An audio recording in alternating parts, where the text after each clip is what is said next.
questa sera la 56esima seduta del Consiglio Comunale di lunedì 13 novembre 2023.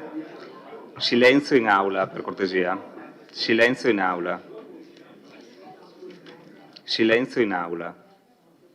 Apriamo questa sera la 56esima seduta del Consiglio Comunale di lunedì 13 novembre 2023. La seduta pubblica può essere anche vista in diretta sul canale televisivo La Tenda TV, visibile su internet. Passo la parola al segretario per l'appello.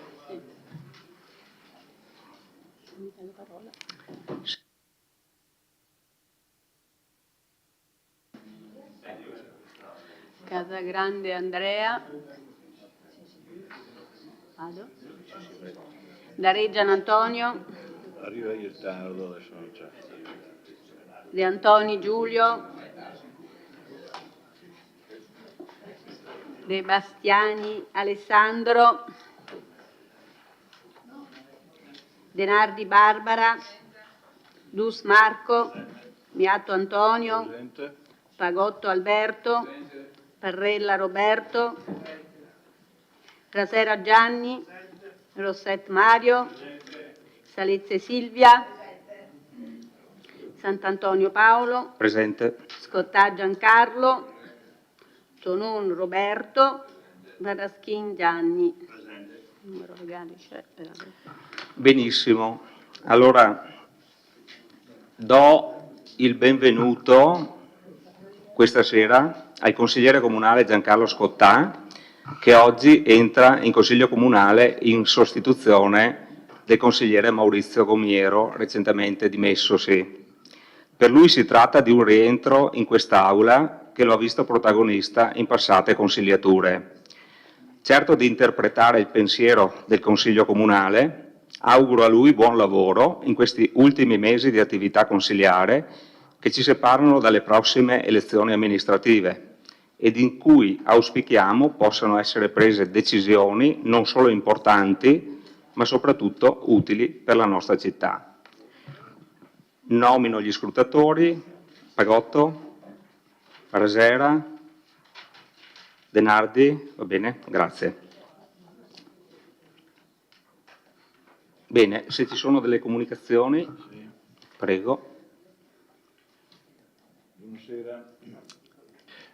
Buonasera, desideravo informarvi che i tentativi di avere in Consiglio Comunale la presenza del direttore generale, il dottor Benazzi, a raccontarci un pochettino la situazione della sanità generale, ma specialmente per la nostra città e il nostro ospedale, non riescono mai a combinarsi fra date disponibili sue e consigli nostri, per cui ho dovuto invertire le modalità e ho chiesto al dottor Benazzi le giornate in cui avrebbe avuto la possibilità di essere qua con noi.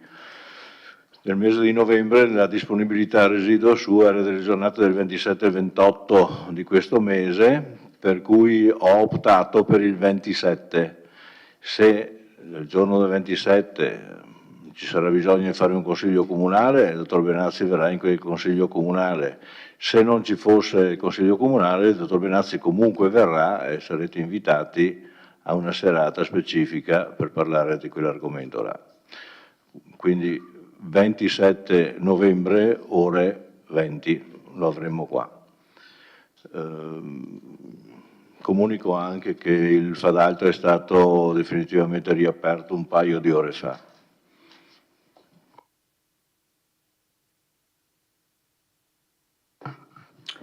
Lascio la parola al vice sindaco Posocco, prego. Grazie Presidente, buonasera a tutti. Allora, in qualità di assessore alle attività produttive, volevo informare il Consiglio che il giorno 8 novembre è mancato all'età di 71 anni Narciso Casagrande, che era responsabile dell'area sinistra Piave della Confesercenti Treviso per più di 4 decenni. Nella sua attività lavorativa aveva aiutato a promuovere il commercio in forma fissa e ambulante nei territori di sua competenza, avendo particolarmente a cuore il mercato della sua città Vittorio Veneto e sconfinando a volte anche nel vicino Pordenonese. Grazie alle sue importanti capacità professionali ha ricoperto nel tempo l'incarico di segretario provinciale e regionale di ANVA Confergenti. Stimato professionista, con spiccate qualità di intermediazione, apprezzato da operatori e amministratori comunali, ha onorato tutti gli impegni presi e aiutato a valorizzare le realtà imprenditoriali del territorio. Era anche molto impegnato nel sociale insieme alla moglie Marina. Lo ringrazio per la collaborazione che mi ha dato in questi 4 anni di amministrazione e credo anche chi mi ha preceduto negli anni abbia avuto modo di apprezzare veramente la persona che era Narciso. Grazie. Grazie Vice Sindaco. Bene, finite le comunicazioni, partiamo con l'apertura dei lavori.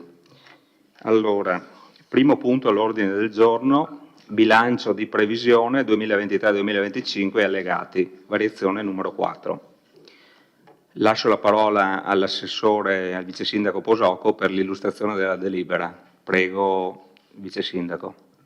Grazie Presidente, ringrazio anche qua con me la presenza del Dottor Sardi e della Dottoressa D'Apparè. Riguardo questa variazione di bilancio, la quarta dell'anno, è una variazione in cui diciamo, mettiamo a posto in certi capitoli alcune spese, alcune entrate e degli stanziamenti che vorremmo fare entro la fine dell'anno. Ve le riassumo brevemente quali sono i maggiori che trovate in delibera e poi siamo qui a discutere se avete dei dubbi. Partiamo dalla parte capitale in cui viene applicato dell'avanzo di amministrazione che abbiamo. E fondamentalmente per una manutenzione straordinaria degli impianti fotovoltaici, quello in area industriale, che è stato danneggiato dalla grandine ed si è assicurato, però nel frattempo non sta producendo energia elettrica, quindi abbiamo deciso che prima di aspettare l'assicurazione per sistemarlo è meglio se interveniamo direttamente. C'è un contributo straordinario in ambito socioculturale che serve per il Palafender su una spesa prevista di oltre 35.000 euro, noi contribuiamo per 25.000 euro per il cappotto del Palafender e c'è un contributo straordinario per l'acquisto di attrezzature di persone diversamente abili per la piscina comunale, che aiutano le persone diversamente abili a essere messe praticamente in acqua per gli esercizi. In parte corrente le variazioni maggiori dovute essenzialmente a dei risparmi da fornitura calore e risparmi su spesa energia elettrica per oltre 350.000 euro. Apro una parentesi in questo, i risparmi sono dovuti a 3 fattori fondamentali. Uno, rispetto al bilancio di previsione, alla riduzione delle tariffe durante l'anno. Vi ricordate l'anno scorso in questo periodo come eravamo con i prezzi del gas e dell'energia elettrica, per dire. In seconda battuta, perché comunque visti questi grossi costi avevamo messo in bilancio di previsione una cifra che in quel momento sembrava adeguata a sostenere tutta l'annualità. 3, comunque sono state attuate delle misure di contenimento dei costi che voi sapete benissimo, come la riduzione della temperatura negli uffici pubblici e nelle palestre e per quel che riguarda l'illuminazione pubblica lo spegnimento dove possibile di circa il 50% dei lampioni. Con questa, dove mettiamo mediamente i soldi in questa variazione, proseguiamo la causa sui derivati che ci costa ulteriori 163.000 euro, ne avevamo circa 103.000 in bilancio, ci serve apportare altri soldi con altri 59.000 euro in bilancio con questa variazione. Abbiamo più spese per la manutenzione del patrimonio arboreo, 35.000 euro, altre spese per manutenzione e forniture di viabilità, spese per la manutenzione ordinaria di impianti termici, spese per la manutenzione di impianti semaforici, spese per animazione turistica 106.000 euro, sono divise in... allora, quest'anno il Comune si fa carico direttamente di una spesa per le luminarie che è identica a quella degli altri anni, più o meno, quest'anno siamo sui 17-18.000 euro, solo che gli altri anni veniva data come contributo all'associazione tramite bando, e l'associazione si faceva carico degli accordi con gli operatori per le luminarie. Quest'anno abbiamo, visto che la gestione comunque era abbastanza complicata per l'associazione, abbiamo deciso come amministrazione che più o meno a parità di cifra ci faremo carico noi dell'allestimento delle luminarie in città, quindi spendiamo uguale per le luminarie ma la gestione sarà nostra. In poi proviamo a vedere, ma abbiamo l'idea di creare un'illuminazione particolare in certe aree della città con dei proiettori, per esempio in Piazza Meschio, per esempio in Piazza Giovanni Paolo I, per esempio a Formeniga, in Val dei Fiori e a Serravalle, un'illuminazione natalizia che abbellisce notevolmente questi centri, questi luoghi qua.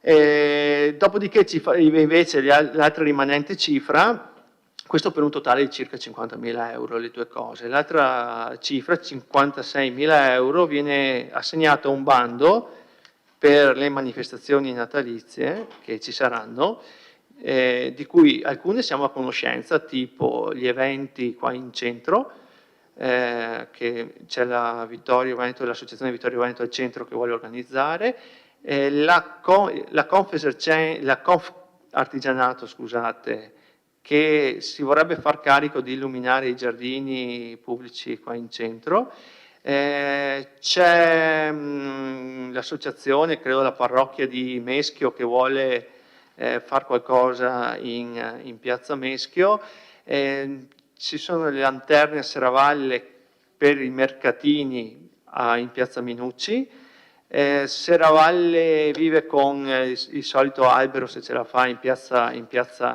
Flaminio, e poi c'è la Little Run, credo, il 26 di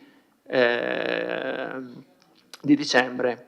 Al momento io sono a conoscenza di queste manifestazioni, però facciamo un bando di 56.000 euro con massimo contributo a un'associazione di 25.000, e questi soldi sono più che sufficienti, secondo me, probabilmente sono in più, però non essendo a conoscenza magari di tutte le altre associazioni che vogliono fare qualcosa, tipo in Duomo ci sono 3 associazioni molto che lavorano tanto, però al momento mi risulta che ancora non abbiano deciso niente. Comunque faremo un bando e vediamo quanti di questi soldi verranno assegnati. Vi ho detto dei risparmi, poi se c'è qualche altra cosa che ho trascurato sono qui. Grazie. Grazie Vice Sindaco. Bene, apriamo il dibattito.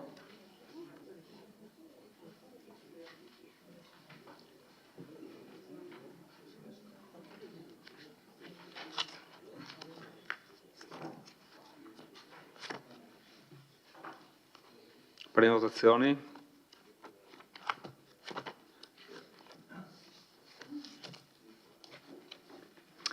Consigliere De Antoni, prego. Sì, volevo ancora alcuni chiarimenti, oltre a quelli che ci sono stati dati in commissione, perché sono tutti i punti, avevamo comunque la possibilità di avere delle risposte.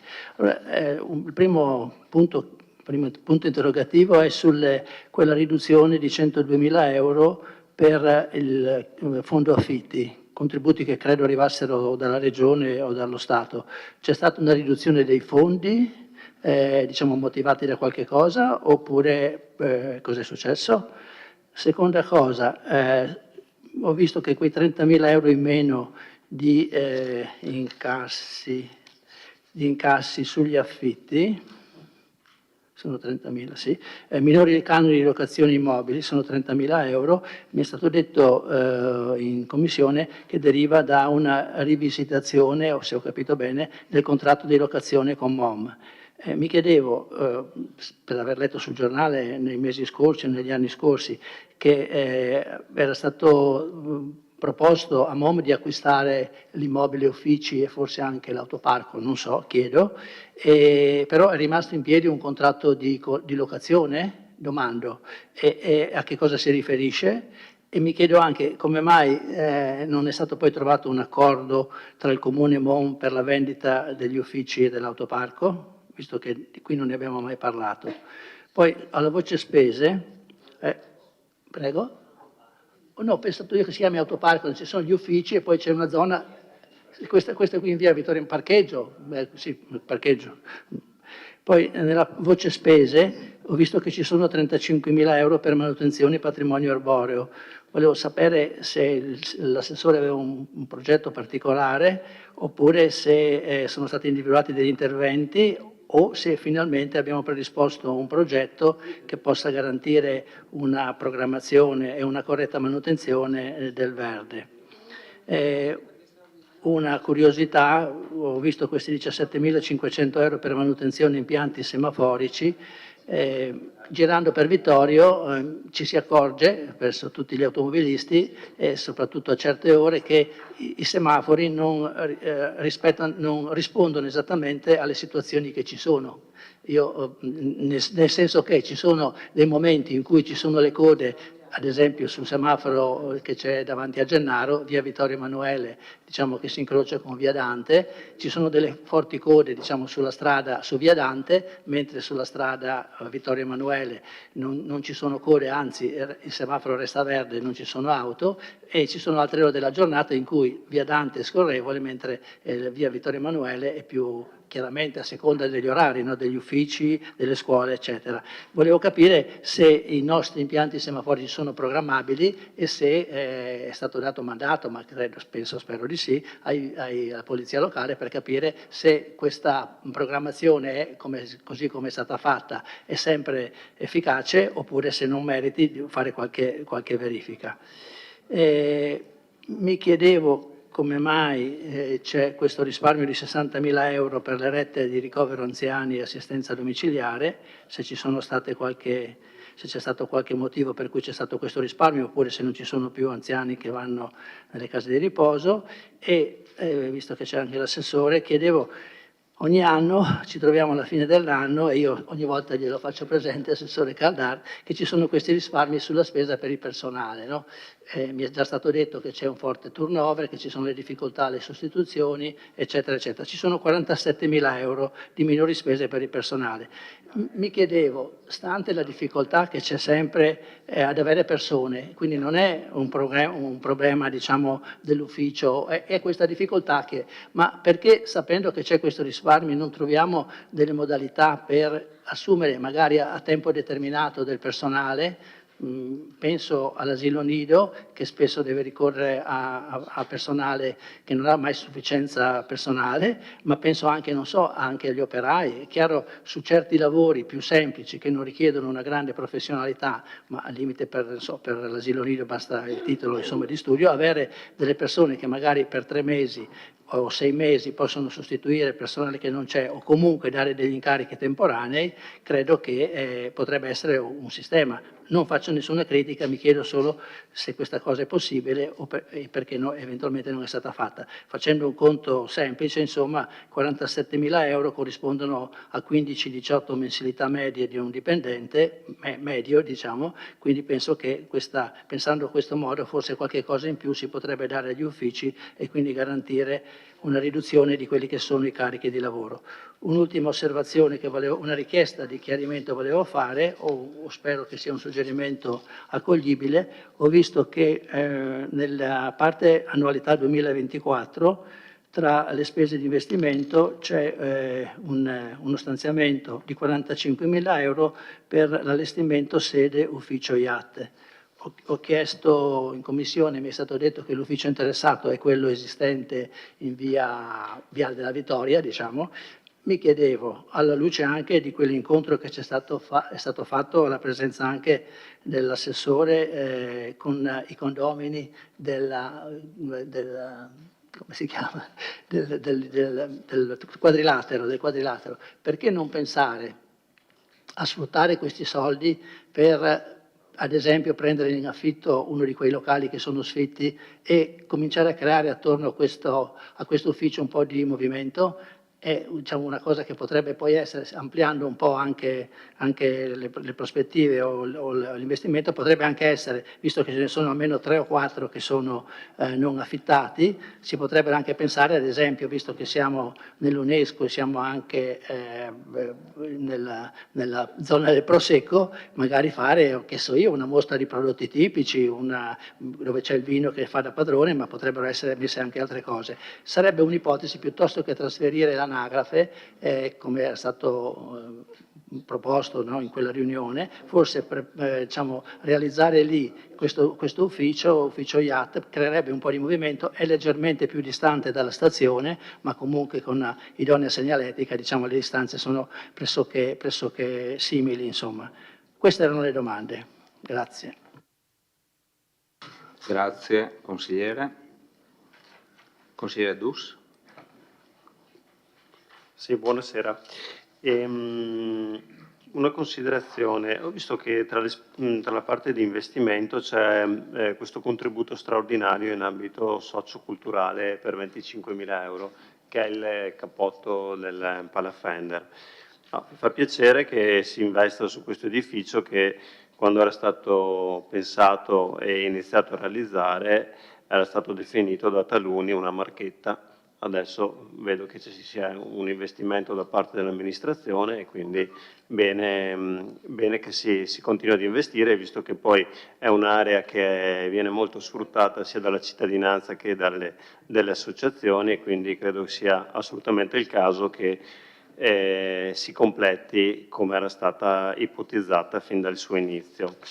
Ho visto questo risparmio energetico e fa piacere, naturalmente. Speriamo che adesso qualche luce in più venga accesa in città, visto che tutti abbiamo potuto riscontrare che la città, insomma, in questi mesi era abbastanza buia. Chiedo, visto che sono state inserite 35.000 euro di spese di manutenzione arboreo, evidentemente a causa della caduta qui in centro, no? Dell'albero, o sbaglio, Assessore Fasan? L'ho letto sui giornali che poi ha voluto, diciamo, intervenire, e qui si vedono già i primi risultati con un investimento importante. Mi chiedevo anche se magari trovasse questi, non so, 50-100 euro per sistemare il cancello della scuola d'infanzia che c'è a Santa Giustina. È un argomento che l'ho interessata personalmente alcune settimane fa. È la seconda volta che interesso l'amministrazione per riparare un cancello di una scuola e mi chiedo quale sia il problema. Cioè, noi non riusciamo a riparare il cancello di una scuola, però facciamo investimenti per milioni di euro. Allora, nei 35.000 euro può aggiungere 35.050 per sistemare un cancello di una scuola? Perché, come ha una priorità un albero, credo che ce l'abbia anche la chiusura di un cancello di una scuola.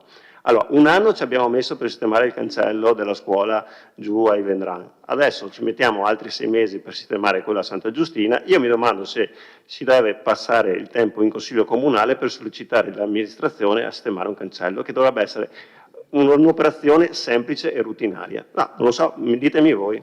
Ditemi voi. Poi mettiamo spese di investimenti, appunto, per contributo straordinario di un cappotto, siamo al 14 novembre, queste spese devono essere rendicontate entro il 31/12 di quest'anno, cosa facciamo poi? Ah, voi assegnate il contributo, quindi non è che realizzate, loro fanno l'opera entro quest'anno. Possono farlo quando vogliono, va benissimo, allora lo possiamo fare. Allora, ancora meglio, siamo sgravati di dover seguire questa progettazione, quindi possiamo dedicare anima e corpo a sistemare un cancello, magari chissà che ci si riesca, perché noi qui in questo Consiglio parliamo sempre di cose faraoniche, progetti da milioni di euro alla caserma Gotti piuttosto che all'aviocampo. Poi, non so se girate per le strade, lei con la sua macchina la vedo girare costantemente. Magari se un giorno scendesse dall'auto e facesse una passeggiata, si accorgerebbe che marciapiedi e strade sono presi in considerazione indegna di una città. Allora, dico, c'è una variazione importante grazie a un risparmio, investiamo 2 soldi lì.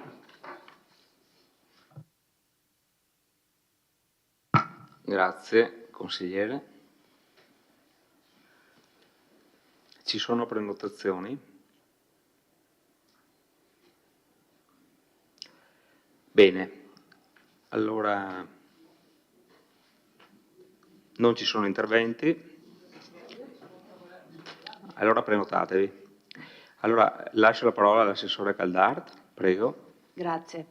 Dunque, i 100.000, 101 mi pare dell'ambito del SOA sono trasferimenti dall'ambito. Diciamo che i trasferimenti, cioè il SOA, il sostegno all'abitare, che è una delle voci che viene gestita dall'ambito territoriale di Conegliano, dura da vari anni. C'è stato, per così dire, un trascinamento negli anni e siamo arrivati ad un punto per cui Conegliano ci ha comunicato che per una serie di somme che si sono assommate negli ultimi 3 anni, questo contributo è stato stornato. Quindi tutto ciò che ci viene girato noi lo spendiamo fino all'ultimo euro. Poi quando i contributi per qualche motivo anche burocratico, adesso tecnicamente non me lo ricordo più, ce l'hanno anche spiegato in ambito ma non me lo ricordo più, quando non arrivano i soldi ovviamente li dobbiamo anche stornare. I 60.000 invece degli anziani, delle reti di case di riposo, perché avevamo, se vi ricordate, nella precedente variazione avevamo dovuto chiedere un aumento e va ovviamente in base all'andamento delle persone, delle richieste. L'avevamo sovrastimata, nel senso che poi ci sono stati anche parecchi anziani che negli ultimi mesi non sono più presenti in case di riposo per vari motivi e quindi prevediamo in quest'ultima parte dell'anno di poter ridurre la nostra spesa. Per quanto riguarda il personale è un po' più complessa la situazione, nel senso che i 47.000 euro sono legati alla mancata assunzione dei 2 vigili, uno che non si era presentato e un altro che poi non è rimasto. Inoltre, non è che nel momento in cui avanzi i 40.000 euro da una parte li puoi automaticamente girare da un'altra, ma perché? Perché noi abbiamo già il piano assunzione da qua a fine anno. Il piano assunzione prevede, adesso siamo usciti con un concorso, con una richiesta di avere la graduatoria, di un concorso per avere in graduatoria dei D, assumiamo 3D e la cui spesa è già coperta. Poi usciamo adesso a breve con un nuovo bando per i vigili, però è chiaro che i tempi per poi arrivare all'assunzione ti mandano all'anno prossimo, quindi c'è uno slittamento al 2024, speriamo di avere tutti i vigili che mancano e anche, mi ricordo se 2 o 3 operai che lo stesso vengono assunti con l'anno prossimo. Inoltre una parte di questi 47.000 euro sono legati al fatto che da tempo è previsto un aumento contrattuale, noi abbiamo accantonato questo aumento, però non è ancora stato raggiunto l'accordo sull'aumento contrattuale, quindi lì, per così dire, non so se dico bene dal punto di vista tecnico, ma li storniamo adesso e poi vengono accantonati con il rendiconto, quindi c'è anche un giro contabile che viene fatto. Comunque sostanzialmente il problema primo è che i 2 vigili non sono entrati in servizio. Grazie Assessore. Consigliere Barbara Denardi, prego. Grazie Presidente, era solo per un chiarimento su quello che ha detto l'Assessore adesso, perché non ho capito bene. Quindi in sostanza e in soldoni, per capirci, i 102.000 euro in meno sono soldi che noi pensavamo di ricevere e non riceviamo.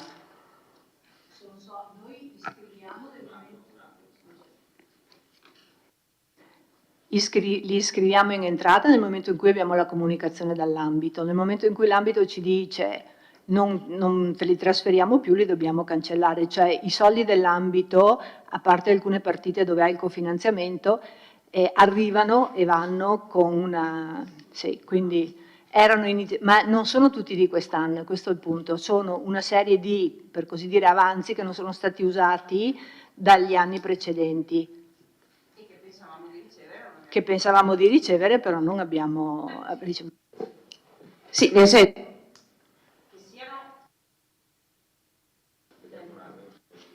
Ci siamo.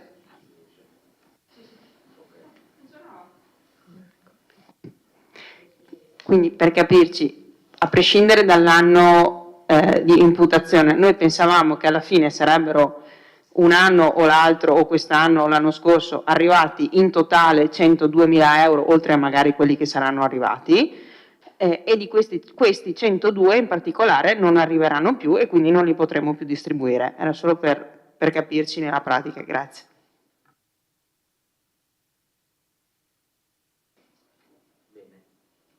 Grazie.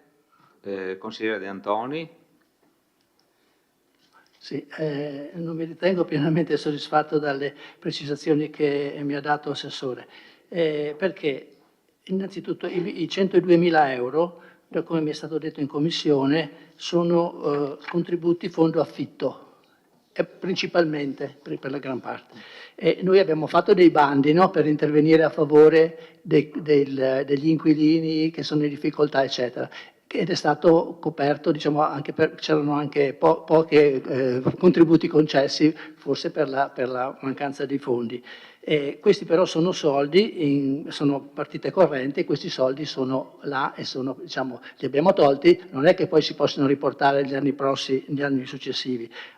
Lo stesso discorso vale per l'altro punto, e cioè per il personale, 47.000 euro, mi rendo conto che non è un problema facile, quindi le do atto che è un problema complicato, però non è vero che i soldi per i vigili dovevano essere tenuti per i vigili, sono soldi per il personale, basta fare un cambio di capitolo, neanche di capitolo, di voce all'interno del bilancio, o forse di capitolo, quindi abbiamo fatto tante variazioni, ne potremo fare una. Io dico e non so se sbaglio, quando vi siete accorti che non potevate assumere i vigili, comunque abbastanza presto nell'anno, perché 47.000 euro sono circa 18 mensilità, 15 mensilità, quindi vuol dire che per risparmiare 47.000 euro bisogna avere praticamente un vigile e mezzo per tutto l'anno, diciamo, per semplificare. Cioè, io dicevo, ma perché visto che i vigili non si potevano assumere perché non c'era la graduatoria, bisogna fare un altro concorso, eccetera. Perché non abbiamo utilizzato, ad esempio, per prendere degli operai a tempo determinato? Avevamo i soldi, avevamo la possibilità di farlo senza un concorso, si poteva fare, e i soldi che ci sono adesso non è che li possa riportare il prossimo anno, cioè è il dottor Sarri che le dice: io so che hai questi soldi che avevi messo da parte per diciamo, l'aumento contrattuale, nel calderone generale al prossimo anno ti metto da parte il corrispondente di questi soldi che non hai speso quest'anno. Quindi, ok, mi rendo conto delle difficoltà, però diciamo la possibilità di intervenire in maniera un po' più stringente su questi aspetti secondo me c'è. L'ultima cosa che chiederei, se quella proposta, che non c'entra l'assessore, quella proposta di 45.000 euro per lo IAT. A posto, grazie consigliere. Consigliere Balliana, prego. Sì, grazie, buonasera. Allora, io riparto dal discorso del fondo affitti, ma proprio per chiedere all'assessore, quindi preso atto che non sono entrati questi 102.000 euro, volevo chiedere la situazione rispetto alla sostenibilità poi di quello che noi riusciamo a dare per il fondo affitti, nel senso le richieste sono state tutte diciamo, è stata data risposta a tutte le richieste o c'è qualche problema rispetto alla situazione attuale, anche perché sappiamo bene che dal punto di vista economico ci sono parecchi problemi nelle famiglie, quindi immagino, e anche se può darmi questa informazione, se le richieste sono in aumento rispetto agli anni scorsi e che se vengono appunto soddisfatte tutte rispetto al nostro bilancio. E per quanto riguarda invece, scendendo, vedo l'aumento di 35.000 euro per quanto riguarda la manutenzione del patrimonio arboreo e altri 20.000 euro per le forniture viabilità, e vedo che ogni variazione di bilancio c'è un incremento di spesa rispetto alla manutenzione del verde.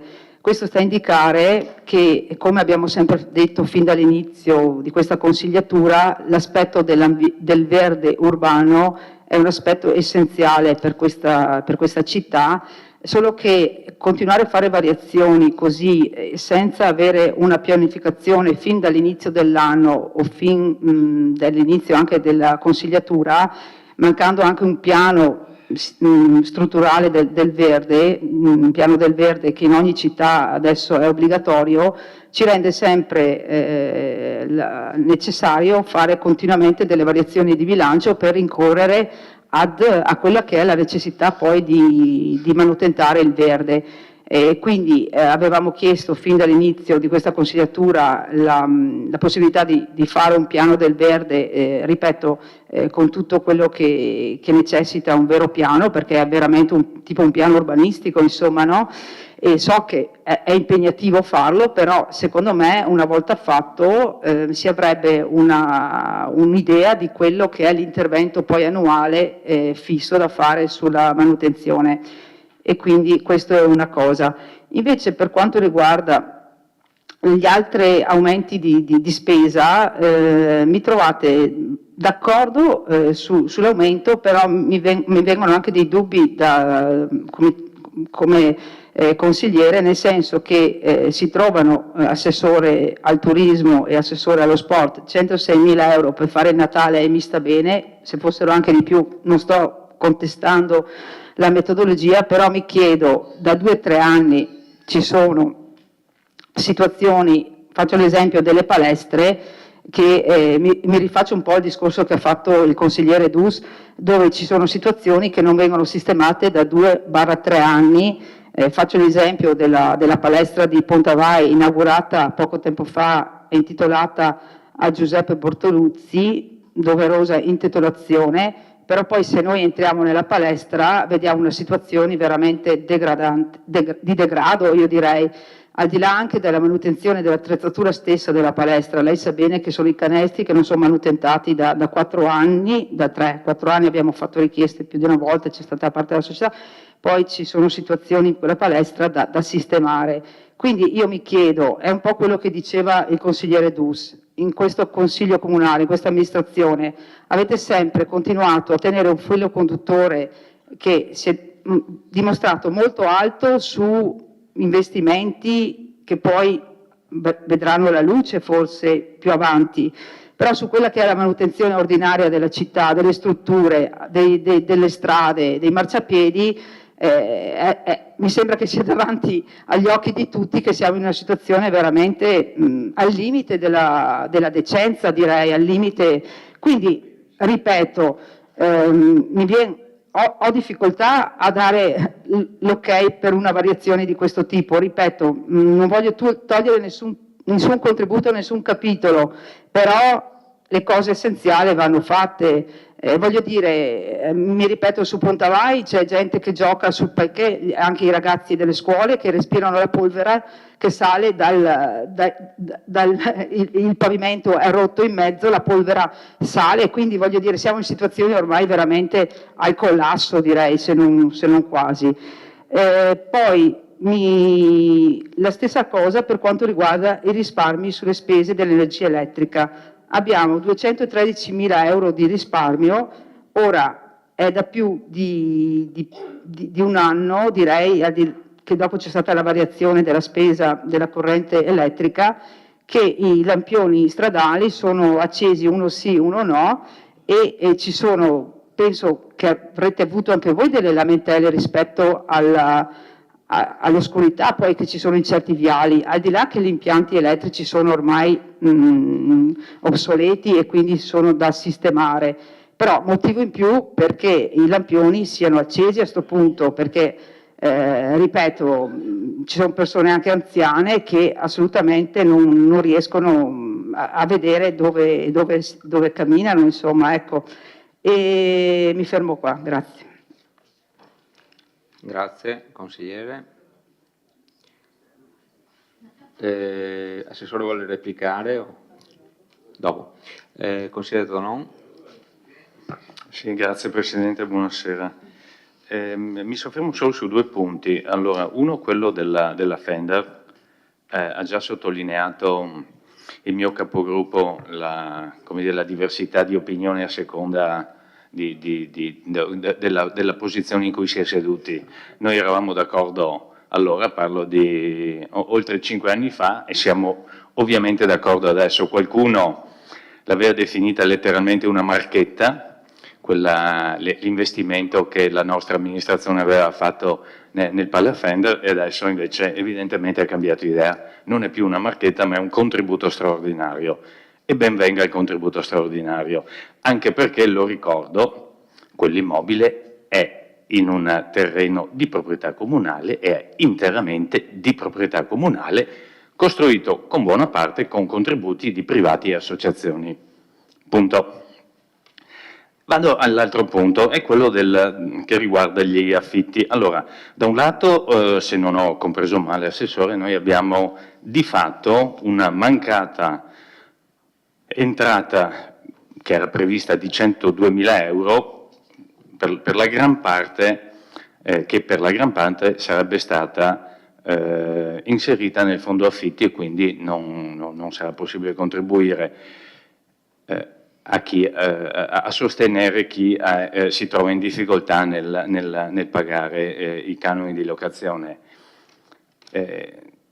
Ahimè, dico ahimè, non do colpa all'amministrazione ovviamente, visto che non erano fondi comunali, proprio in un periodo nel quale, con l'aumento vertiginoso che c'è stato dei tassi, vedo il collega in banca, ahimè penso che tocchi con mano tutti i giorni questo problema. L'aumento vertiginoso dei tassi ha alzato in maniera abnorme rispetto a quanto si era abituati il costo del denaro, e di conseguenza il costo dei mutui. Si compra molto di meno e sono aumentati, ahimè, gli affitti. Nel momento in cui aumentano gli affitti, ahimè, non so se l'ambito, chiamiamolo ambito perché così l'ha definito l'assessore, per cui non si sa a chi dare la colpa, l'ambito decide di sfrondare, diciamo così, il fondo affitti proprio nel momento in cui chi è in stato di necessità avrebbe più bisogno. Dall'altra parte, e qua invece lo chiedo a chi gestisce il patrimonio, chiedo come mai si è rivisto al ribasso, ripeto, in un momento in cui gli affitti stanno crescendo, il canone di locazione che paga MOM per l'immobile che ha ab in memore, direi, in gestione in via l'ex sede ATM in via Vittorio Emanuele. Sappiamo benissimo che lì, più di qualche volta, anche durante le precedenti amministrazioni, c'erano stati dei colloqui per tentare di sistemare le proprietà di quell'immobile e non sono mai andati a buon fine. Se non ricordo male, il canone era di oltre 100.000 euro l'anno, se non ricordo male. Vuol dire che l'abbiamo abbassato di oltre un quarto, se così è. Mi pare francamente una enormità. Vorrei capire le ragioni di questa scelta. Da ultimo, sottolineo anch'io, anche se la proprietà dell'immobile di via Vittorio Emanuele, in sostanza il sito dove c'è lo IAT adesso, è di proprietà comunale, anziché spostare, anche perché credo che la spesa sarebbe davvero ingente, spostare uffici comunali, come ho letto sul giornale, per esempio l'ufficio anagrafe, se non sia più coerente con un tentativo di tenere vivo, diciamo così, questa zona del centro, spostare piuttosto, visto che sì, abbiamo anche i soldi per l'allestimento, l'ufficio yacht nel condominio in cui adesso ci troviamo. Credo che i costi sarebbero di gran lunga più bassi e mi auguro ovviamente i risultati di gran lunga migliori. Grazie. Grazie consigliere. Assessore Caldart o vice sindaco? Consigliere Antiga, assessore Antiga, prego. Buonasera a tutti, rispondo velocemente sul discorso MOM, visto che l'abbiamo appena. La MOM per tutto il 23 andrà a pagare alla fine lo stesso identico canone di affitto che ha sempre pagato, quindi si attesta intorno ai 120.000 euro, così a memoria. Il MOM oggi è dentro senza contratto di affitto, lo stiamo rinnovando, stiamo vedendo, perché loro non hanno la volontà di mantenere tutto l'insieme, ma di rinunciare a determinati spazi. Gli spazi sono i 500 metri quadrati che sono sotto il condominio e poi di rinunciare anche allo spazio che adesso sta occupando la segreteria al piano primo del fronte strada. Andremmo chiaramente a trovare un minimo di univocità sulla cosa, però credo che il risparmio che loro avranno rinunciando a quegli spazi sarà intorno a una ventina di mila euro, perché non sono proprio pochi i metri quadrati che andranno a rinunciare. D'altronde loro dicono che lo stanno pagando da tempo, uno spazio che non stanno usando e quindi di necessità virtù loro rinunciano. Noi tra le altre cose abbiamo detto, sentite, ve lo diamo anche, mantenetelo, ma non lo vogliono neanche avere ovviamente in custodia perché per le responsabilità che ci sono. Quindi ad oggi l'affitto a fine anno sarà pari a quello dell'anno scorso e poi con l'1-1 invece ci sarà un nuovo contratto, mi auguro che andremo a definirlo a breve, dove ci sarà un minor canone ipotizziamo di un 20.000 euro. Stiamo parlando di quest'anno. Quest'anno alla fine dell'anno sarà lo stesso identico dell'anno scorso.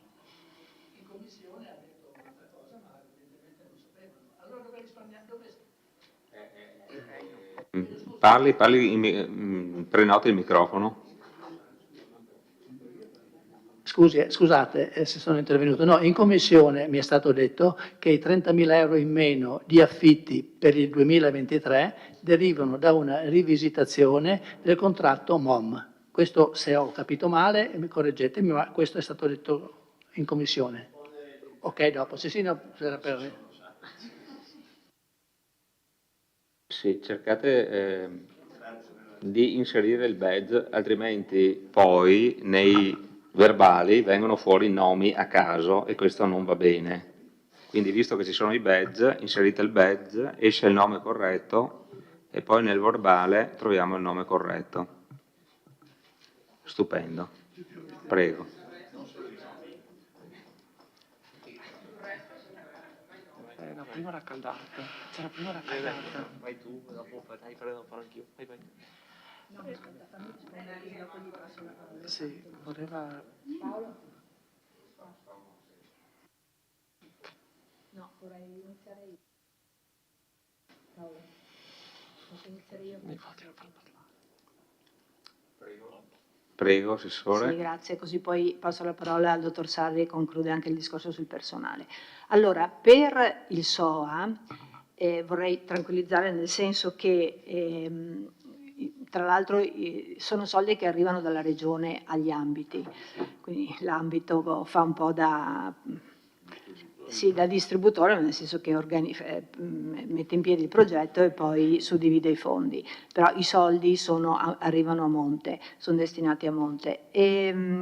Dunque questi fondi che arrivano attraverso l'ambito hanno anche dei parametri molto stretti, quindi per esempio il fondo per l'abitare, adesso vado a memoria, però mi pare che ci fosse un ISEE attorno agli 11.000 euro, quindi delimita molto la platea dei possibili beneficiari.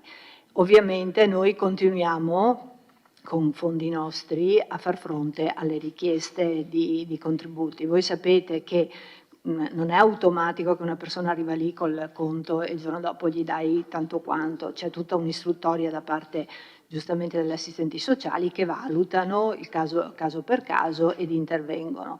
E ci sono parecchie richieste di supporto anche per quanto riguarda spese condominiali e spese di affitto, però si riesce a far fronte alla situazione, cioè non ho presente casi di persone che rimangano escluse dai supporti che servono. C'è un grande lavoro di equipe fra le assistenti sociali perché poi ogni richiesta, noi le abbiamo, diciamo, ci siamo suddivise il compito tra chi segue gli anziani, chi segue i minori, chi segue le persone in casa di riposo, insomma c'è tutta una suddivisione interna, però le assistenti lavorano molto in equipe in modo che abbiano presente sempre la situazione del nucleo familiare, non è che uno vada a 3 assistenti a fare 3 richieste e non c'è un coordinamento interno. Per il personale, ecco, l'unica cosa che mi preme dire, dopo lascio la parte tecnica al dottor Sarri, è che credo di dover veramente dire che il lavoro che viene fatto dall'ufficio personale sia un lavoro assolutamente attento, cioè mi sento veramente di dire che tutto ciò che può essere reinvestito, rimesso in campo e attivato viene fatto, cioè c'è un'attenzione altissima. Poi sui 47, per esempio, mi sembra abbastanza ovvio, ragiono da ex assessore al bilancio, quando tu esci con un bando, devi avere già la cifra, ovviamente, altrimenti non puoi uscire col bando. Quindi anche il vigile, è vero che non sono i 47, sarà quant'è per una persona, 35 erano per il vigile che poi non è entrato in servizio, però devi avere i soldi iscritti a bilancio prima, devi avere il tempo di fare il bando, di essere sicuro che questo arriva, quindi non è così automatico, c'è un disillineamento, non è allineata, non sono allineati i tempi dell'iscrizione a bilancio con i tempi poi della spesa, quindi è abbastanza normale che ci siano poi degli avanzi. Poi tecnicamente il dottor Sarri è molto più bravo di me ovviamente. E scusa, il SOA va di anno in anno. Quindi l'anno prossimo, già col 24, arriveranno i soldi del nuovo SOA.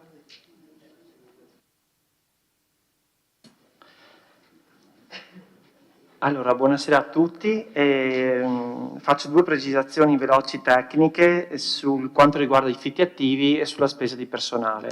Allora, per quanto riguarda i fitti attivi, l'indicazione che il mio settore dà agli altri uffici è di comunque tenere monitorate i capitoli di propria competenza, 1, e 2, di avere un atteggiamento prudenziale, intendendosi per tale di non gonfiare le entrate, perché non voglio, almeno il mio indirizzo è di esporre l'ente a meno possibili disavanzi, quindi sostanzialmente, per dirla brutalmente, ma è così, di non gonfiare le entrate, questo è.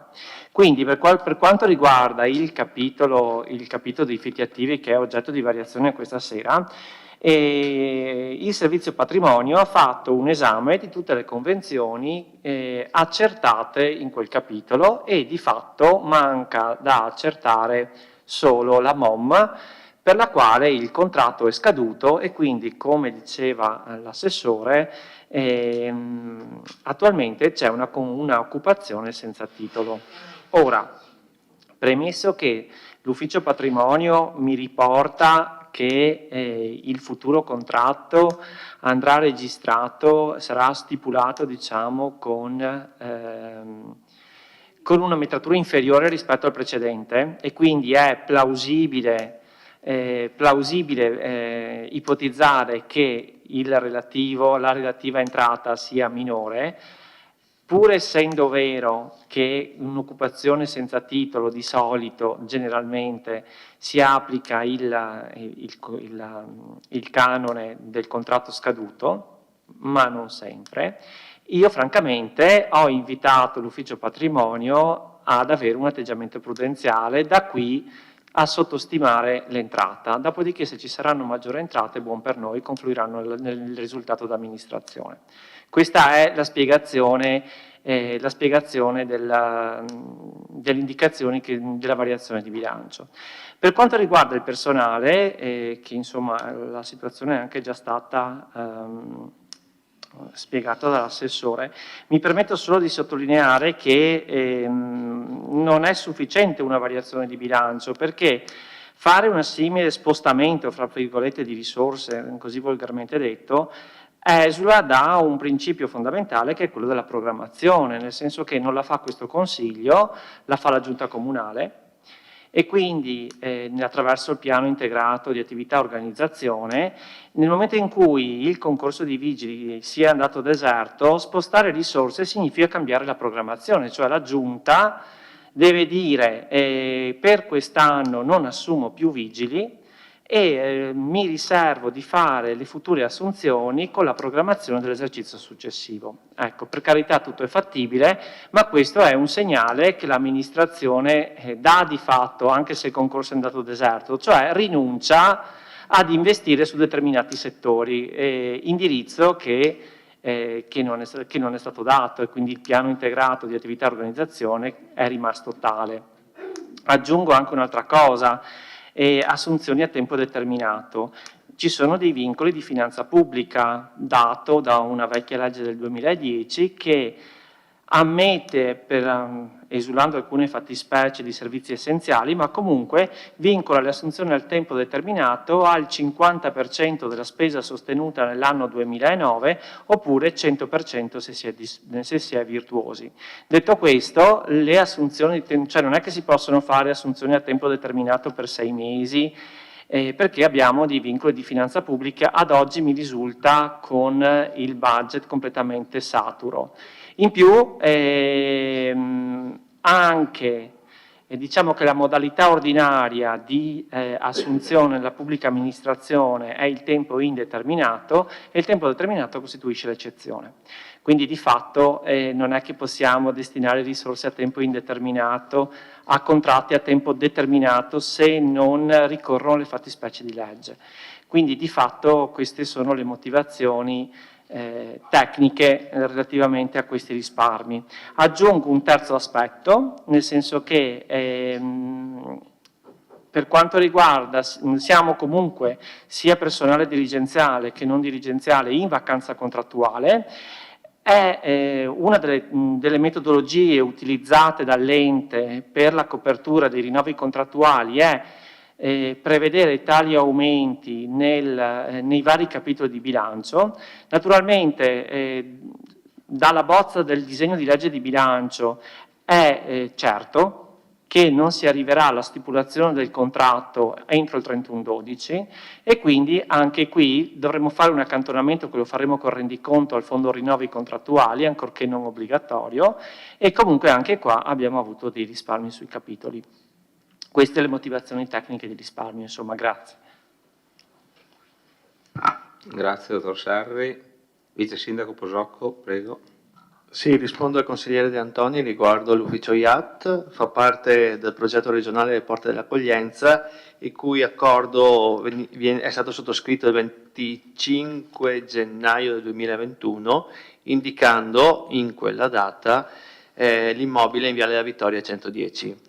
Quindi è da capire se i soldi che ci hanno assegnato, 30.000 euro per quell'immobile, si possono eventualmente si può ragionare di spostarli magari qua al quadrilatero, che vedo che siamo abbastanza d'accordo sulla riqualificazione di questo immobile portando qualche ufficio comunale, fra virgolette, al piano terra. Consigliere Bagliana, ragione sulla palestra Giuseppe Bortoluzzi, ci siamo parlati, come assessore allo sport ho tentato di prendere la via dell'assegnazione, della gestione delle palestre alle associazioni sportive. La riforma dello sport ci ha abbastanza bloccato, perché con la nuova riforma veramente risulta difficile procedere in tal senso. Certo è che canestri sappiamo come sono, anche separatore, diciamo, va, e cercherò di impegnarmi per fare in modo che almeno queste due cose vengano sistemate prima della fine dell'anno. Non il pavimento, siamo andati col sindaco a vederlo, lì c'è un investimento superiore, con le risorse di bilancio non riusciremo comunque a fare i lavori entro fine anno, quindi vediamo come procede. Grazie. Grazie Vice Sindaco. Consigliere Denardi. Grazie Presidente. Io volevo un chiarimento dall'assessore Fasan sui 35.000 euro già citati da altri colleghi per le spese di manutenzione del patrimonio arboreo.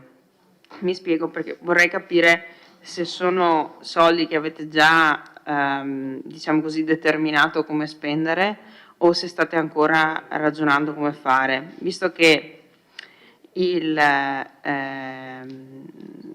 nella stampa qualche giorno fa, in occasione della caduta dell'albero vicino alla stazione Viale Trento Trieste, ho letto due dichiarazioni che messe una accanto all'altra mi hanno lasciato variamente perplessa. Mi spiego, cito i virgolettati che sono usciti sulla stampa. Intervista a Ezio Poletto, titolare del vivaio Verde Ezio, che dice: questa pianta, riferito a quella che è caduta ovviamente, ha subito delle capitozzature, ne ha risentito, ha mostrato malessere, è marcita la base e è collassata. Sono 7 mesi che si pensava di abbatterla e metterla in sicurezza. Ma quando si taglia una pianta, a Vittorio succede il finimondo. Tanti cittadini insorgono, l'intervento era stato programmato, ma c'era questo punto dolente e quindi è stato rinviato. Questa è l'affermazione del tecnico. Affermazione dell'assessore, sempre virgolettate, l'assessore Fasan. In precedenza avevamo tagliato un altro albero, una decina di metri più avanti, alberi che avevano manifestato segni di cedimento, piante malate col tronco bucato al centro, ma non quella che è caduta ieri. Non aveva mai dato alcun segnale, aveva una splendida chioma, eppure è venuta giù. Allora, io vorrei capire, quei 35.000 euro servono per fare lavori necessari, già individuati, che sono stati rinviati, sono in più rispetto a lavori che si sarebbero dovuti fare. Ci sono alberi a Vittorio Veneto che vanno abbattuti secondo i tecnici, ma che sono ancora su perché abbiamo paura che le persone si agitino e creino malumori, insomma, perché e soprattutto quella pianta si sapeva che era da 7 mesi che doveva essere abbattuta, o come ha dichiarato lei è stato un fulmine a ciel sereno, era sana e è venuta giù lo stesso? Grazie. Grazie. Allora, consigliere De Antoni, lei ha già fatto 2 interventi. Se è una battuta da 10 secondi, se no non le lascio neanche la parola. 10 secondi, prego. No, scusi, io ho fatto una serie di domande agli assessori, il primo non è stato un intervento, ma una serie di domande agli assessori. Da 7 minuti, come un intervento praticamente, quindi una serie di domande non è che... Vabbè. Comunque faccia pure questo intervento, se tutti facessero come lei, qua dentro ci sarebbe una gran confusione. Faccia l'intervento. Se lei ritiene che gli interventi che faccio siano inutili, me lo dica. No, non sono inutili, allora, è che ne richiede troppi. Se sono pretestuosi, mi dica che sono pretestuosi. Se sono concreti e fanno domande da cui emergono anche alcune osservazioni da parte degli assessori, mi sembra che sia un mio dovere fare questo. Il suo dovere è quello di controllare che il Consiglio funzioni e non misurare solo i secondi, perché si perde solo tempo per fare questo. Allora, nulla di tutto ciò è che esiste un regolamento, dico, se tutti facessero... Ok, ma lei ha sempre consentito di fare le domande agli assessori quando i documenti non ci sono. Se ci fossero tutti gli assessori presenti in commissione... No, mi scusi, se gli assessori fossero presenti in commissione non faremmo le domande qui. Quindi i due assessori che erano presenti in commissione erano l'assessore Posocco e l'assessore Fasan, altri assessori a cui abbiamo fatto le domande non c'erano. Chiedo scusa, adesso non pretendo che siano sempre presenti, ma ci lasci almeno discutere in consiglio delle Allora, faccia la domanda, tenga presente che io sono il Presidente, quando sarà lei gestirà lei Io non intendo fare il l'aula. Presidente, Basta. figurarsi se faccio queste cose. Prego, avanti. Okay. Allora, rilevo che c'è una discrepanza tra quello che afferma l'assessore Antiga e quello che dice il dirigente Sarri. L'assessore ha detto che il contratto 2023 è stabilito e c'è l'importo previsto e che verrà incassato. Il dirigente dice invece che dagli uffici competenti è venuto fuori questa riduzione perché probabilmente l'importo delle entrate era sovrastimato, però mi permetto di dire che insomma la cosa più semplice dovrebbe essere per i contratti di affitto sapere quanto si incassa in un anno, stiamo parlando di un contratto esistente, quello della MOM, che era esistente all'inizio dell'anno e dura tutto l'anno, quindi non capisco questi 30.000 euro in meno. Un'altra cosa, spero che il discorso dell'ufficio IAT possa andare avanti, credo che il problema di cui parlava l'assessore sia minimo, perché se il finanziamento c'è, spostare diciamo, non dovrebbe essere una cosa importante, mentre sarebbe molto importante dare una risposta al problema del quadrilatero. Ultimo discorso, ma solo perché se non capisco mi dispiace, non vado a casa contento, questo discorso delle spese del personale. Allora, dottor Sarri, è vero che c'è una programmazione del personale, è vero che l'abbiamo modificata anche negli anni scorsi e mi sembra una volta anche quest'anno, ma non sono sicuro.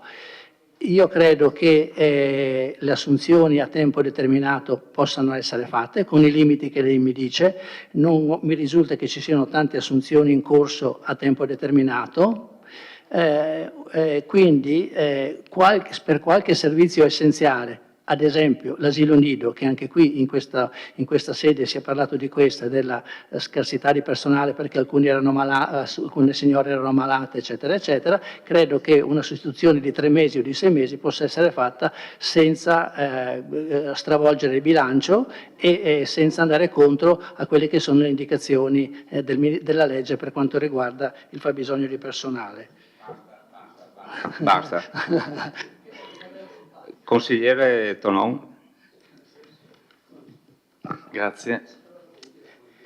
Probabilmente non ho compreso bene la risposta dell'assessore Caldà, perché in conclusione diceva che il Comune soddisfa comunque quelle che sono le esigenze dei cittadini, presumo tramite ovviamente il bando che ha fatto. Ma allora la domanda è, quindi i 102 non servivano?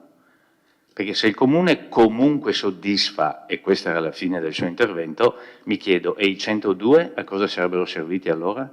Se le domande sono soddisfatte? Punto di domanda.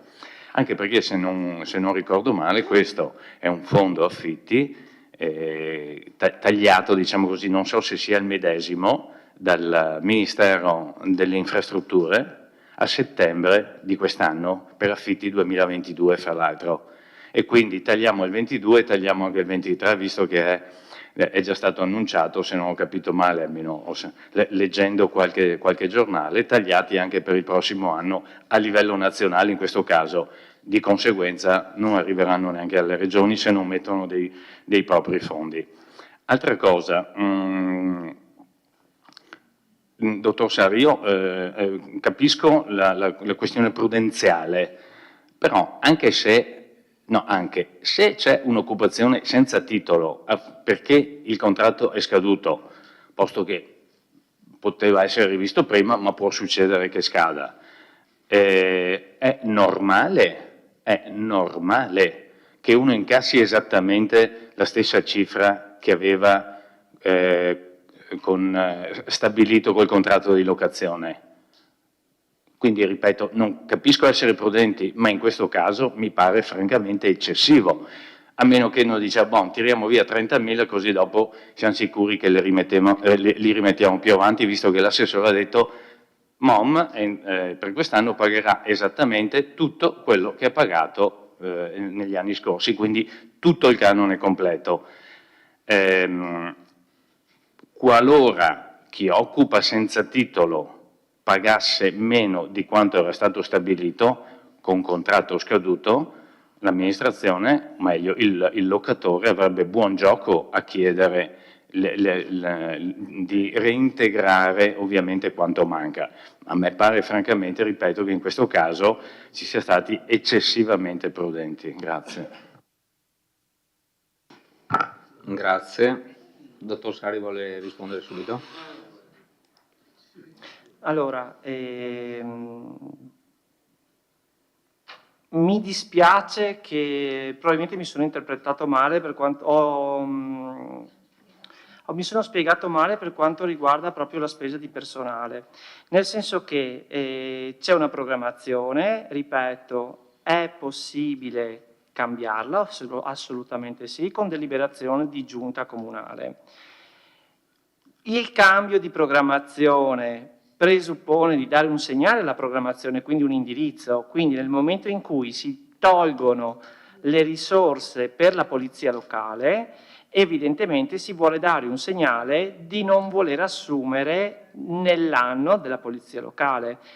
Mentre il segnale che è stato dato e che è stato interpretato in questo senso dal servizio personale è quello di fare di tutto per poter assumere del personale della polizia locale, non certo quello di togliere risorse e rimandare le assunzioni al prossimo anno.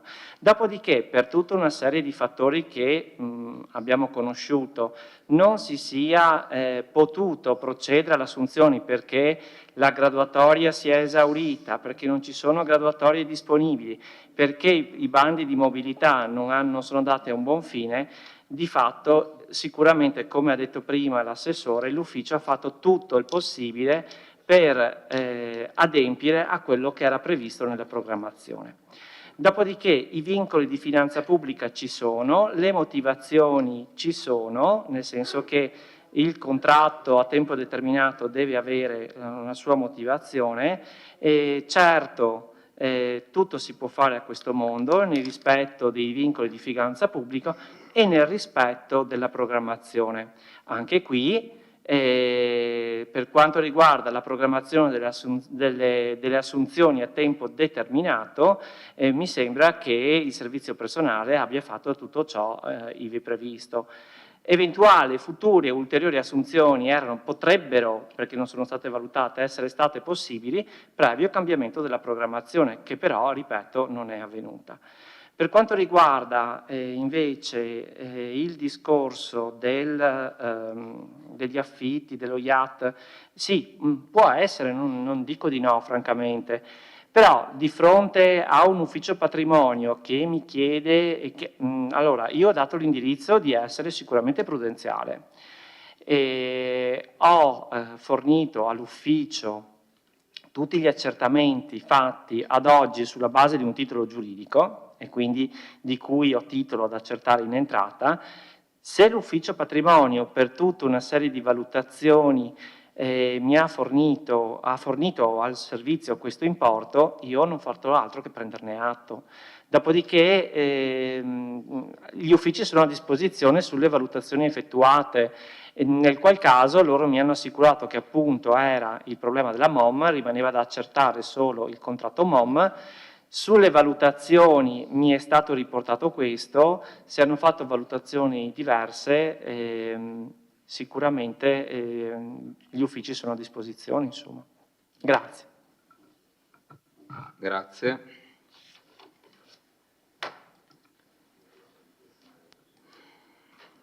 Prego, Assessore Caldardo. Sì, allora, siccome è un tema abbastanza complesso quello dei trasferimenti dall'ambito, soprattutto della partita del SOA, preferisco chiarire bene i punti perché non vorrei dire cose inesatte e le posso dare una risposta scritta.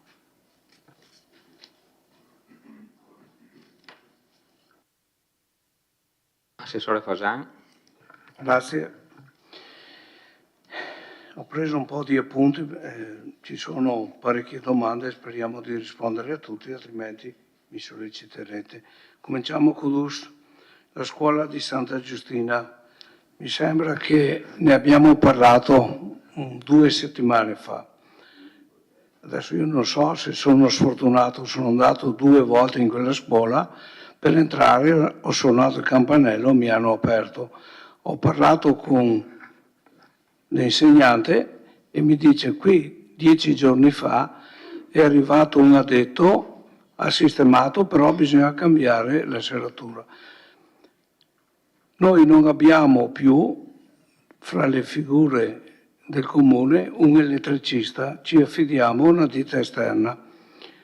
La ditta esterna io pensavo che avesse aggiustato, però probabilmente non è arrivato il pezzo di ricambio. Domani andrò a vedere, però mi permette una cosa, consigliere, non è questa la giusta procedura. Le maestre, gli insegnanti devono parlare con la direzione didattica che parlerà con l'ufficio manutenzioni e questa parlerà con la ditta incaricata, non le domande in consiglio comunale.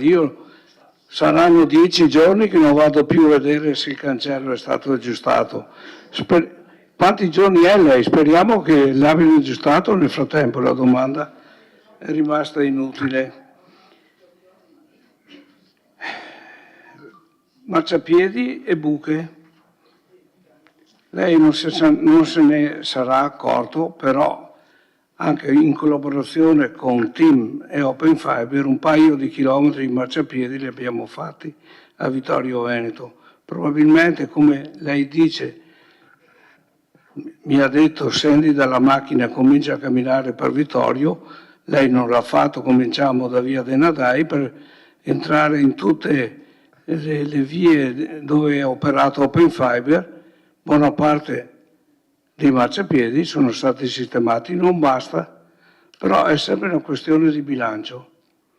Se ci sono i soldi per i marciapiedi, per le buche, si fanno, altrimenti no. De Antoni, studio manutenzione verde pubblico. No, non ho fatto al momento alcun piano, non ho dato alcun incarico di fare un piano di manutenzione perché i 35.000 euro che abbiamo preso ci servono per fare i lavori in questo momento.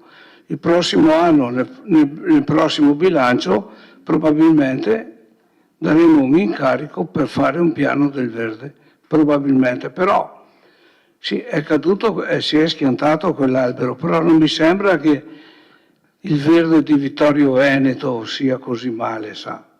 Dopo è questione dei punti di vista. Abbiamo avuto uno schianto su 2.500 alberi nei viali e vabbè, può succedere.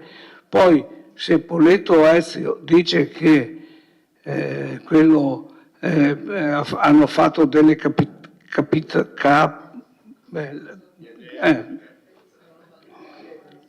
probabilmente erano dovute perché si era troppo espanso.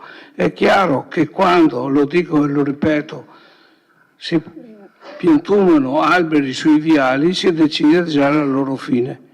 Quegli alberi avranno avuto 70 anni, ce ne sono ancora 4 mi sembra sul viale Trento e Trieste che sono attenzionati, però diciamo che sono anche dei bei alberi curati bene. Questo qui mi ha sorpreso, però era già impredicato di essere tagliato quest'inverno. È venuto giù il mese di ottobre, pazienza, ci ha anticipati, però esternamente non dava senso di problemi.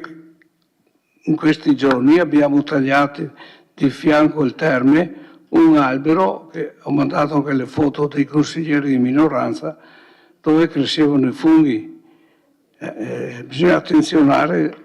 No, lei non l'ho mandato, Giulio, però se vuole glielo mando. E le mando anche i funghi che c'erano dentro. Ecco.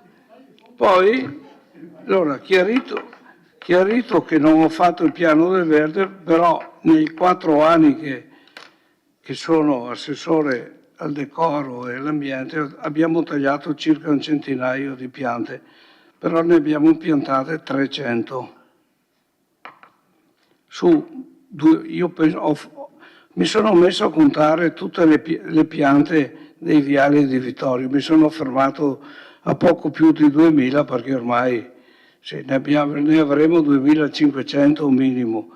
È chiaro che in una vita che dura 70 anni la manutenzione e il taglio dovrebbe avere almeno un centinaio adesso che cominciano ad avere 50, 60, 70 anni, mi auguro che il prossimo piano del verde ci dica quelle che dobbiamo tagliare e sostituire. Poi ho già risposto anche alla consigliere Denardi, Poletto fa le dichiarazioni che vuole, è un privato. A me, i miei uffici non sono stati eccessivamente sorpresi perché doveva essere tagliato questo autunno, però non era in precarie condizioni come quello che ho tagliato venerdì, diciamo, e come ce ne sono anche altri a Vittorio Veneto. E qui 35.000 euro taglieremo gli alberi che vanno tagliati, ma non c'è dubbio, perché prima di tutto viene la sicurezza dei cittadini e poi il verde verrà sostituito. Grazie, Assessore. Se ho dimenticato qualcosa, domandate. Consigliere Dus, prego. Sì, io credo che, Assessore Fasani, lei abbia questo vizietto di dire tutto il contrario di tutto per poi fare questo grande gioco della confusione dopo, dove uno rimane perplesso e dice chissà alla fine cosa avrà detto. No? Allora, io l'ho interessata perché questo caso qui è emblematico di come funzionano le cose in questo comune. L'ho interessata personalmente e le dico, e le ho detto in quella telefonata, Assessore, non credo sia un problema di rilevanza da Consiglio Comunale. Credo che lo si possa risolvere, evidentemente non le è stato segnalato, se può provvedere. Mi dice lei, lunedì risolvo il problema. Benissimo, sono passate 2 settimane e il problema persiste. Nell'intervento che ha appena fatto, lei ha detto che ha suonato il campanello, le hanno aperto il cancello è ancora rotto, bisogna aspettare un pezzo, l'elettricista è chiamato. Io non ho mica capito qual è il problema. Io so solamente che quel cancello è ancora rotto. Allora, se lei mi dice lunedì sistemo il cancello, se no mi dice guardi il cancello stiamo intervenendo, c'è un problema, la ditta, questo, quell'altro, come fa sempre lei, racconta la storia dell'orso. Io solo registro che dove vuole gli interventi vengono fatti e dove evidentemente l'interesse non è puntuale, preciso, gli interventi vengono rimandati. Questa è la realtà, punto e basta, lo si sappia in Consiglio Comunale, lo sappiano i cittadini che alle volte interessano a me. Per quanto riguarda gli interventi che vengono fatti dalle minoranze, le ricordo solamente che lei chiese in un'interrogazione il numero di panini che venivano consumati dal CEIS. Allora, da lei, lei chiese il numero di panini che il CEIS consumava. Allora, non mi venga a fare la lezione a me su che intervento posso fare o non posso fare, perché francamente non l'accetto. Mi scusi, sa. Altra cosa, provi a fare questi famosi 2 passi e scendere via Roma in questi giorni. A seguito delle riprese, che tutti abbiamo naturalmente sostenuto perché portano lustro alla città, la condizione della strada una volta era silvopastorale, adesso non è neanche più quella, cioè è una scarpata praticamente, non si riesce neanche a camminare e guardi che non è un problema tanto mio, ma mi immagino quegli anziani che attraversano o provano ad arrampicarsi su quella strada in questi giorni, è una cosa indegna secondo me di un centro storico come è quello che abbiamo la fortuna di poter godere. Quindi, torno a dire, questo esempio molto banale, io capisco le difficoltà, lo sa meglio di me, che ho una storia, una professione che mi porta anche a vivere queste dinamiche di amministrazione pubblica. Però, torno a dire, si tratta di un cancello di una scuola, lo era questo, che è banale, lo è stato quello mesi fa dei Vendram, e veramente ci si trova disarmati quando queste piccole cose non si riescono a risolvere, per poi trovarci a parlare di panegirici infiniti su iniziative e investimenti da milioni di euro. Ma scusate un attimo, cerchiamo di risolvere queste poche cose per piacere. E ripeto, elezioni su quello che posso chiedere o no, lei non me le fa. I panini contava, i panini. Grazie. Consigliere, sentiamo l'intervento perché è il secondo intervento, dopo basta. Quindi Consigliere Vagliana, secondo intervento. Sì, grazie. Solo per far emergere che ogni volta, da più tempo, dall'inizio anche della consigliatura, forse ogni volta che interviene l'assessore Fasan dichiara effettivamente che il suo assessorato è un po' a corto di risorse, cioè più di una volta ha sempre rivendicato questa questione giustificando i lavori non fatti in città rispetto alle strade, marciapiedi, verde e quant'altro, scuole, palestre, tra l'altro sono dei lavori pubblici, no?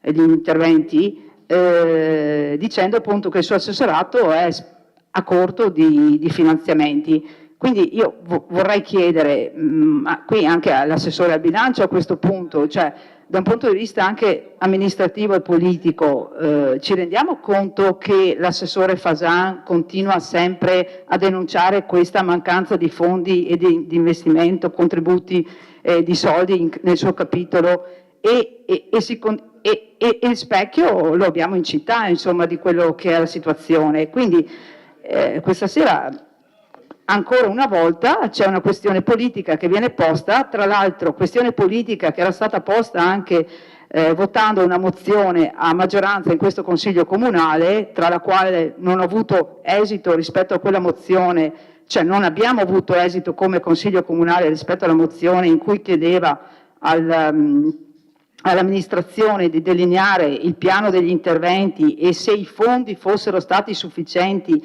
a eventualmente sistemare tutta una serie di interventi che andavano fatti in città, se il personale negli uffici era sufficientemente adeguato per rispondere a queste esigenze. Al momento non abbiamo nulla ancora rispetto, penso, a 2 o 3 mesi fa in cui rispetto al giorno in cui veniva approvata la mozione e quindi, ripeto, questa sera ancora una volta l'assessore Fasan dichiara pubblicamente che il suo assessorato è privo dei contributi di bilancio che gli permetterebbero di fare ben altro.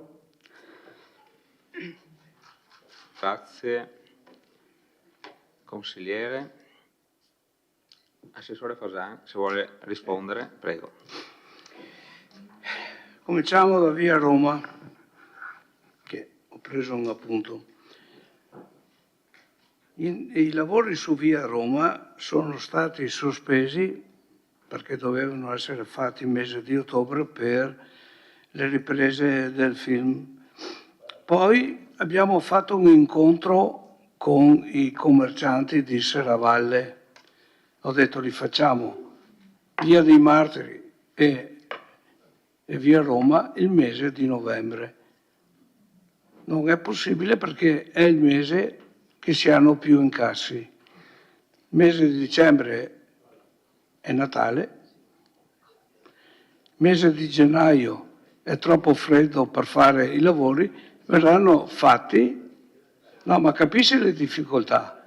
Ecco, anche via Cavour si dovevano cambiare tutte le lampadine, però c'erano le riprese del film e i 3 lavori, via Cavour, via dei Martiri e via Roma, che potevano essere fatti il mese di settembre, sono stati rinviati. Ecco, questo per quanto via Roma. Per quanto riguarda il CEIS in Panini, io credo che non abbia mai domandato, forse avrà avuto qualche problema lei, però... Silenzio. Sì? Continui assessore. Quanti panini? Silenzio. Tanto non sentono. Prego, assessore. Non apro la faccenda del CEIS. Chiudiamo, va bene? Bene, bon. Stanno ancora scaricando le fognature sul Forso, fra le altre cose. Vabbè, adesso che abbiamo... Com'è? Siccome non sono previsti botta e risposta, per cortesemente in aula silenzio, prego assessore. Allora, parliamo della scuola di Santa Giustina. Io pensavo sinceramente che fosse stato aggiustato, perché dopo un mese la cosa più normale è che sia stato aggiustato. Qualcuno non ha fatto bene il suo lavoro, ma non sicuramente l'assessore che è andato 2 volte a vedere se erano stati fatti i lavori. Pensavo che la cosa fosse risolta, però vorrei spendere 2 parole sulla scuola di Santa Giustina. Lei dice che noi siamo bravissimi a fare i grossi progetti, grossi finanziamenti e non mettiamo a posto il cancello. Sì, è vero, perché lei ha fatto il consigliere comunale qui, figura eminente della precedente amministrazione, e non ha mai pensato di fare un nuovo asilo al posto di quello di Santa Giustina, che era lì in forma assolutamente precaria, perché quando ero assessore di Darè l'ho spostato l'asilo in quella scuola che si era liberata, ma sicuramente non è adeguata alla funzione che ha. Però nel frattempo ho fatto fare un progetto di fattibilità e l'ho inserito nel PNRR. Per un pelo non siamo stati finanziati, sono 2,7 milioni e mi auguro che il prossimo anno, con ulteriore finanziamento del PNRR, si riesca a fare quello nuovo, con cancello nuovo. Allora, Grazie, ha Assessore. Ora, basta, no? silenzio, prego Sindaco, silenzio in aula cortesemente. Signori, consigliere Rossetto. Prego, Sindaco. Scusate, voglio intervenire sono andato a informarvi, visto che abbiamo parlato anche dei risparmi energetici, di illuminazione pubblica, volevo informarvi del fatto che sono stati presentati 2 progetti per il rinnovo generale di tutte le nostre linee della pubblica e di tutte le luci attualmente non LED, e ne è stato selezionato uno, è stato consegnato e a brevissimo lo metteremo a bando. Questo ci concederà, con il meccanismo ESCO fondamentalmente, di rinnovare l'intero parco delle luci pubbliche, per cui dopo potremo permetterci di tenere tutto acceso con costi abbastanza certi. Ecco. Grazie Sindaco. Bene, passiamo. Mi sembra che abbia fatto 2 interventi. Una domanda. Allora, io vorrei prendere lo spunto, dopo le lascio fare, prendere lo spunto per ricordare ai consiglieri che esiste un regolamento. Il regolamento non prevede domande, prevede 2 interventi, uno di 7 minuti, uno di 5. La cortesia di fare domande, ma secche, cioè 7 minuti si fanno 100 domande da qualche altra parte. Allora, le domande devono essere: quel numero cosa significa una domanda? Quell'altra cosa che cos'è? Così sono le domande, non quel numero è così perché io penso che sia, eccetera, e dar tutta una spiegazione e quindi la domanda diventa lunga. Pertanto, la cortesia che io faccio ai consiglieri è di fare delle domande secche. Se questa però diventa poi una regola, non è più una regola e quindi non va nel regolamento, e quindi ci atteniamo al regolamento con 2 interventi, uno da 7 e uno da 5, che sia chiaro d'ora in avanti. Prego, consigliere. Grazie Presidente. Per la cronaca io avevo chiesto solo il chiarimento all'assessore Caldart, se avevo capito bene che i soldi non arrivavano. Prendo atto dalla risposta invece dell'assessore Fasan che esistono a Vittorio Veneto delle piante di conoscenza degli uffici dell'assessore che sono ammalorate, che hanno bisogno di essere abbattute e che non sono ancora state abbattute. Quanto alle dichiarazioni del privato che asserisce che già da mesi bisognava tagliare quella pianta e non è stata tagliata perché qualcuno evidentemente in comune temeva sollevazioni popolari. Prendo atto che l'assessore dice che il privato dice quello che vuole, però è un privato che lavora per la pubblica amministrazione, per cui mi permangono i dubbi se quella pianta che lui definisce già notoriamente pronta a cadere oppure no, fossero effettivamente corrette oppure no.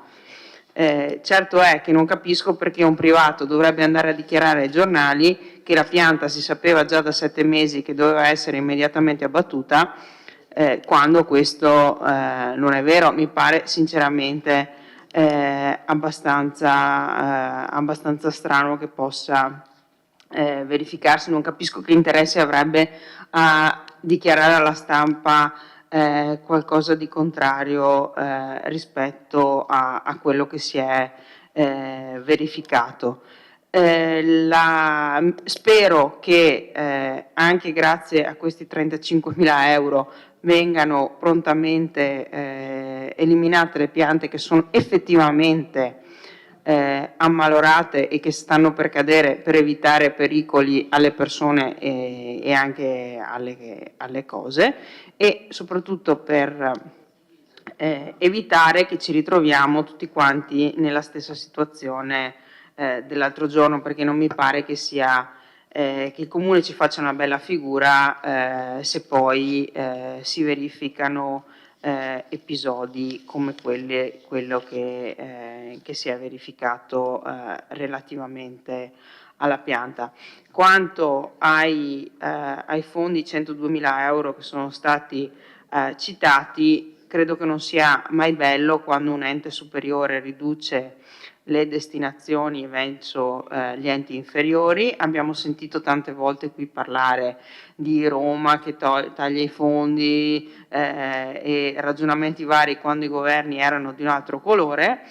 In questo caso dobbiamo dire che la Regione ha tagliato all'ambito dei soldi e che quei soldi a cascata non arriveranno più al Comune di Vittorio Veneto, che addirittura l'assessore ha detto fa comunque con i propri fondi fronte alle necessità della famiglia. Quindi insomma questa volta non potremo sentire qualcuno che dice Roma ladrona o qualche altro slogan ben noto, ma dobbiamo dire che il taglio stavolta arriva da un'altra parte. Grazie.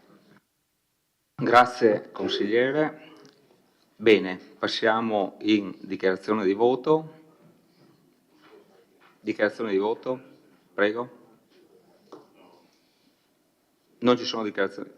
Sì, prego, consigliere Varaschin, dichiarazione di voto. Grazie Presidente, buonasera. Volevo in pratica ringraziare la Giunta e anche la sensibilità dell'assessore Posocco e degli uffici per aver messo a disposizione 8.000 euro che ci avevano richiesto all'inizio della nostra legislatura, questi 8.000 euro per l'acquisto di una macchina per mettere in acqua i disabili. Finalmente siamo riusciti a metterli. È una cifra piccola, lo so, ma che permette di fare tanto. E per quanto riguarda il resto, ho sentito i vari discorsi qui dentro. Anche secondo me i nostri immobili, le nostre palestre, le nostre scuole, visto che ce le abbiamo, devono essere manutentate. Comunque il mio voto è favorevole. Grazie. Grazie consigliere. Consigliere Denardi, prego.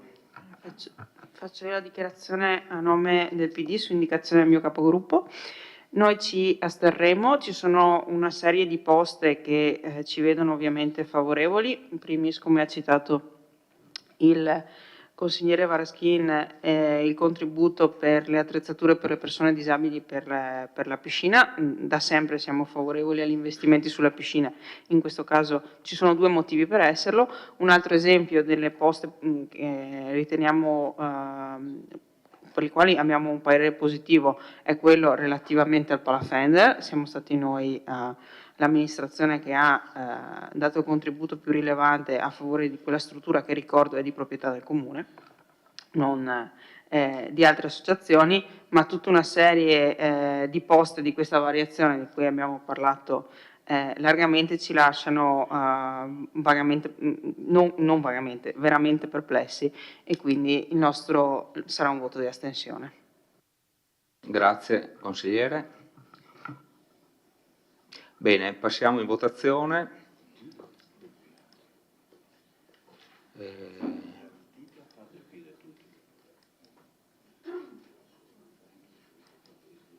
Prego, potete votare. Allora, votate.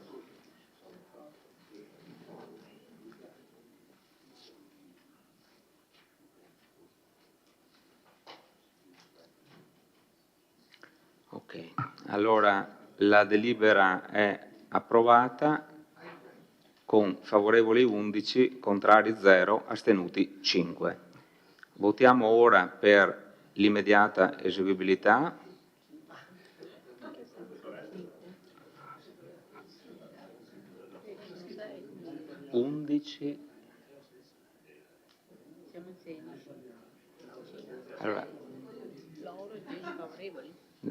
Allora, favorevoli 11, astenuti 5 che fa 16, assenti 1.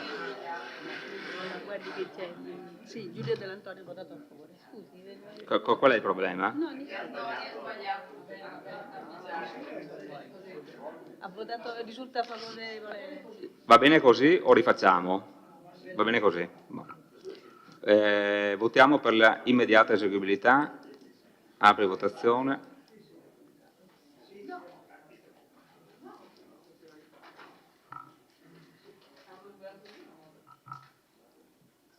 Bene. La delibera è immediatamente eseguibile con favorevoli 11, contrari 0, astenuti 5. Passiamo al punto successivo dell'ordine del giorno, pagamento delle spese di soccombenza disposte dalla Corte di Giustizia tributaria di primo grado.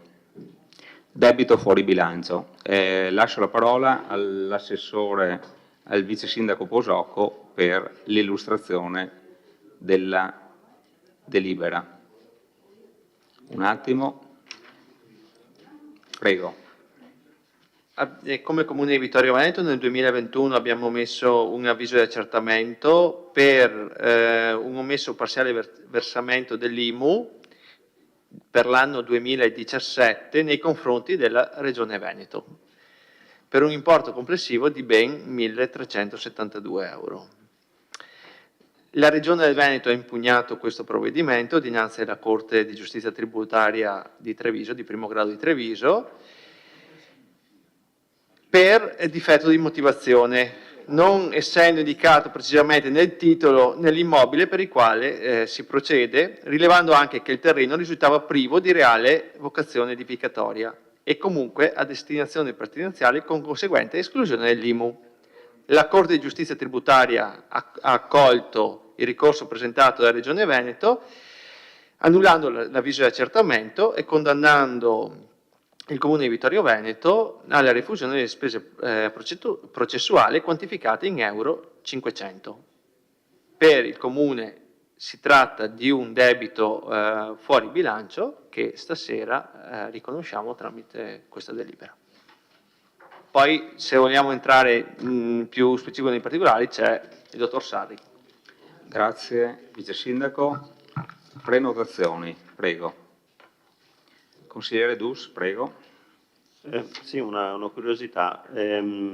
Questo accertamento che è stato trasmesso alla Regione del Veneto deriva dagli accertamenti che erano stati fatti da quella società di consulenza o è un accertamento interno?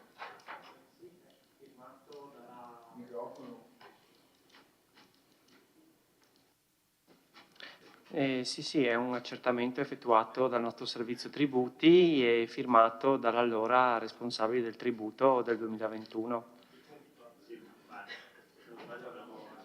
Scusate, se non sbaglio c'era una società di consulenza che aveva fatto l'accertamento su...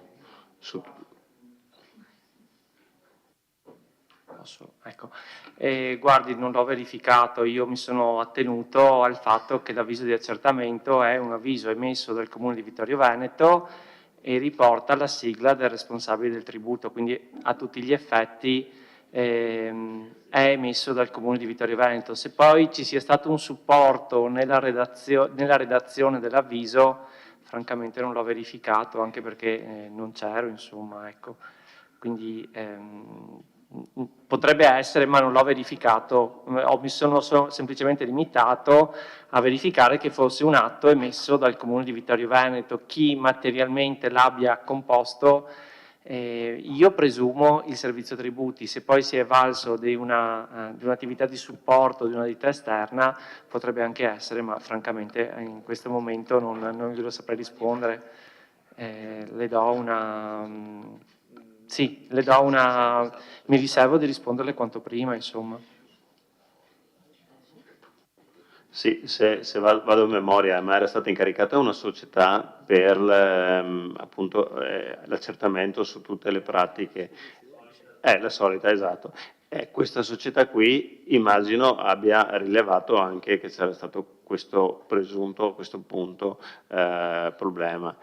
Allora io mi chiedevo, possiamo fare rivalsa su questa società per il fatto che abbia, capisco che l'abbiamo trasmesso noi perché ovviamente siamo noi a doverlo trasmettere, però se una società che è in carico fa un accertamento e questo accertamento è sbagliato, mi domando, deve rispondere il Comune sempre e comunque oppure possiamo rivalerci sulla società, visto che poi la Regione non è proprio così generosa come abbiamo visto. Allora, una curiosità è la mia.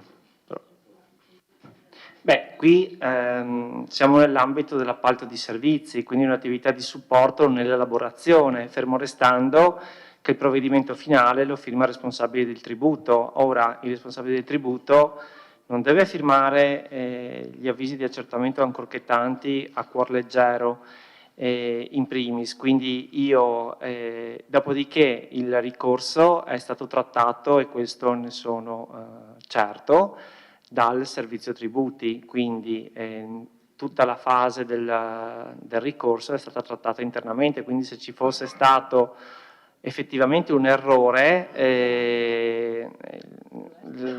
il Comune avrebbe pagato senza andare a sentenza, insomma, ma dagli atti che ho ricevuto il Comune era convinto che si trattasse di area fabbricabile anziché pertinenza, come eccepito dalla sentenza, quindi da qui la condanna, insomma, perché di fatto, oltre al difetto di motivazione, la cosa fondamentale è che l'area classificata dal Comune come area fabbricabile, invece, la Corte di Giustizia l'ha classificata come pertinenza di fabbricati esistenti, insomma.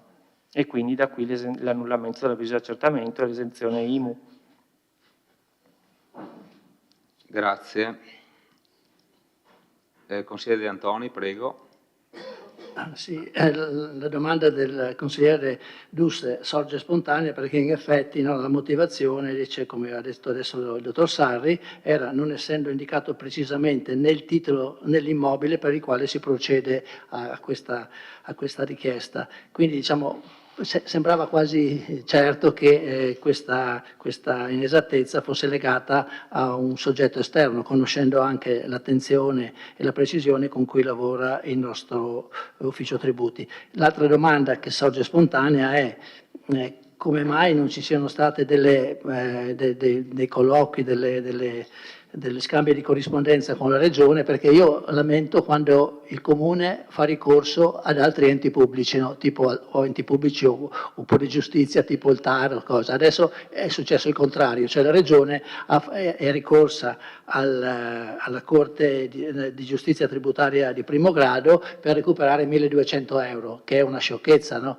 Perché poi alla fine dobbiamo comunque spendere anche 500 euro per pagare questi costi. Quindi la cosa strana è che non ci sia stata uno scambio di corrispondenza, che non si sia divenuti a un accordo prima senza dover ricorrere alla Corte di Giustizia. Ecco, questo mi sembrava che per questo sorgono queste domande. Ecco.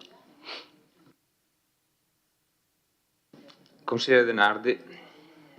Sì, anch'io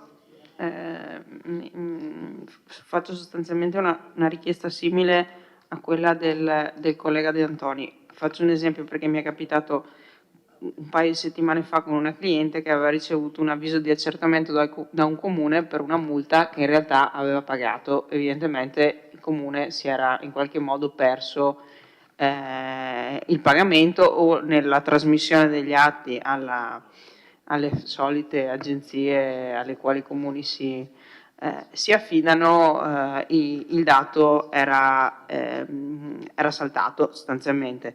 Prima di impugnare qualsiasi cosa ci siamo rivolti al comune per segnalare l'errore e il comune ha corretto il tiro, evitando a noi un'impugnazione che comunque avrebbe voluto dire perdere tempo e al comune il rischio di vedersi soccombente. Mi chiedo come in una situazione in cui presumo che la Regione abbia subito rilevato non solo il problema della questione se fossero pertinenziali oppure no i fabbricati, ma anche questo problema sulla mancanza di riferimenti relativi al bene oggetto dell'imposta, se vi sia stata o se non vi sia stata un'interlocuzione con il Comune da parte della Regione o se la Regione, volevo capire, abbia deciso direttamente di procedere con la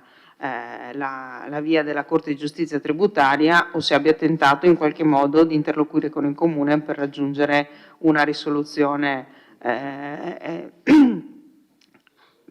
della questione direttamente, visto che stiamo parlando di due enti pubblici, mi sembrerebbe anche normale, insomma, onestamente. Grazie. Dottor Sarri, prego. Allora, francamente lo prendo come consiglio per le successive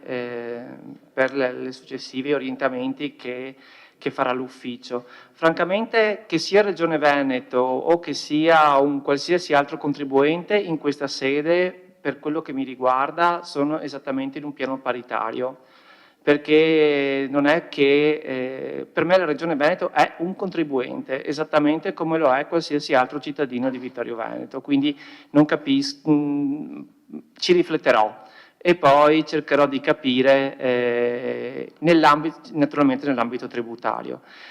Quindi se inizio una interlocuzione per un avviso di accertamento nei confronti della Regione Veneto, mi sentirei di iniziare anche per qualsiasi altro contribuente del Comune di Vittorio Veneto. Tenete presente la mole di avvisi di accertamento che vengono emessi dall'Ufficio Tributi per tutti quanti.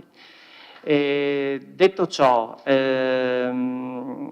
francamente diciamo che quando sono andato anche a vedere il ricorso della Regione Veneto, e generalmente le norme tributarie prevedono la facoltà, l'ho detto anche in commissione, che prima di depositare il ricorso il contribuente abbia facoltà di ricorrere all'istituto del reclamo di mediazione ed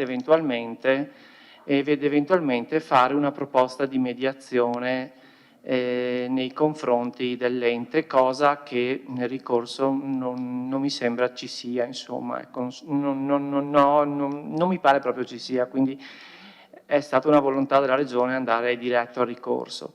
Dopodiché l'interlocuzione non è che ci sia stato, sempre dagli atti, perché ripeto non c'ero io e quindi cerco di capire quello che è successo dagli atti che ci sono.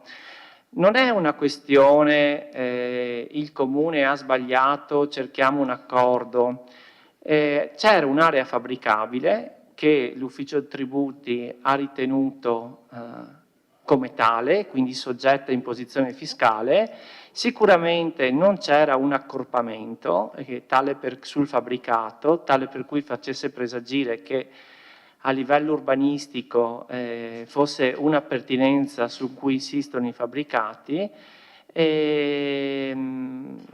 e quindi l'ufficio tributi era convinto che quell'area fosse soggetta a IMU e l'IMU fosse dovuta.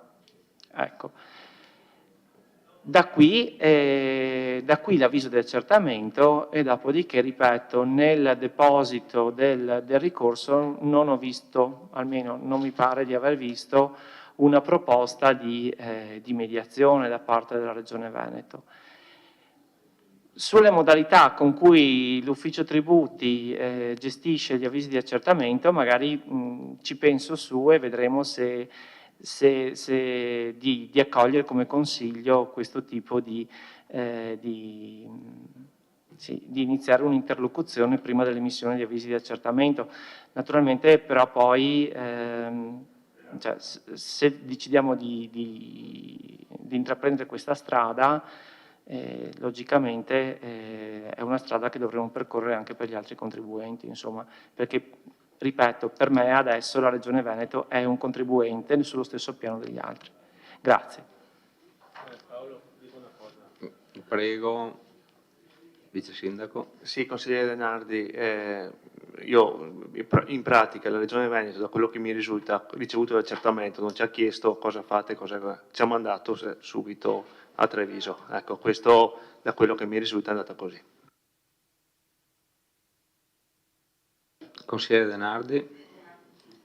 Grazie Presidente. Io credo di parlare una lingua diversa dal dottor Sarri ormai in questi mesi.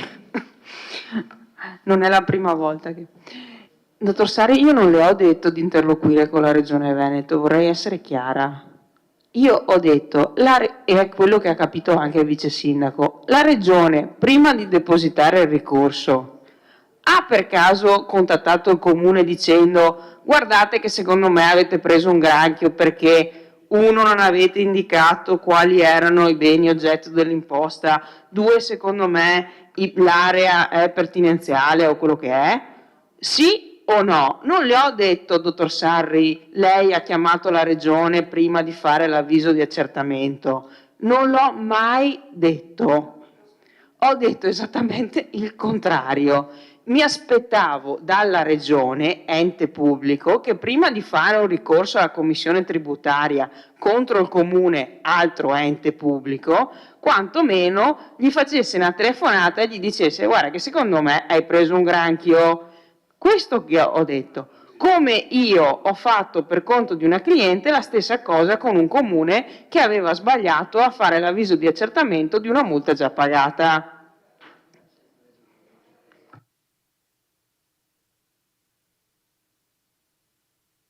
Prego, dottor Sarri. Mi scuso, avevo capito male.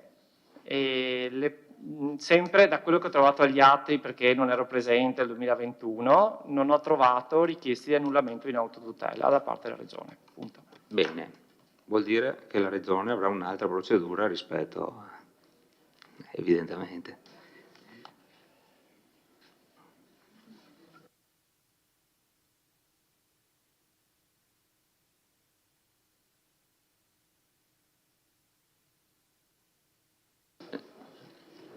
Non vedo prenotazione, quindi passiamo in dichiarazione di voto. Dichiarazione di voto? Nessuna dichiarazione di voto. Passiamo in votazione. Allora, un attimo, apri votazione. Prego.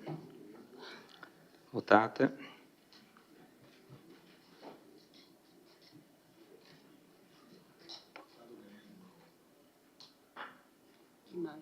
Mancano consigliere Rasera, consigliere D'Arè.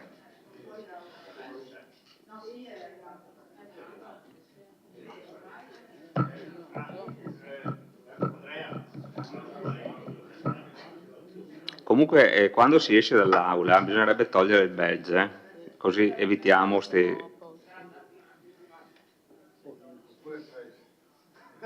No, consigliere può sbeggiare, quindi se no E poi dopo quando sbobbinano... cortesemente.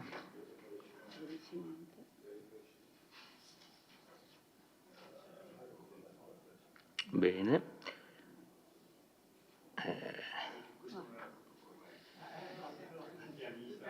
Allora, ripetiamo la votazione, perché qua ripetiamo la votazione, chiudi votazione, la ripetiamo, quindi quelli sono usciti, riprendiamo, dunque, non mi scusi.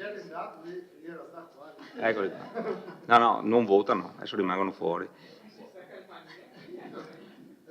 Apri votazione, prego, votate.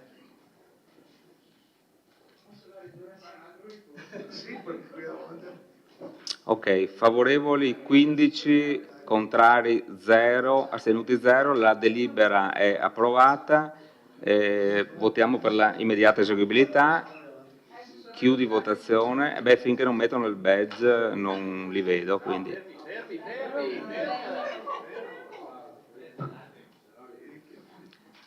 Vedo solo il consigliere D'Arè, quindi il consigliere Rasera si inserisce. Ma no, guardate, fermi. No, ma che votano l'immediata eseguibilità.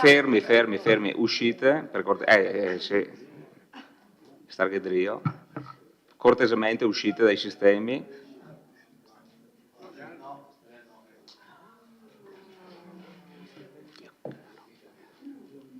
Rasera.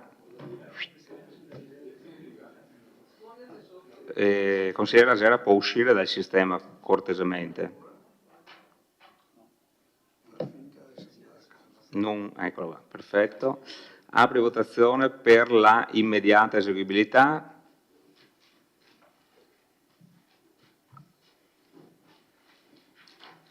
Allora, la delibera è immediatamente eseguibile con favorevoli 15, contrari 0, astenuti 0.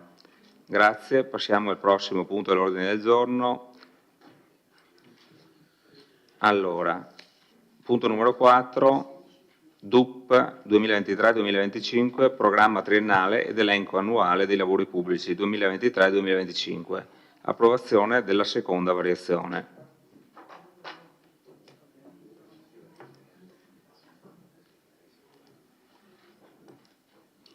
Lascio la parola all'assessore, al dottor Sarri per l'illustrazione della proposta di delibera. Prego. Allora, questa variazione al DUP della programmazione settoriale, quindi riguarda esclusivamente il programma triennale elenco annuale dei lavori pubblici 23 e 25. Se vi ricordate, nella precedente variazione erano stati inseriti 2 contributi PNRR ricevuti con decreto riguardanti la discarica di Forcal e la manutenzione straordinaria per il dissesto idrogeologico di 12 siti. Allora, era stato possibile inserirla nella precedente variazione prescindendo dalla programmazione, quindi dal programma triennale lavori pubblici, perché proprio è un contributo PNRR. Quindi il PNRR consente, essendo contributo PNRR, consente per anticipare i tempi di inserire direttamente sul bilancio prescindendo dalla programmazione.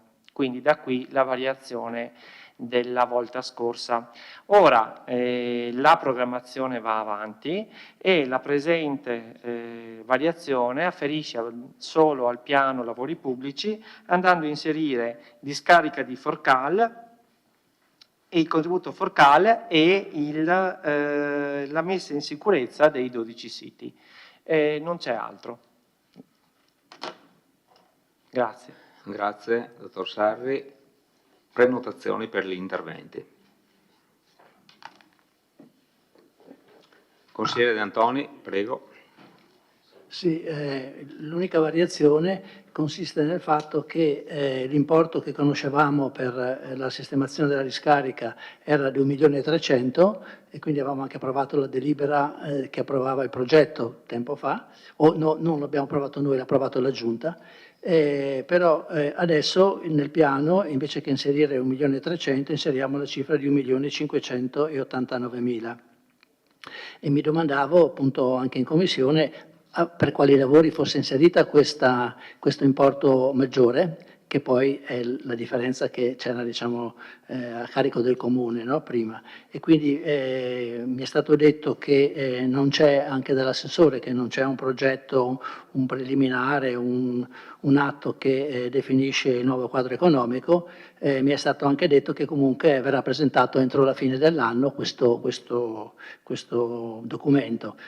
La procedura mi sembra un po' particolare, chiedo anche al segretario, perché per inserire un progetto in un piano delle opere annuale e triennale c'è almeno un pezzo di carta dove c'è scritto come vengono impiegati questo 1.589.000 su un progetto di 1.300.000, ci dovrebbe essere.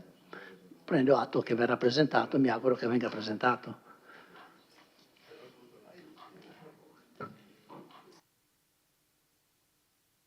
Progetto di approvazione prossimamente, anche perché viene riconfermato. Quindi...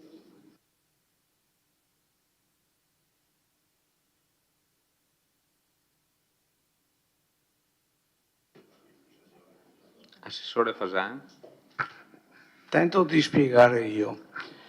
Allora, questo progetto è ancora a partire dall'amministrazione Tonon, è stato fatto nel 2018-19 e valeva 1.300.000 euro. 300.000 euro erano per il comune di Vittorio Veneto e 1 milione per, come si chiama? CRP.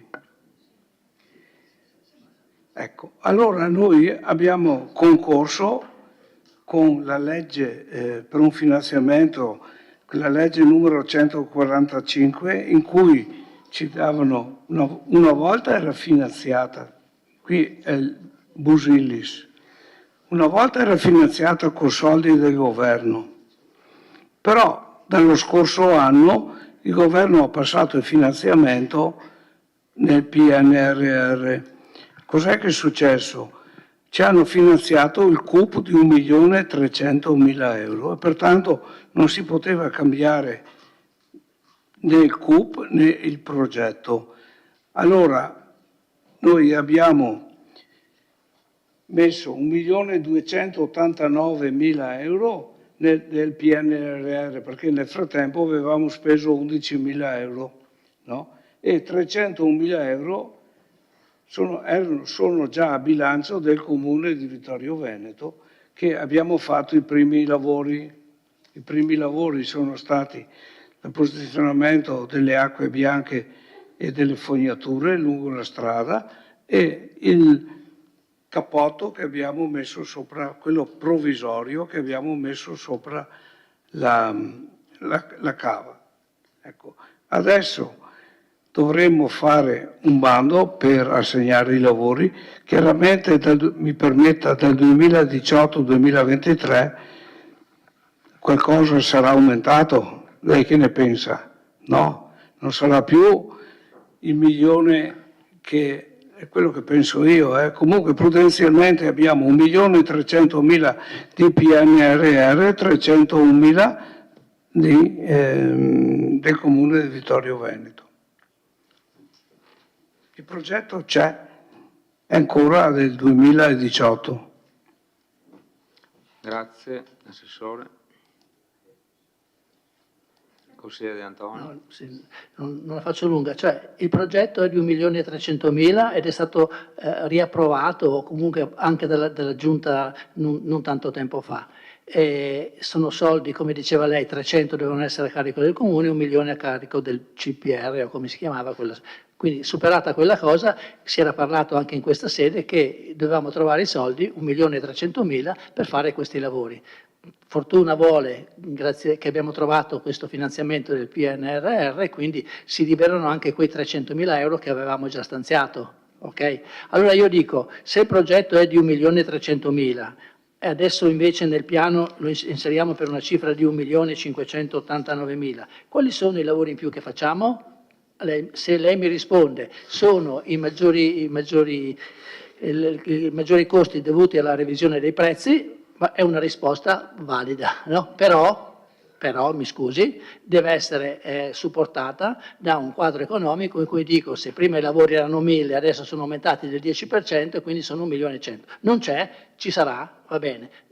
Secondo me non è un corretto modo, dal punto di vista procedurale, non è un corretto modo di fare. Va bene, lo ha chiesto anche il dirigente e gli è stato detto che entro dicembre ce lo presentano. Bene. Lei che è diciamo, in quell'ufficio può chiedere che siano un po' più attenti anche a questi aspetti formali.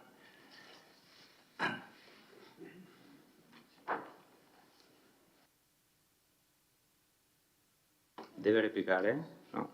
Bene. Così ha risparmiato un... Prenotazioni?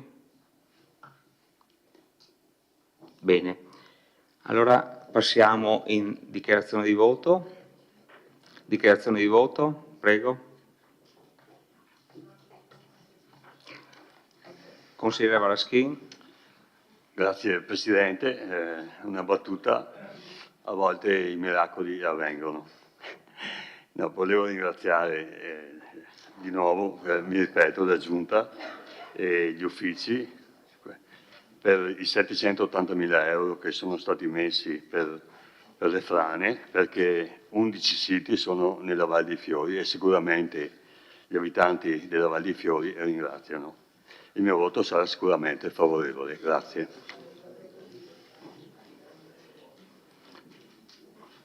Altre dichiarazioni di voto? Passiamo in votazione.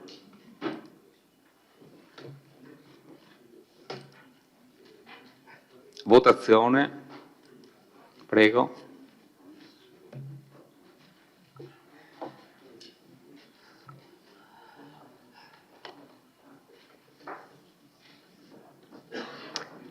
Consigliere Parrella, manca la votazione.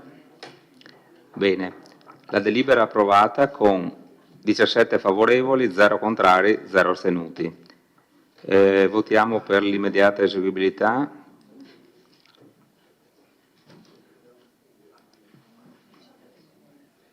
Prego.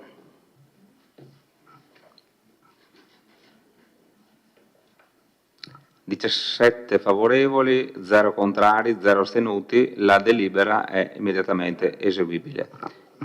Passiamo al punto successivo dell'ordine del giorno, è la mozione, un attimo che... Niente. Mozione presentata dai consiglieri comunali Giulio De Antonio, Alessandro De Bastiani, Marco Dus, ad oggetto annullamento in autotutela della delibera del Consiglio Comunale numero 47 del 6/9/2023 avente ad oggetto permesso di costruire in deroga ai sensi articolo 14, comma 1 del DPR 380-2001 e SMI per la costruzione di numero 2 coperture per i campi da padel presso il Marco Polo Sporting Center. Lascio l'illustrazione della proposta di delibera al consigliere De Antoni.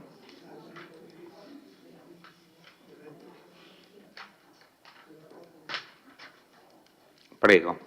Sì, quindi l'oggetto della delibera l'ha già detto il Presidente. Ricordo appunto che nella delibera abbiamo riportato che nel corso del dibattito del Consiglio Comunale del 6 settembre era stata presentata proprio nel corso del dibattito la relazione istruttoria del responsabile del procedimento, dal quale appariva chiaramente che delle due coperture una era già stata da tempo installata quale opera temporanea. Questa cosa non emergeva dagli elaborati di progetto, ma è risultato come un fulmine a ciel sereno questa precisazione del tecnico che era presente alla riunione. Allora, nel corso del dibattito avevamo chiesto di rinviare la discussione per approfondire questo aspetto, ma questa nostra richiesta è stata respinta. Quindi abbiamo chiesto quindi un accesso agli atti, dal quale è risultato che c'era una comunicazione ancora del 24 giugno 2022 con la quale l'impresa ha comunicato di voler installare temporaneamente una struttura in legno lamellare e telo in PVC ai sensi di di un DPR numero 380. Questo DPR regolamenta le attività di edilizia per opere che soddisfano a esigenze contingenti e temporanee, che comunque queste strutture devono essere rimosse al cessare di dette esigenze contingenti e temporanee e comunque entro 180 giorni. L'esigenza temporanea che aveva mosso il richiedente a chiedere a comunicare questa realizzazione era dovuta ai campionati provinciali di padel che dovevano tenersi nell'estate del 2022. Terminata questa esigenza, la struttura doveva essere rimossa. Faccio presente peraltro che l'opera, che è un'opera di tali dimensioni, con l'utilizzo di una struttura portante in legno lamellare, con dei plinti fissati sul terreno, ancorati con una serie di strutture abbastanza importanti, difficilmente può essere considerata una struttura rimovibile. Però questi hanno fatto e quindi sono andati avanti. In data 16 dicembre, quindi prima che scadessero i 6 mesi dall'invio della prima comunicazione, l'impresa ha inviato la richiesta di proroga della comunicazione di inizio lavori. Nei 4 giorni successivi, cioè il 20 dicembre, è stato comunicato dall'ufficio alla ditta il diniego al rinnovo della proroga della comunicazione di inizio lavori, con conferma di obbligo di provvedere allo smantellamento della struttura entro 180 giorni dalla sua installazione, quindi pochi giorni dopo questa comunicazione. Nella stessa nota dell'ufficio veniva precisato che il mantenimento delle opere oltre il termine previsto di 180 giorni le priva di un valido titolo abilitativo e il mantenimento delle opere stesse oltre il termine assentito configura un abuso edilizio. A seguito di quanto emerso durante la seduta del Consiglio Comunale, l'8 settembre, cioè 2 giorni dopo il Consiglio Comunale, l'ufficio procedeva ad un sopralluogo accompagnato da 2 agenti della Polizia Locale che accertavano che la struttura non era stata smantellata. 2 o 3 giorni dopo l'ufficio dava comunicazione agli interessati dell'avvio del procedimento finalizzato alla verifica della legittimità dell'opera. Il 12 settembre l'ufficio comunicava alla ditta interessata la sospensione per 30 giorni dell'istruttoria relativa alla pratica e poi, dopo le comunicazioni pervenute anche dall'interessato, il 10 ottobre scorso l'ufficio ha emesso l'ordinanza numero 300 con la quale si ordina all'impresa la rimozione della struttura entro 30 giorni. Si diffida l'impresa ad utilizzare la struttura in quanto priva del titolo abilitativo e di agibilità. Se questa rimozione, sempre riportato nell'ordinanza, non veniva effettuata entro i termini prescritti, doveva essere demolita d'ufficio e quindi addirittura il terreno e l'opera che rimaneva doveva restare di proprietà dell'amministrazione.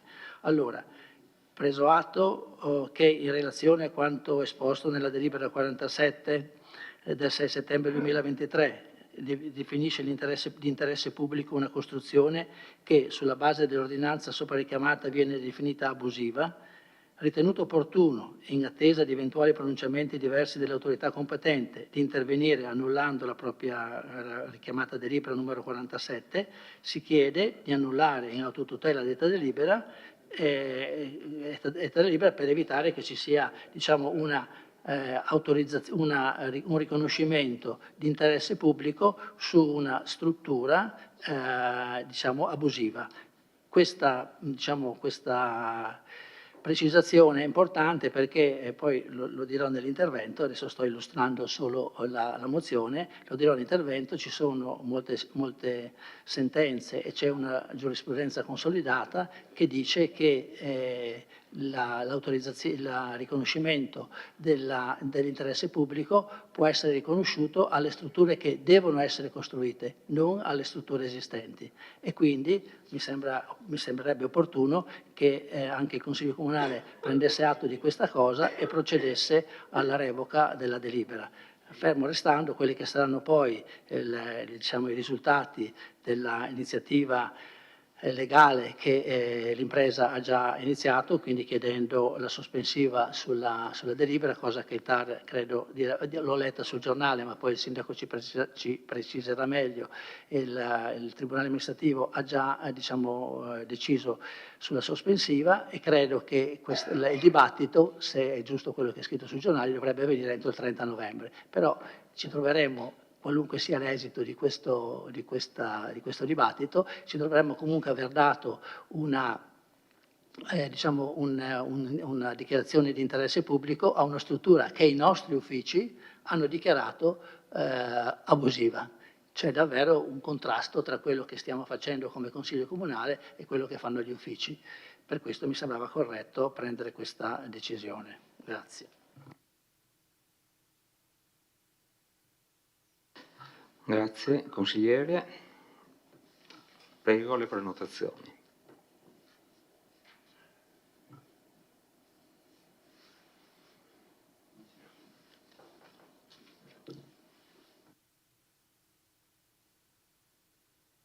C'è qualche prenotazione? Prego.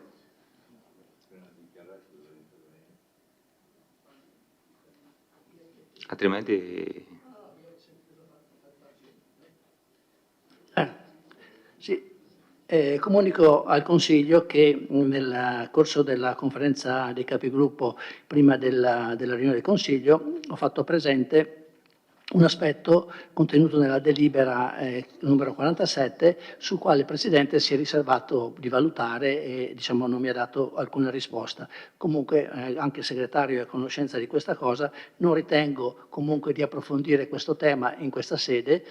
Uno, perché non ritengo di leggere quel verbale che... Scusi, io le ho detto che per il problema parla del verbale, Esatto. Noi ci possiamo trovare, io ho dato mia disponibilità per prendere in carico il problema insieme a lei e agli uffici la prossima settimana, quando vuole. Non mi sembrava opportuno affrontare il problema tecnico 5 minuti prima del Consiglio, tutto qua. Okay. Quindi disponibilità massima del sottoscritto, degli uffici e anche di lei a questo punto. Certo, ma io sono disponibilissimo, io voglio solo far rilevare che nella delibera di cui chiedevo la revoca ho richiamato un verbale che al momento non esiste. Allora non voglio approfondire questo tema, nel senso che se il Consiglio ritiene di revocare non deve revocare per quel motivo, almeno secondo me. Io insisto sull'aspetto di metodo e insisto sui temi che ho già accennato e che adesso riprendo.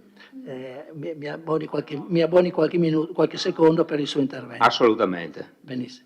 Premetto che io ho sempre votato in questo Consiglio Comunale a favore del riconoscimento di interesse pubblico per interventi simili, ad esempio lo Sporting Club di San Giacomo, oppure per iniziative nel campo produttivo, ad esempio la cantina di San Giacomo. Le mie perplessità sorgono invece su questa pratica non tanto per quanto riguarda la mancanza di interesse pubblico, quanto per la procedura che è stata seguita.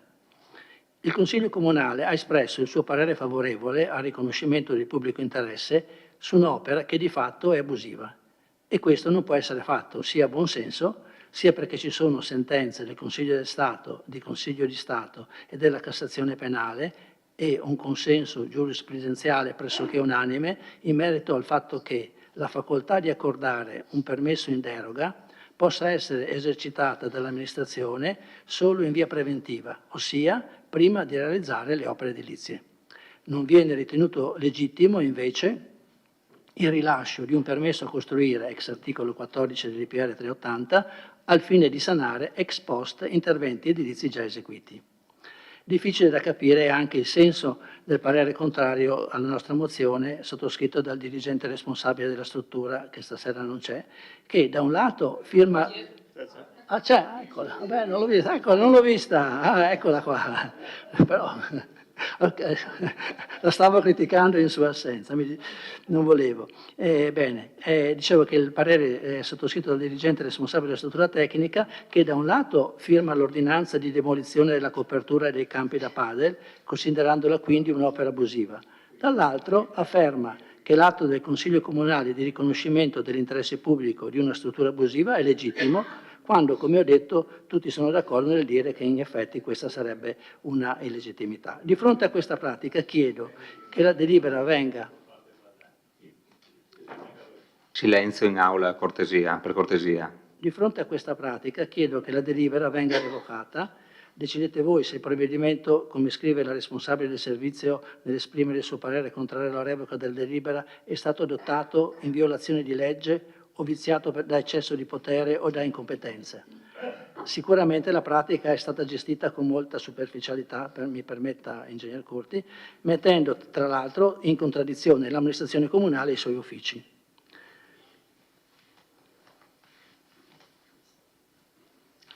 Grazie, consigliere.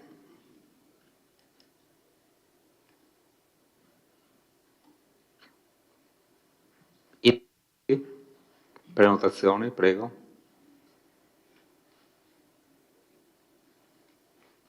Consigliere Balliana. No, vorrei solo esprimere il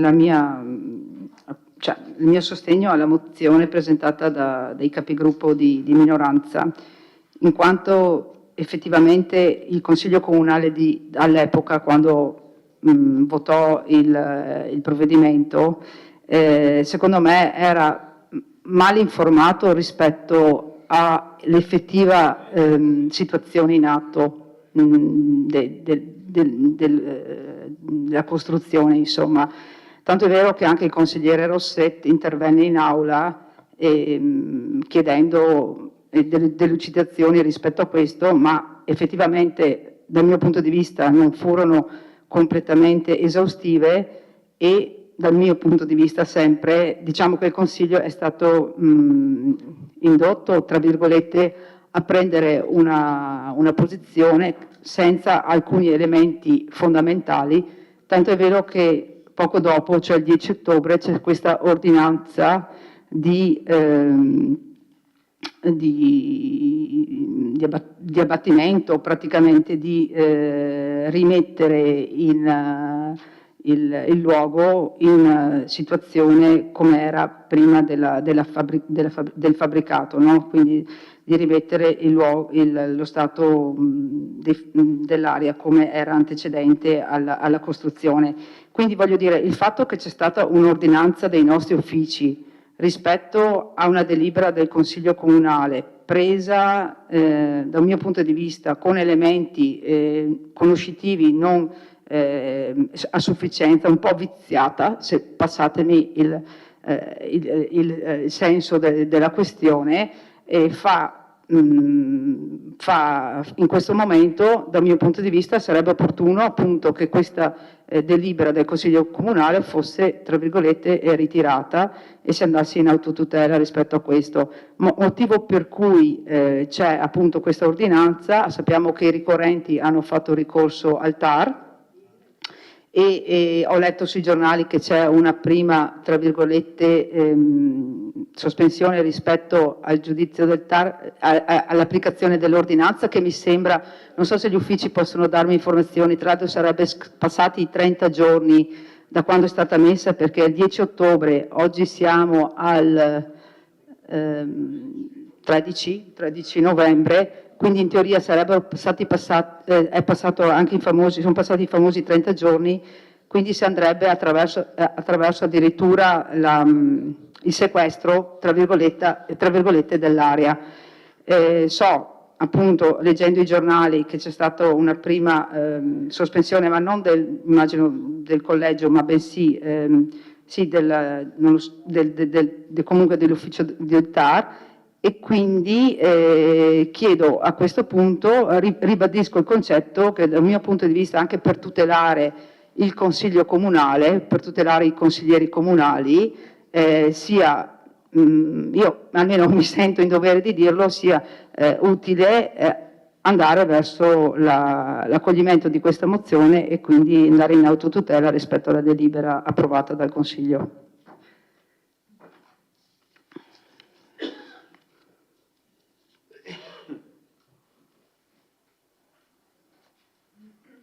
Prenotazioni, consigliere Dus. Sì, è curioso notare come alle volte basti veramente un granello di sale perché l'ingranaggio si inceppi e si crei fondamentalmente una catastrofe. Qui fortunatamente è una catastrofe amministrativa. Noi quella sera là in consiglio chiedemmo se le carte erano in regola, se era tutto stato vagliato, studiato, eccetera, e chiedevamo fondamentalmente di rimandare il punto all'ordine del giorno. Lo chiediamo spesso, evidentemente perché spesso le cose non hanno una loro linearità, diciamo.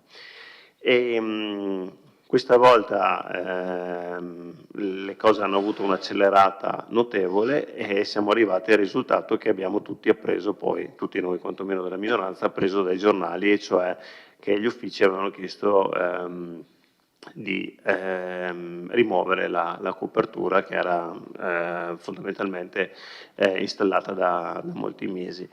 È stata una doccia fredda, credo, sia per quelli di minoranza, ma anche quelli di maggioranza che quel punto all'ordine del giorno l'hanno votato. Allora adesso vedremo un po' come si evolverà la situazione dal punto di vista amministrativo del TAR e alla fine chi avrà ragione e chi no. Diciamo, non è che mi interessa relativamente chi ha ragione. Credo che se ne esca un po' tutti quanti male, sia noi in Consiglio che quantomeno la Giunta, che pare da quello che si legge sui giornali aveva assicurato o quantomeno promesso che le cose sarebbero andate diversamente, e così non è stato. Dico che si fa tutti quanti una figura un po' così barbina della situazione, perché poi invochiamo sempre questi investimenti di privati che devono investire sul nostro territorio e Carnielli, silenzio. Carnelli, silenzio. Qui abbiamo un investimento di un altro privato, giusto o sbagliato che fosse dal punto di vista amministrativo, e per n motivi adesso vedremo cosa succederà di questo investimento. Ecco, sono cose molto complesse da gestire in termini amministrativi, però in questo momento mi pare che stiamo inciampando di più di qualche argomento. Niente, il consiglio che ci permettiamo di dare dal punto di vista amministrativo, poi ci direte se è completamente sbagliato oppure no, è quello di, in autotutela, ritirare quella cosa che è stata sostenuta in quest'Aula.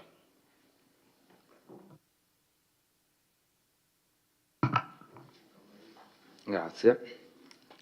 Consigliere De Bastiani. Sì, aggiungo qualcosa a quanto è già stato detto e ben illustrato dai miei colleghi.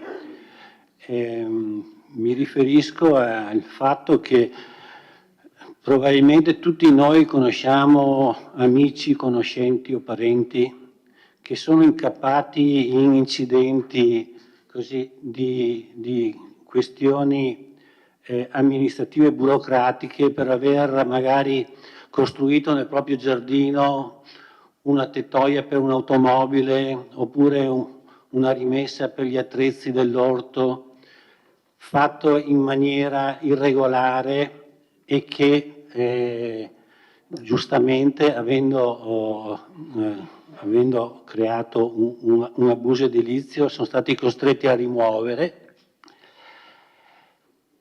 E questi cittadini poi vedono una situazione del genere dove un manufatto notevole, di notevoli dimensioni, viene dichiarato e certificato come abusivo e il Consiglio Comunale approva una sua approvazione, dà una sua approvazione a una struttura abusiva. Beh, quantomeno è imbarazzante e forse anche immorale. Cioè, questo vorrei dire che questo, dopo la famosa operazione via Oberdan, no? Questa è un'altra perla del nostro assessore che si è molto dato da fare, no? Durante quel dibattito era il più acceso in aula su questa questione, no? Sì, non ci facciamo mancare niente. Qui facciamo la figura di essere deboli con i forti e forti e prepotenti con i deboli. È quello che succede non solo qui, ma purtroppo in tutto il Paese, è quello che crea la grande distanza, la sempre maggiore distanza tra cittadini e politica, è quello che da sempre ha indignato i cittadini e che in questo caso è rappresentata da una situazione macroscopica, perché la situazione è veramente macroscopica. Quindi, a mio avviso, ritirare la delibera che è stata fatta, quantomeno un segno di rispetto appunto verso tutte quelle altre persone che sono state trattate in un'altra maniera.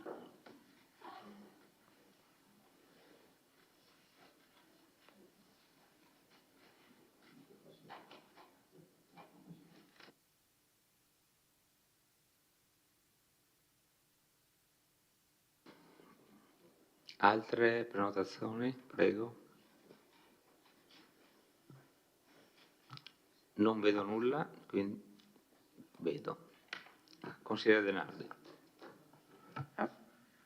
Non so, vedo la dirigente che prende appunti perché forse probabilmente aveva intenzione di intervenire anche lei. Io aggiungo a quanto hanno già detto i colleghi che durante la seduta nella quale è stata approvata dalla maggioranza la delibera col permesso di costruire in deroga, quindi il 6 di settembre, come consiglieri di minoranza abbiamo chiesto più volte delucidazioni che sono rimaste inevase ai tecnici. Ricordo benissimo le frasi che si sono susseguite con risposte del tipo dobbiamo verificare, dobbiamo ancora valutare, dobbiamo valutare e decidere. Ora, quando degli uffici arrivano in Consiglio Comunale e davanti alle richieste dei consiglieri danno queste risposte, mi pare evidente che l'istruttoria, per quanto sia durata parecchi mesi, quasi un anno, non fosse del tutto completa, perché io credo che l'amministrazione debba portare all'attenzione del Consiglio Comunale le delibere una volta che sono fugati tutti i dubbi, sono completate tutte le verifiche, sono valutate definitivamente tutte le varie opzioni. Evidentemente questo non era ancora stato fatto, però è stato deciso che la delibera doveva arrivare comunque in Consiglio Comunale. Ciò è evidentemente vero, tanto che di fronte a queste risposte le minoranze hanno proposto di rinviare l'esame del punto e la maggioranza ha votato compattamente contro il rinvio del punto, asserendo che non c'era nessuna necessità di rinviare per fare ulteriori verifiche e ulteriori valutazioni anche da parte degli uffici e che si poteva procedere al voto, tanto che poi insieme ai colleghi di minoranza siamo usciti tutti quanti e la delibera è stata votata solo dalla maggioranza. Di questo atteggiamento credo che abbia di fatto giovato l'impresa, che una volta avvenuto il patatrac, nel senso che una volta creato poi il secondo atto da parte dell'amministrazione, cioè l'ordine di demolizione, ha ovviamente fatto ricorso e in quel ricorso alla fine ha rilevato la schizofrenia dell'atteggiamento dell'amministrazione comunale, no?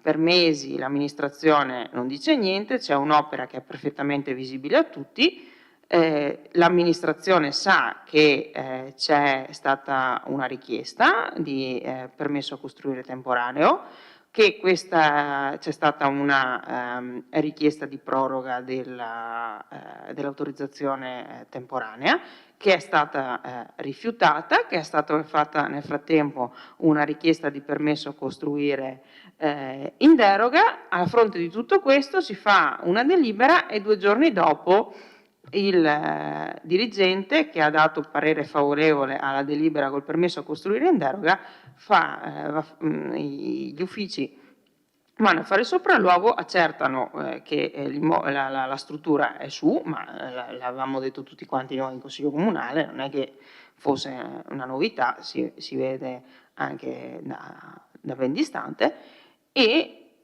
avvia il procedimento che ha portato all'ordine di demolizione. Ora, tutto questo alla fine però paradossalmente crea una serie di danni, questo atteggiamento complessivo dell'amministrazione crea una serie di danni evidenti. Li crea evidentemente alla ditta che aveva fatto affidamento, viene fuori sui giornali, sulle parole di qualcuno, un giorno o l'altro capiremo le parole di chi, che gli avevano detto si fa, si sistema.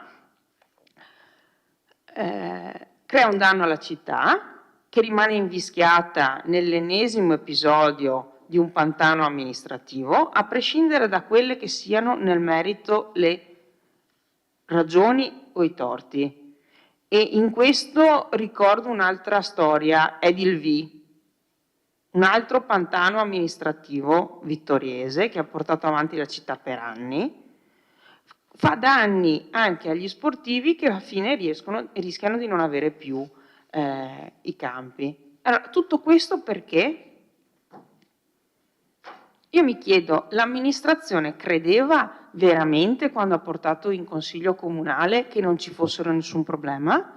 O credeva che nessuno di noi, leggendo la documentazione, avrebbe detto ma siamo sicuri che è tutto a posto? D'altro canto ve lo ha chiesto anche uno dei vostri consiglieri comunali, il consigliere Rossetto, ha detto ma qua stiamo facendo una sanatoria o stiamo facendo un permesso a costruire in deroga? Anzi, addirittura ha chiesto al segretario che garantisse per lui in sede anche penale perché non voleva avere strascichi, tanto che giustamente il segretario gli ha detto io in sede penale la responsabilità è tua, non posso farti niente. Io scommetto che qualcuno dirà che c'è un doppio binario parallelo tra i 2 atti, tra quello del permesso a costruire e quello dell'ordine di abbattimento, che i 2 sono completamente indipendenti, vivono di vita propria, sono 2 questioni completamente diverse. Lo scommetto che prima o poi verrà fuori questa storia. Sta di fatto che quello che rimane, a mio avviso, inaccettabile, e come ha detto il consigliere Dus, a me non interessa chi vincerà la causa al TAR. A me interessa che è arrivato in Consiglio Comunale un atto e una procedura che non era istruita a 1000 per 1000 e che ha ingenerato una serie di pateracchi a questa città. Facciamo l'ennesima figura barbina, l'ennesima. Grazie.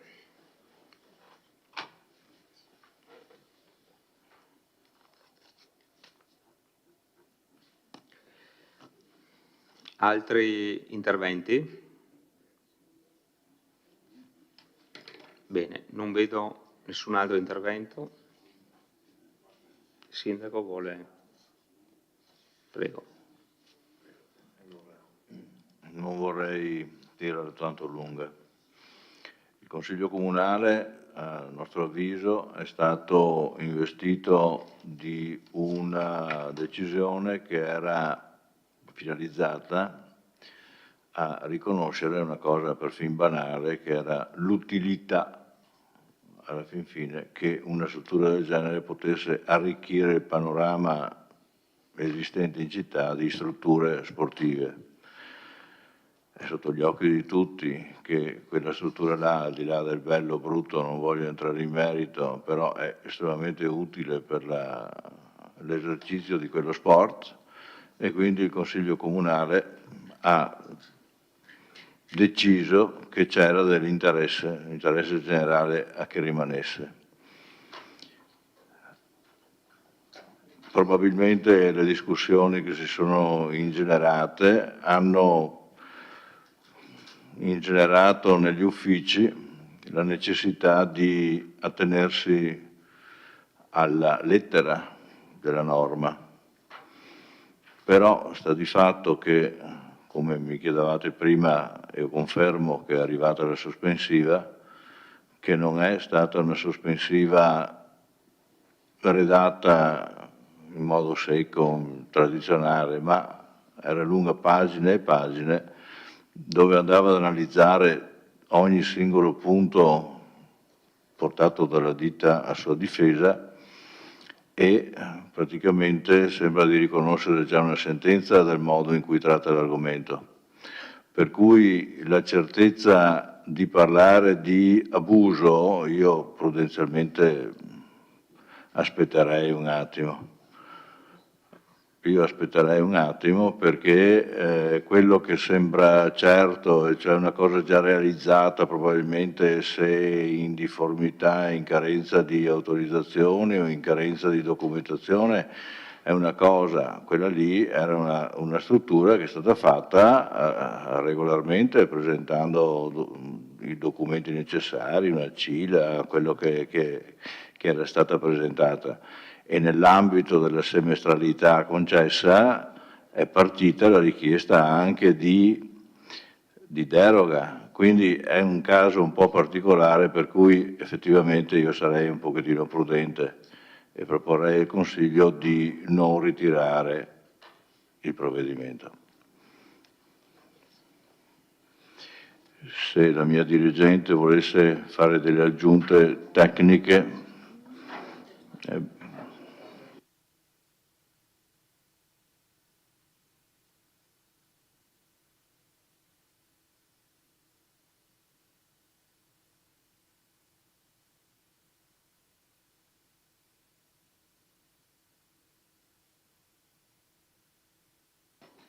Prego, ingegnere. Sì, buonasera.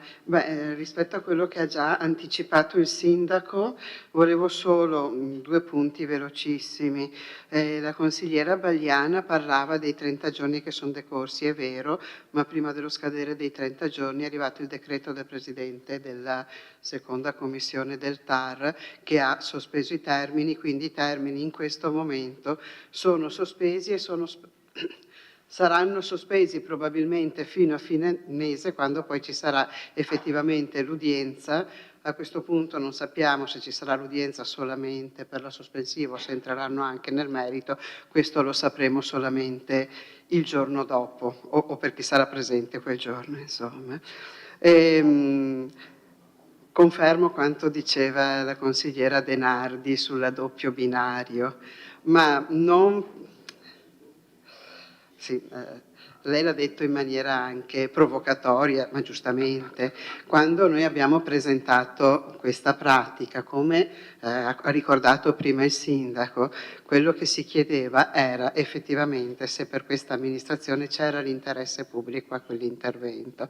Dopodiché è vero che la pratica nasce a ottobre dell'anno scorso, quindi a un anno, è vero che in questo anno abbiamo avuto una serie di integrazioni importanti, abbiamo avuto molte richieste, alcune ufficiali, altre a un certo punto ufficiose, quindi non se ne troverà traccia nel protocollo, perché magari facevamo semplicemente la telefonata, quindi non è che gli uffici per un anno l'hanno messa in un cassetto, per un anno hanno chiesto che venisse prodotta la documentazione necessaria per arrivare al rilascio del permesso.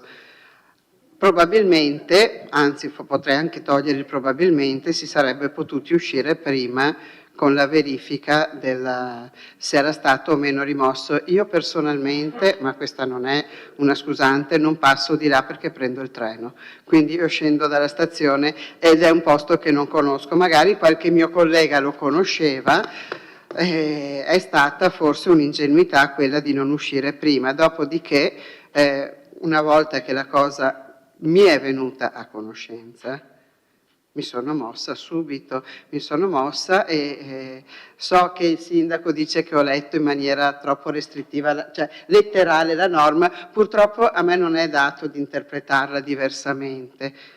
Adesso sarà un giudice, il giudice, peraltro il Presidente nel fare il decreto, come anticipava il sindaco, è già entrato nel merito e non parla mai di abuso, perché dice che essendo stata presentata, l'istanza di permesso in deroga in vigenza della legittimità di quella struttura, perché quella struttura è stata installata a giugno e poteva rimanere installata fino, mi pare, al 23-24 di dicembre dello scorso anno. Scusate, non ricordo tutte le date a memoria, ma siamo lì.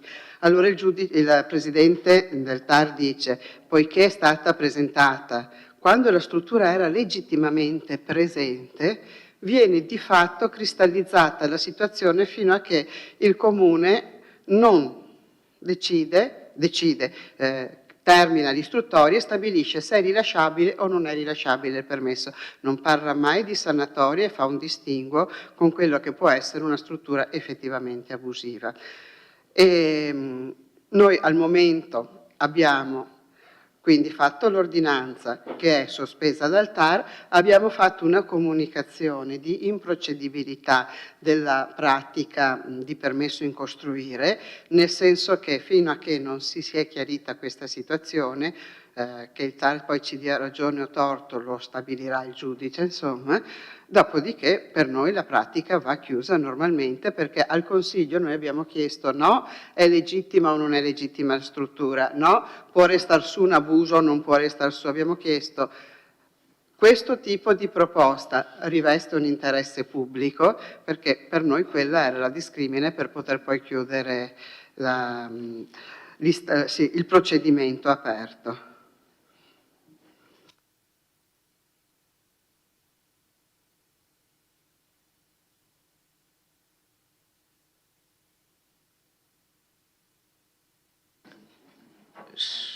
Non ci consigliere Dus, prego.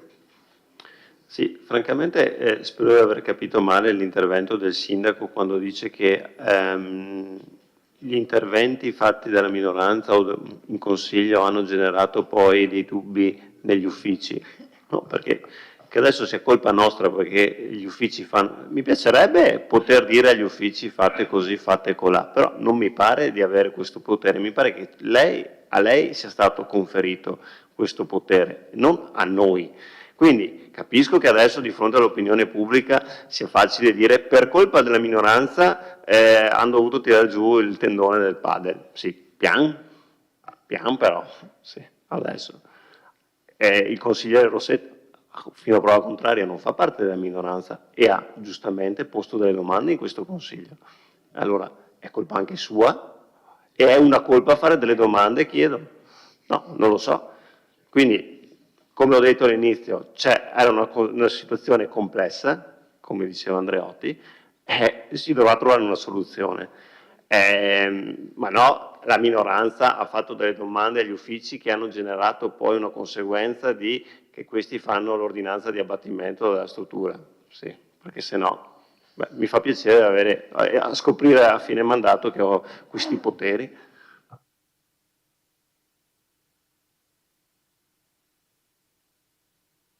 Consigliere D'Antoni, prego. Sì, collegandomi appunto a quello che diceva il consigliere Dus, anche perché la pratica è stata portata in consiglio con la richiesta di permesso a costruire. Le carte, gli elaborati che erano stati inviati a tutti i consiglieri comunali prevedevano una pratica di nuovo permesso a costruire, punto. è venuto fuori in consiglio, alla presenza dell'ingegnere, del collega dell'ingegnere Curti, è venuto fuori una relazione che non era stata consegnata ai consiglieri, ma che era stata comunque portata in giunta, dalla quale risultava che l'opera era già costruita, era già esistente, e questa pratica era stata portata all'attenzione della giunta ancora in luglio. Poi quel 6 settembre tutti sono caduti dalle nuvole, però nella documentazione portata in giunta il 27 di luglio c'era scritto che l'opera esisteva già, perché era nella relazione dell'ingegnere collega dell'ingegnere Curti. Questa relazione a noi è stata consegnata solo durante il Consiglio, anzi a mezzogiorno della giornata del Consiglio, e da qui è nata tutta questa richiesta di precisazioni.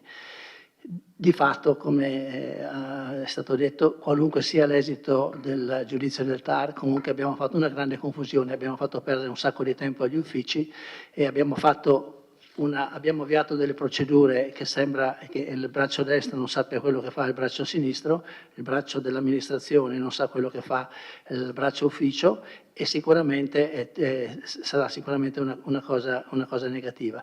Quello che la mia insistenza nel chiedere il ritiro della delibera è che i ricorrenti chiaramente fanno forza su questo fatto, sul fatto che il Consiglio ha dato parere favorevole sul riconoscimento dell'interesse pubblico.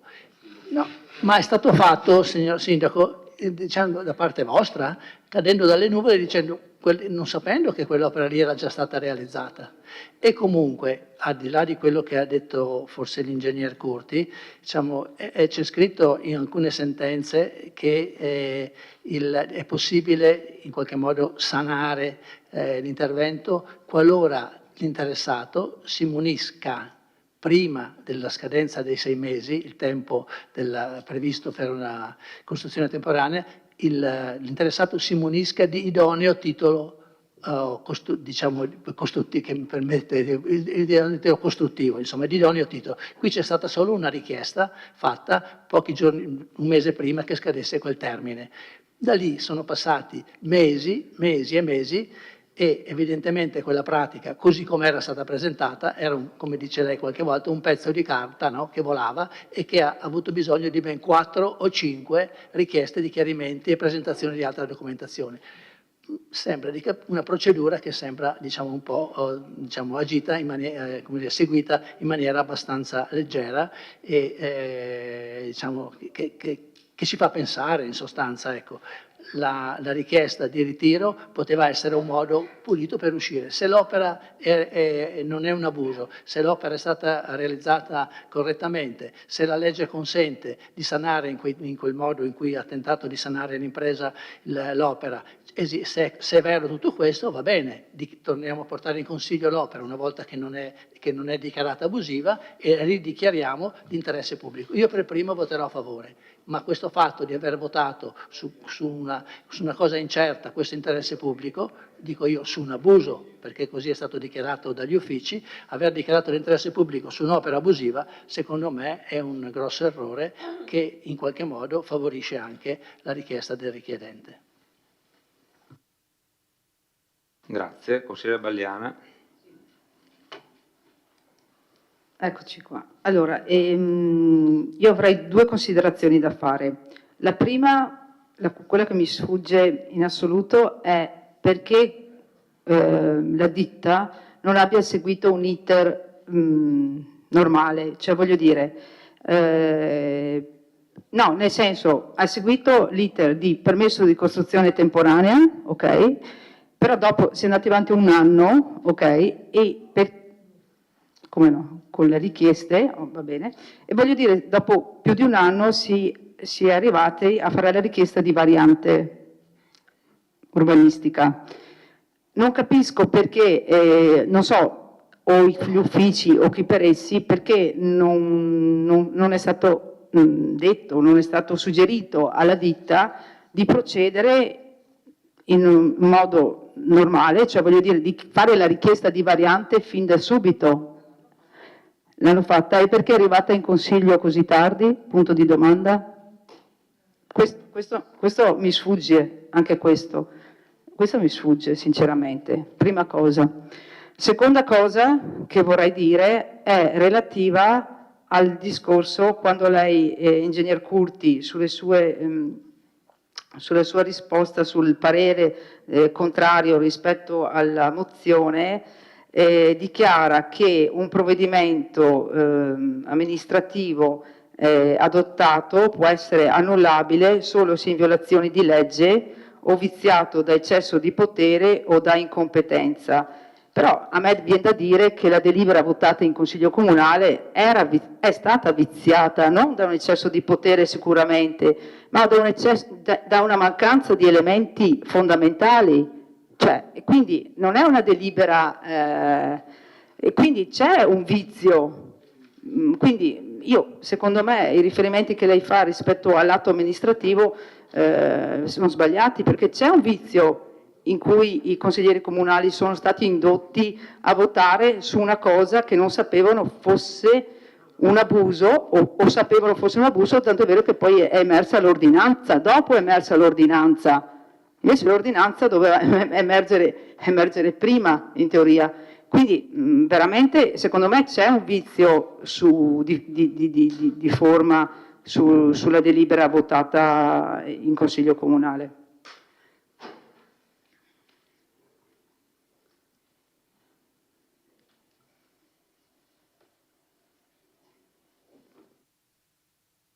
Consigliere Denardi. Grazie. Io faccio solo due notazioni. Una che riguarda le affermazioni fatte dal sindaco all'indomani della, diciamo così,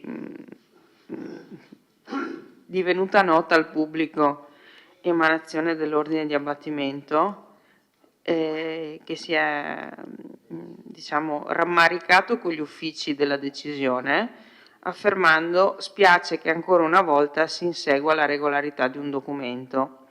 Ora, che un sindaco, ribadisco, come ho già con i colleghi consiglieri di minoranza affermato alla stampa, che un sindaco tratti le questioni di legalità come una questione di dispiacere, a prescindere, ribadisco, da quello che sia poi la decisione finale del TAR, mi pare quantomeno raccapricciante, perché dovremmo sempre ritenere che le questioni di regolarità siano, al pari delle questioni di merito, un elemento fondamentale dell'agire dell'amministrazione.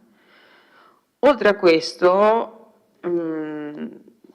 segnalo solo all'ingegner Curti che la questione che lei ha citato come elemento che il Presidente del TAR ha posto a fondamento della sua decisione di sospendere il provvedimento, cioè quello della richiesta di permesso a costruire in deroga proposta entro i 180 giorni dal primo, era stata già posta al Consiglio Comunale dalla sottoscritta, che aveva chiesto a lei e all'ingegnere Della Giustina se il fatto che la richiesta fosse stata fatta appunto entro i 180 giorni influenzasse in qualche modo la legittimità della costruzione in quel momento, cioè al 6 di settembre. La risposta vostra è stata: dobbiamo ancora valutare questa cosa.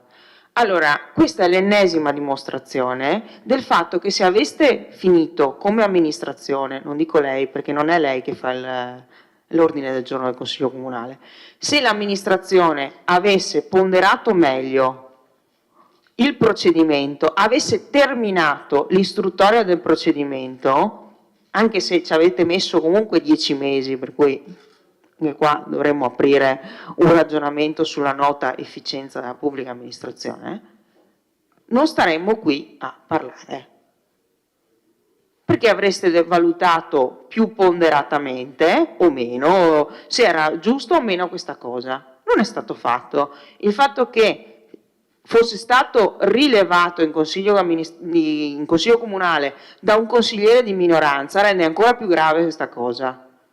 non perché io non ho posto, ribadisco quella volta la domanda perché dovevo fare l'avvocato che si occupa di urbanistica, che tira il pelo nell'uovo, perché io ho detto tante volte qui dentro che non mi occupo di urbanistica per lavoro e non è un tema che frequento normalmente nella vita. Però è evidente che il dubbio doveva venire ancora prima, visto che è stato sollevato anche in Consiglio Comunale, e questo conferma una volta di più che la nostra richiesta di sospendere la votazione sulla delibera era perfettamente corretta.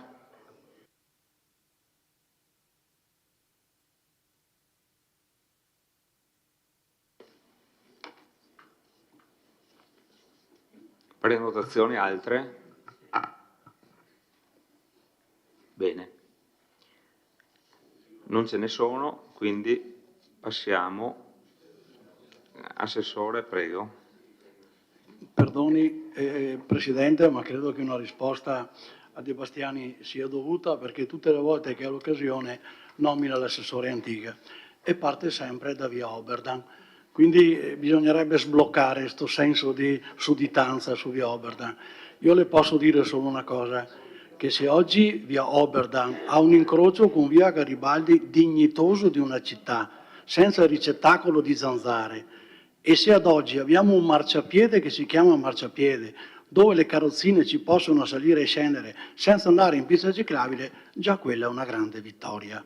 Quindi via Oberdan è una grande vittoria, perché quantomeno ha portato qualcosa di positivo nel territorio. Poi definire immorale un atto di un consiglio non riesco a trovare il nesso, se posso.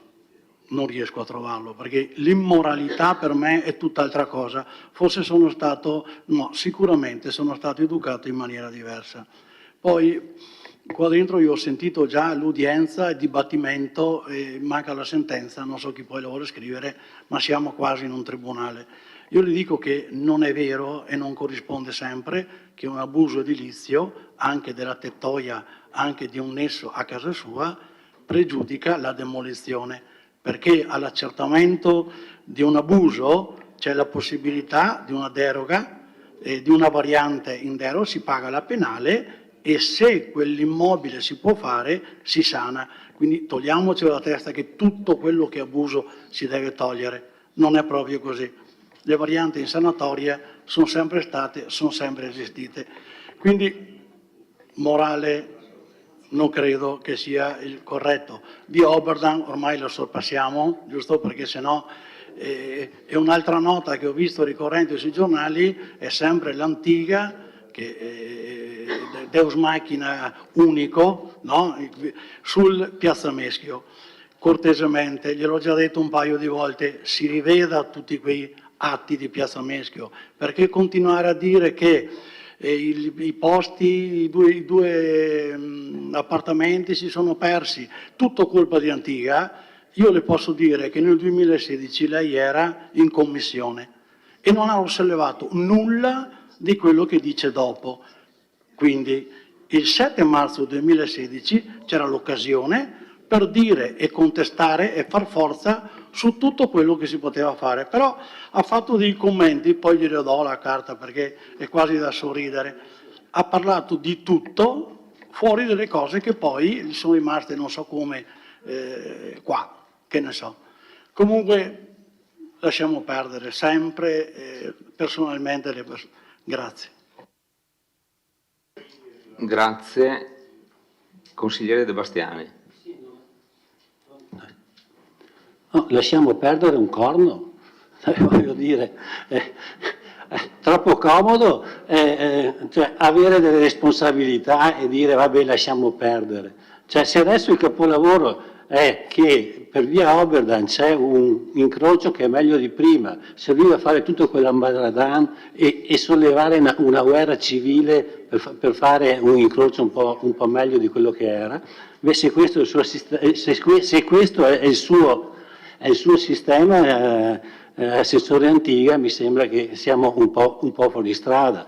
Poi se io la cito è perché lei si fa promotore di certe iniziative, Nel dibattimento che riguardava il padel, io l'ho fatto anche notare durante quella seduta che lei era il più agitato di tutti quanti. Noi si stava qua, ci si confrontava anche molto pacatamente e serenamente, mentre lei era molto molto agitato. E la stessa cosa vale per Piazza Meschio, dove lei ha tessuto un elogio, e me lo ricordo bene, dell'imprenditore che ha operato in quella zona e che ancora non ha risolto dei problemi che questo Consiglio Comunale ha messo in evidenza e che dovrebbero, il Consiglio Comunale ha chiesto di risolvere e che ancora non sono stati risolti, e il suo elogio di quell'imprenditore non mi sembra che collimava con il parere di qualche altro consigliere comunale della sua stessa parte politica. Grazie consigliere. Ci sono altre prenotazioni? Va bene, passiamo in dichiarazione di voto. Dichiarazione di voto. Consigliere Varaschin. Grazie Presidente. Immorale, anche secondo me, è un termine forte del consigliere De Bastiani. Comunque ribadisco la mia convinzione per quel che riguarda il beneficio pubblico sportivo, ma vista la confusione che si è venuta a creare attorno a questa delibera, vista anche la sospensiva del TAR e che ci sarà una sentenza il 30 novembre, annuncio che il mio voto sarà di astensione. Volevo anche dire che abbiamo tirato via il nostro capannone, che era puramente beneficio pubblico del piazzale vicino allo skateboard e alla pista atletica in pratica. Grazie. Grazie consigliere Varaschin. Prego segretario. Sì, volevo precisare soltanto una cosa, perché si parla sempre di sospensiva. Quello che c'è stato è un decreto cautelare di sospensione, non è la sospensiva. La sospensiva ci sarà il 30, quindi il 30 non è che può esserci anche la sentenza a breve, ma la sospensiva viene decisa il 30 novembre. Grazie segretario. Dichiarazione di voto. Andrea. Consigliere Casagrande, prego. Grazie. Come capogruppo della lista autonomiato sindaco dichiaro il voto contrario alla mozione.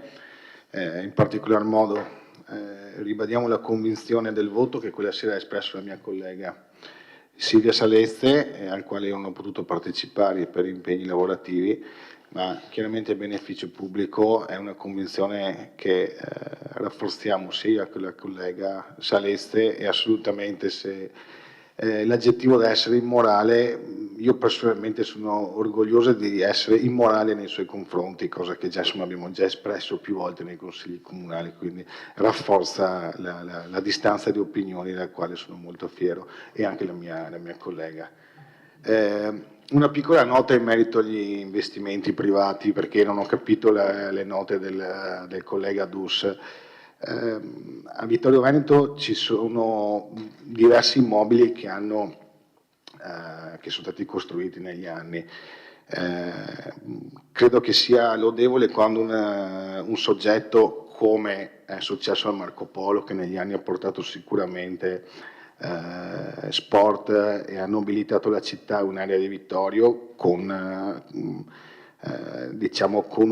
un'immagine sicuramente molto apprezzabile e positiva. Chiaramente ogni investimento va fatto nel rispetto delle regole e delle norme. Ci sono altri investimenti privati importanti nella città, tra cui quelli menzionati. Uno lo conosciamo bene per via della commissione, poi ce ne sono altri, ma le assicuro che da parte dell'amministrazione ci sono, per quello per il quale io sono informato, ci sono costanti confronti nell'interesse chiaramente di portare avanti gli investimenti, soprattutto quando sono privati, perché a nessuno piace mettere i soldi là, non credo che neanche al gruppo lì sia piaciuto mettere i soldi là e tenerli fermi. Tutti gli investimenti privati che stanno avvenendo in città, per quelli dove posso dire io, stanno andando avanti nel pieno rispetto delle norme, che al giorno d'oggi sono di notevole rilievo, e nell'interesse di accelerare il più possibile, di portare anche delle riqualifiche in una città che ha vissuto di industria per anni e che oggi purtroppo trova delle aree dismesse che mi auguro nel più breve tempo possibile possano ritornare vive e a rendere questa città più felice. Grazie. Consigliere D'Arè, turno di voto, prego. Sì, noi votiamo contro questa proposta, riteniamo che l'evidenza pubblica e soprattutto l'impianto sportivo sito in quel contesto sia un valore aggiunto alla città, quindi il nostro voto è contrario. Consigliere De Antoni. Sì, io preannuncio chiaramente il mio voto favorevole alla mozione, ma voglio ribadire nuovamente quanto ho detto prima. Io riconosco l'interesse pubblico per un'opera di questo genere e, come ho già detto, ho votato a favore anche in altre occasioni per queste proposte. La nostra richiesta è motivata dal fatto di fare chiarezza su questa procedura che è diciamo, sicuramente un po' controversa. Quindi il mio voto è favorevole alla mozione, ma ribadendo questa mia diciamo, disponibilità a votare l'interesse pubblico di quella struttura una volta che la pratica sia stata liberata da tutte queste orpelli che ci sono sopra. Consigliere Dus. Anche noi voteremo favorevolmente a questa mozione ed è curioso come i consiglieri di maggioranza che ora dicono di votare contro questa mozione perché sono a favore dell'interesse pubblico sono gli stessi consiglieri di maggioranza che stanno sostenendo un'amministrazione che tramite i propri uffici ha chiesto di demolire quella struttura. Quindi un grandissimo cortocircuito. Io credo che si debba alle volte prescindere qual è il piano politico e la narrazione che si vuole costruire attorno a un'opera e quello che è il piano amministrativo. Nel merito agli investimenti registravo solamente come su queste due operazioni, ma potremmo aggiungerne anche delle altre, la parte privata ha dichiarato sulla stampa di aver avuto delle difficoltà. Poi lei dice che le difficoltà in realtà non ci sono, non lo so, mettetevi d'accordo voi, ripeto, io registro questo, sia sui Carnielli, lasciamo stare l'area Borca, sia su qui nel campo da padel. Io leggo le dichiarazioni sui giornali, non ho rapporti con nessun privato, ripeto, vedo delle difficoltà e soprattutto vedo che c'era una struttura e adesso viene demolita, forse sì, forse no, c'era un bubone che quello è e quello rimane, sarà colpa del privato, sarà colpa del pubblico, non lo so, tanto è che il problema rimane lì com'è. Torno a dire, questo qui era un intervento, una mozione che entrava sul merito amministrativo, ognuno vuole giocarla sul piano che decide, fate voi. Bene, faccio anch'io la mia dichiarazione di voto. Io faccio mie sostanzialmente le osservazioni che ha fatto il collega Varaschin, con cui concordo. La situazione secondo me è complessa e non mi è molto chiara, per la verità. Resto pertanto in attesa del giudizio di sospensiva che il TAR Veneto pronuncerà il 30 di novembre prossimo. Dopo aver valutato le ragioni sia del ricorrente privato sia quelle pubbliche, che il Comune formulerà con la costituzione in giudizio e con la presenza del proprio ufficio legale in aula a Venezia.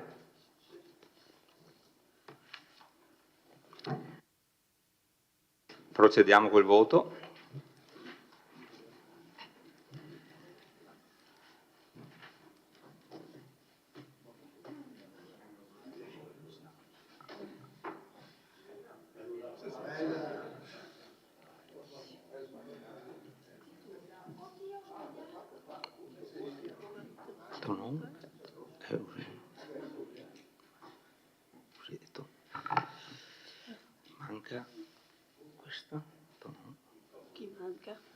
No, ma non certo non ma doveva uscire. Sì. Sì. Allora, cortesemente io annullo, usciamo. Perfetto. È uscito all'inizio. Eccoci qua. Allora, rivotiamo. Apri votazione.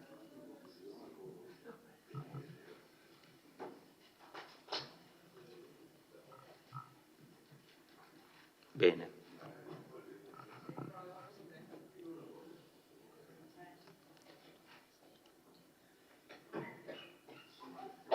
Allora, la delibera non è approvata con contrari 9, favorevoli 5, astenuti 2.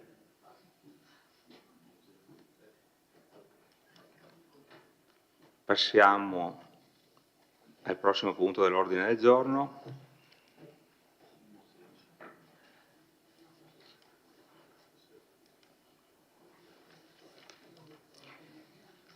Mozione presentata dai consiglieri comunali Roberto Tonon, Giulio De Antoni, Barbara De Nardi, Marco Dus, Alessandro De Bastiani e Mirella Bagliana ad oggetto revoca e o ritiro in autotutela della delibera di adozione del PAT, delibera del Consiglio Comunale numero 29 del 26/7/2023.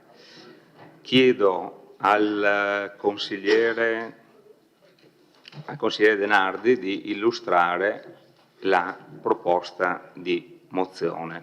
Grazie. Sì, illustro e basta, poi farò successivamente in un altro momento l'intervento. Premesso che nel corso della seduta del Consiglio Comunale del 26 luglio 2023 è stata esaminata, discussa e votata la delibera relativa all'adozione del piano di assetto del territorio.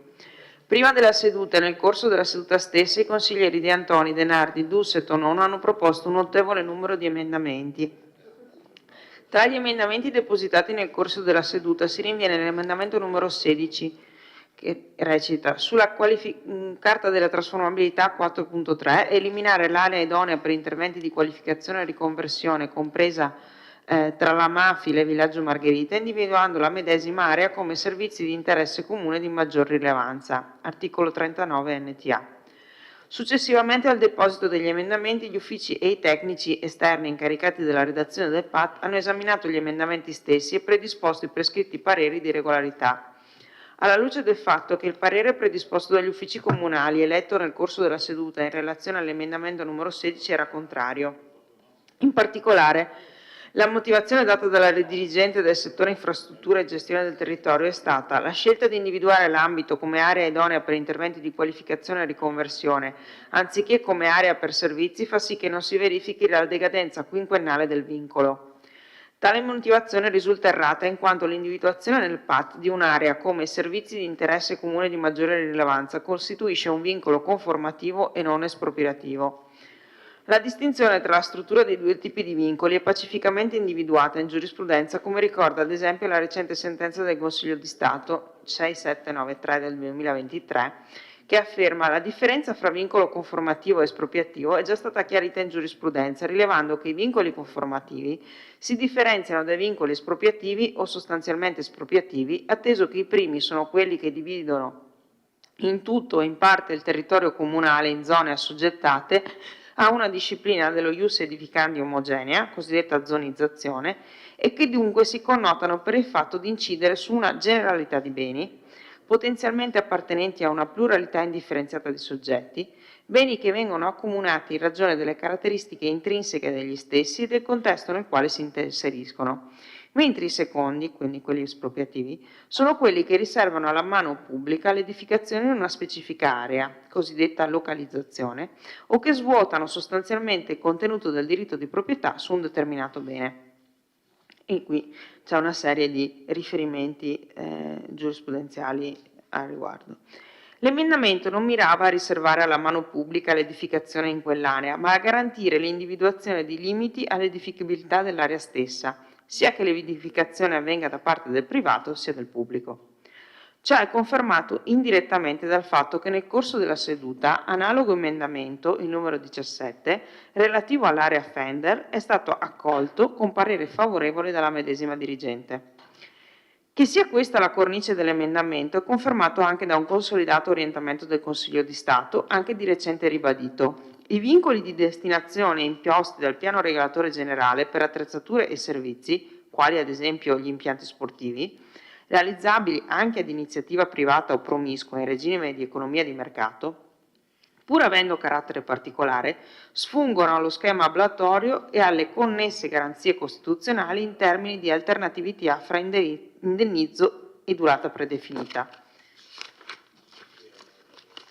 e non costituiscono vincoli espropriativi, bensì soltanto conformativi, funzionali all'interesse pubblico generale, con la conseguenza che i vincoli conformativi non comportano la perdita definitiva della proprietà privata, ma impongono limitazioni e condizioni restrittive agli interventi edilizi in funzione degli obiettivi di tutela dell'interesse pubblico e, a differenza dei vincoli espropriativi, pur limitando e condizionando l'attività edificatoria, non comportano indennizi per le limitazioni previste dallo strumento urbanistico e non hanno scadenza temporale.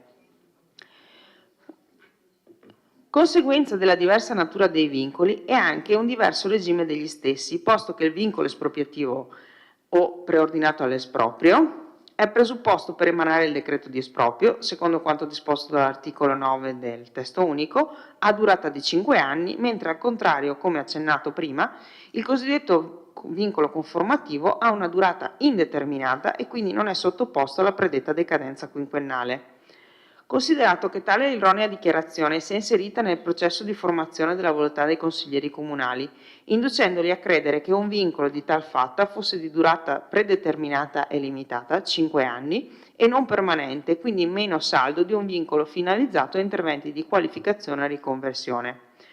La volontà dell'organo collegiale non si è quindi formata correttamente, in ragione del fatto che gli atti di ritiro, revoca, mero ritiro o annullamento in autotutela a seconda delle singole vicende particolari, anche successivamente prodottesi in seguito all'adozione dell'atto, secondo la dottrina più accreditata, costituiscono l'esercizio di un potere della pubblica amministrazione e possono essere emanati nell'esercizio del medesimo potere che è stato esercitato nell'emanazione dell'atto iniziale e compete al medesimo organo che lo ha emanato, è ritenuto opportuno intervenire al fine di eliminare gli effetti negativi dell'errata indicazione fornita dai tecnici che, come detto, si è inserita in modo improprio nel meccanismo di formazione della volontà dell'organo consiliare, alterando il libero convincimento dei consiglieri inoltre in ordine a un presupposto tecnico-giuridico dell'emendamento numero 16. Si delibera la richiesta è di revocare o ritirare o annullare in autotutela la delibera numero 29 del 26 luglio 2023.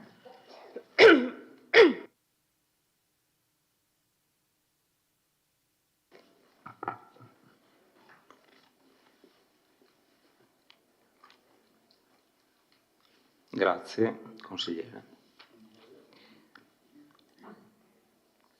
Apriamo discussione.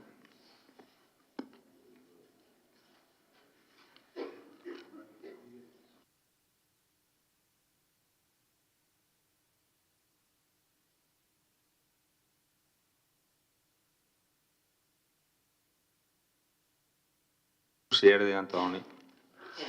Questa sera diciamo, in Consiglio parliamo di tutti questi aspetti giuridici che sono complessi da capire anche per noi consiglieri.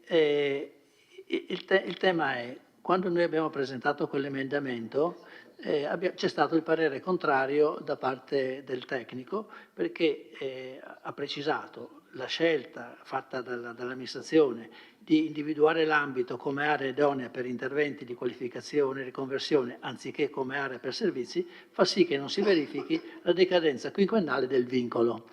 Questo è quello che aveva dichiarato. Questo chiaramente, detto a noi consiglieri, ha fatto pensare sulla opportunità o meno di inserire quell'area in quella fattispecie di cui ha parlato adesso il consigliere Denardi. Allora, io onestamente vorrei capire, c'è stato un errore, diciamo, anche dovuto all'ora tarda, alla difficoltà di esprimere un parere con tanta rapidità e sollecitudine a mezzanotte quasi di quella sera, oppure diciamo c'è qualcos'altro? Perché nel momento in cui lei nel parere contrario, no, dice che dà parere contrario alla nostra proposta, lo dice perché non c'è una rispondenza dell'atto all'interesse pubblico. Dice per poter revocare l'atto deve essere ab origine illegittimo. Oppure l'altra cosa, l'atto può essere ritirato se non ha ancora prodotto effetti e in effetti l'atto ha già prodotto effetti. Ma corrisponde a vero che lei ha detto una cosa diversa da quella che è effettivamente, oppure io non ho capito niente? Perché sicuramente rispetto alla sua osservazione di quella sera, alcuni consiglieri possono essere stati indotti a votare, a esprimere un voto contrario alla nostra proposta perché temevano che quel vincolo che veniva messo su quell'area decadesse dopo un quinquennio. Invece questa cosa, come è stato illustrato dal consigliere Nenardi, non è vero, non corrisponde a vero. Quindi mi può spiegare meglio questa cosa, per favore?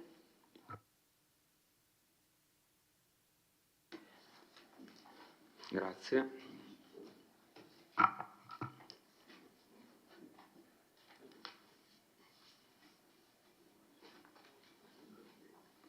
Consigliere Tonon. Grazie. Io mi fermo brevemente su un aspetto del parere che è il parere tecnico che è allegato alla mozione che abbiamo presentato. Nel parere questo si dice, parlando della differenza fra le aree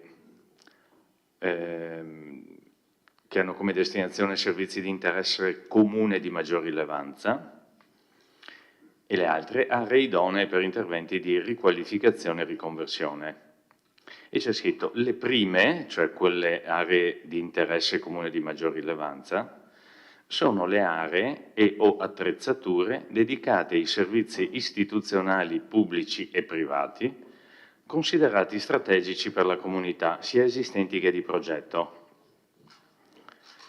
Nel secondo caso invece, cioè le aree idonee per interventi di riqualificazione e riconversione, sono 3 se non ricordo male sul PAT, si tratta di aree idonee per interventi di riqualificazione e riconversione sia sotto l'aspetto urbanistico che sotto quello ambientale ed edilizio, di ambiti che presentano carenze e o inadeguatezza a livello di opere di urbanizzazione, viabilità, standard urbanistici e spazi pubblici. Questa è virgolettato perché ovviamente riporta quello che è nella norma. E poi invece diciamo, il parere così dice, mentre per le prime aree, cioè quelle servizi di interesse comune di maggior rilevanza, per chi si ricorda il PAT, ricordo sono quelle indicate con i quadratini azzurri, non potranno che essere destinate a servizi strategici, aperta parentesi, definizione che di norma porta con sé il vincolo espropriativo, chiusa parentesi, con le aree idonee per interventi di riqualificazione e riconversione si ha la possibilità di progettare una ricomposizione dell'area che non comporti necessariamente l'imposizione di un vincolo preordinato all'esproprio. Come dire che in questo secondo caso non è necessario il vincolo, cioè l'esproprio, mentre nel primo caso dice di norma porta con sé il vincolo espropriativo. Ora la mia domanda è questa. Se questo è vero, significa che alcune aree, ne cito solo alcune che ho annotato nella cartografia, mi riferisco all'Enel di Via Dalmazia, al Victoria Campus, ai campi di calcio del Duomo e di Saissa, a tutta l'area delle Giuseppine, oppure al Marco Polo stanno per essere espropriati? Punto di domanda. Grazie.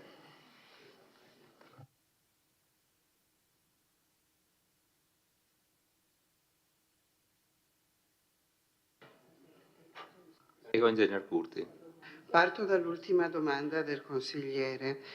La risposta sta nella definizione di queste aree, che sono le aree esistenti e di progetto. È chiaro che quelle esistenti non saranno espropriate, perché se sono già esistenti è già stato realizzato. Quelle di progetto possono di norma essere assoggettate a vincolo espropriativo, non obbligatoriamente, ma normalmente sì.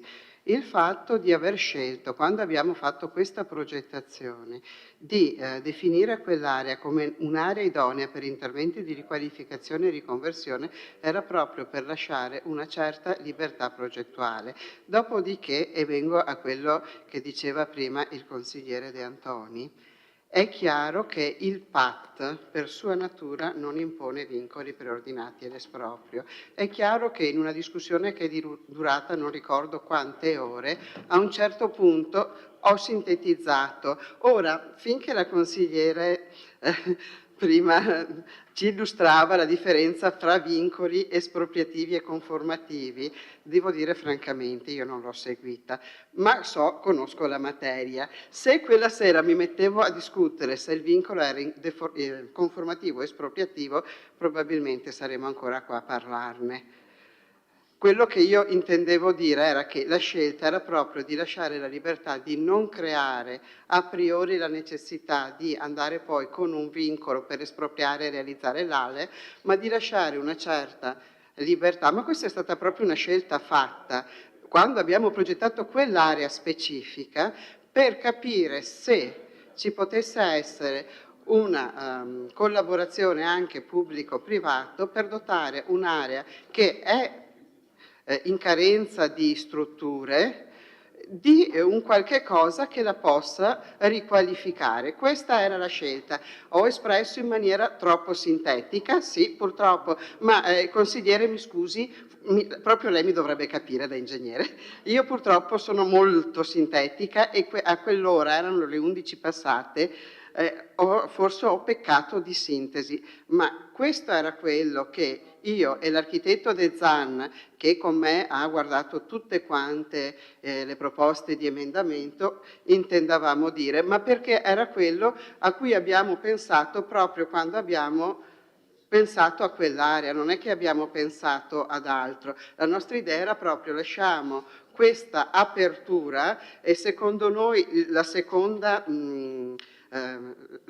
definizione lasciava questo margine di apertura a una progettazione che fosse un po' più libera tra il pubblico e il privato, ma non per andare a costruire, proprio per andare ad arricchire un'area di strutture che oggi purtroppo non ha, perché è un'area che è nata in anni dove forse c'era un po' meno pianificazione, un po' più spontanea, le strade stesse sono piuttosto limitate, ecco, diciamo così. Su quello facciamo magari fatica a intervenire, possiamo intervenire su quest'area centrale, diciamo, se questo intervento fosse condiviso sarebbe la cosa migliore. Per cui abbiamo scelto questa definizione che, secondo il nostro punto di vista e la nostra volontà, passatemi il termine, nella progettazione del piano, lasciava più margine di intervento. Tutto qua. Grazie, Ingegner Curti.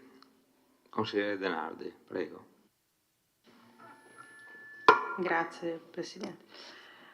Allora, io credo che fosse evidente l'intento dei consiglieri che hanno sottoscritto l'emendamento. Non credo che nessun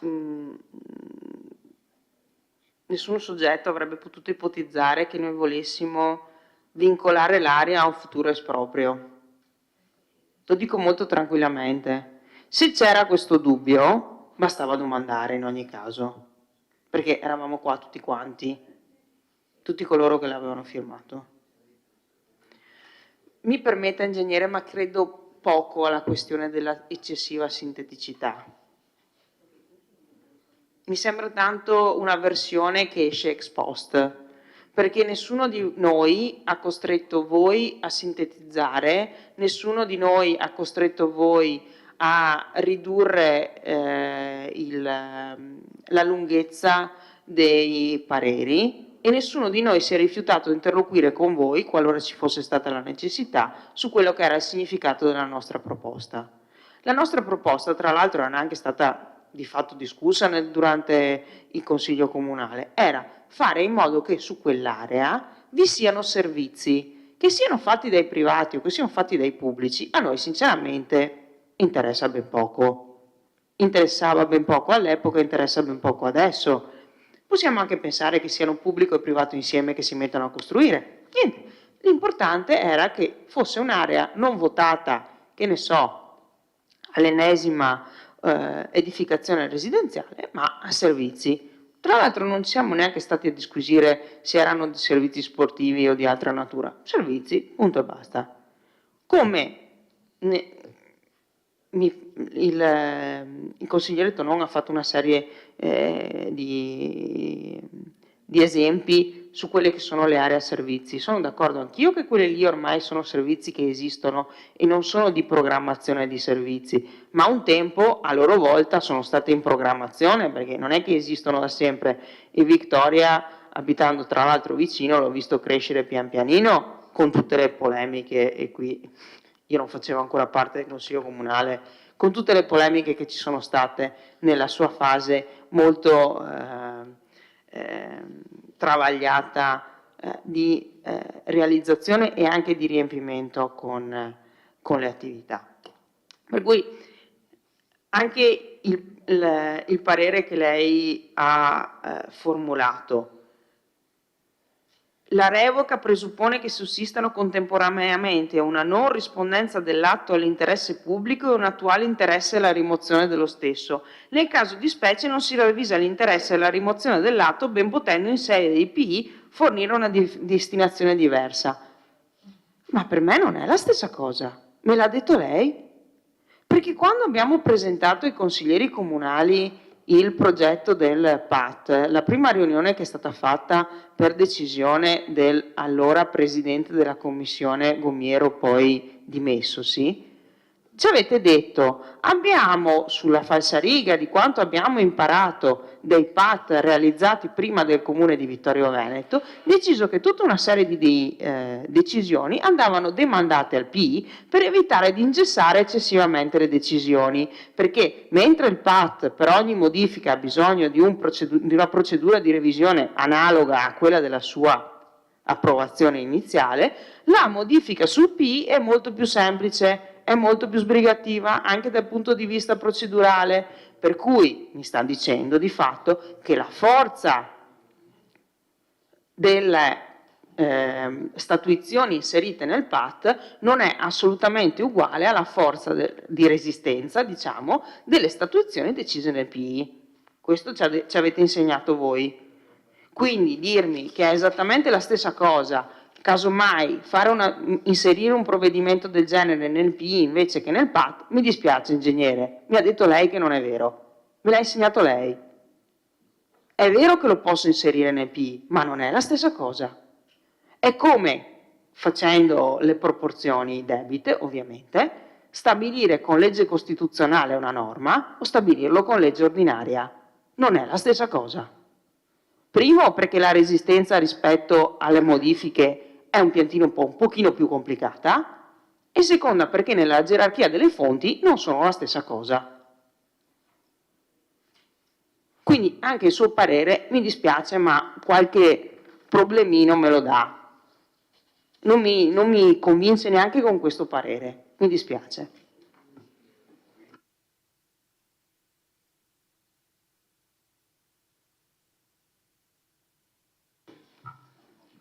Prenotazioni?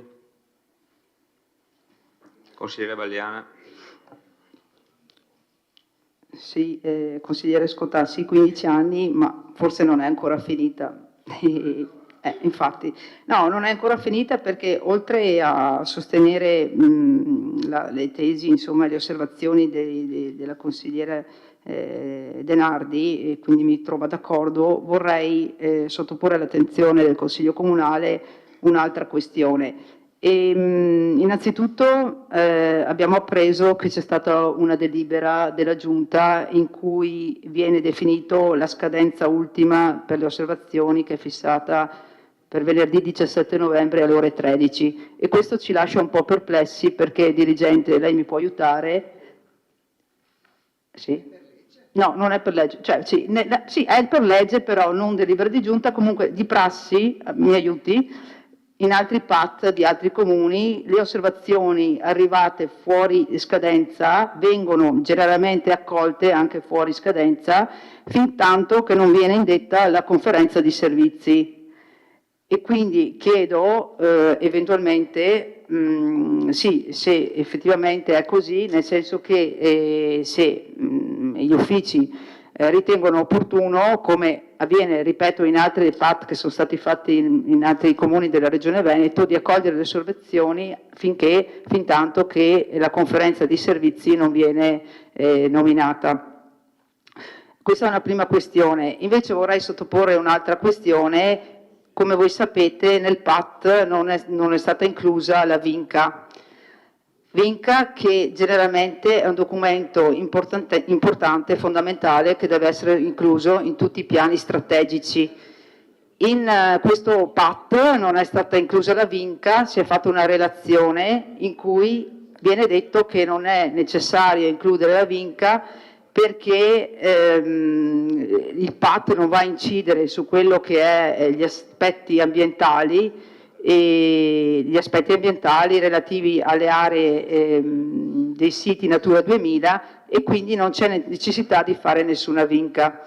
Ora, in più fa riferimento a delle normative di legge in cui dice che la VINCA cioè di solito quando viene stilato un documento la VINCA serve solo a farla nei documenti strategici, no?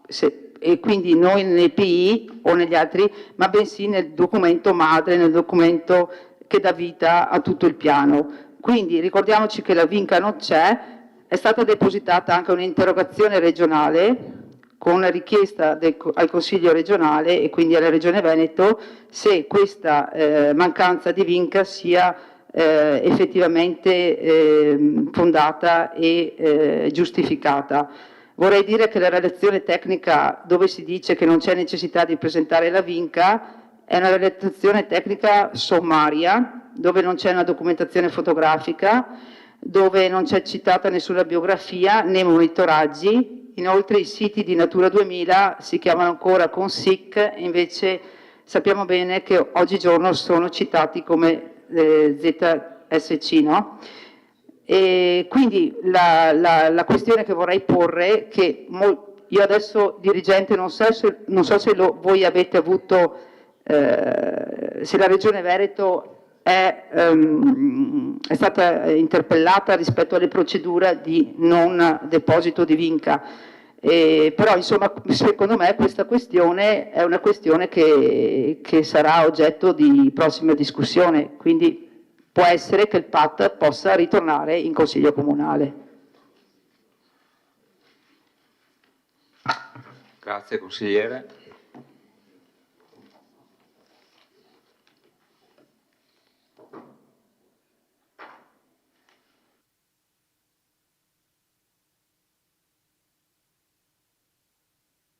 Consigliere Tonon. Grazie. Non sono del tutto d'accordo con la sua risposta, ma la prendo per buona. E allora le chiedo, a Nove c'è un'area di svariate migliaia di metri quadri, che ha i quadratini azzurri, l'area a 9, penso che l'assessore Fasan la conosca bene, è enorme. Quella quindi sta per essere espropriata perché è un'area, non c'è nessun servizio. Grazie. No, col PI. No, col PAT. Col PAT? No, ha detto lei che è col PAT. Cioè, guardi che non ha detto col PI. Mentre per le prime aree non potranno che essere destinate a servizi strategici, definizione che di norma porta con sé il vincolo espropriativo, quindi è già dentro il vincolo espropriativo, non sarà messo nel PI, perché sennò vuol dire che casca anche questo parere? Se lei mi dice verrà dopo col PI.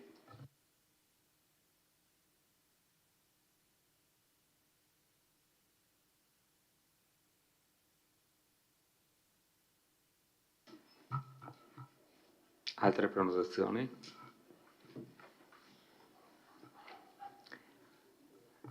Non vedo nulla, passiamo in dichiarazione di voto. Manca. Ah, scusa. Chi risponde?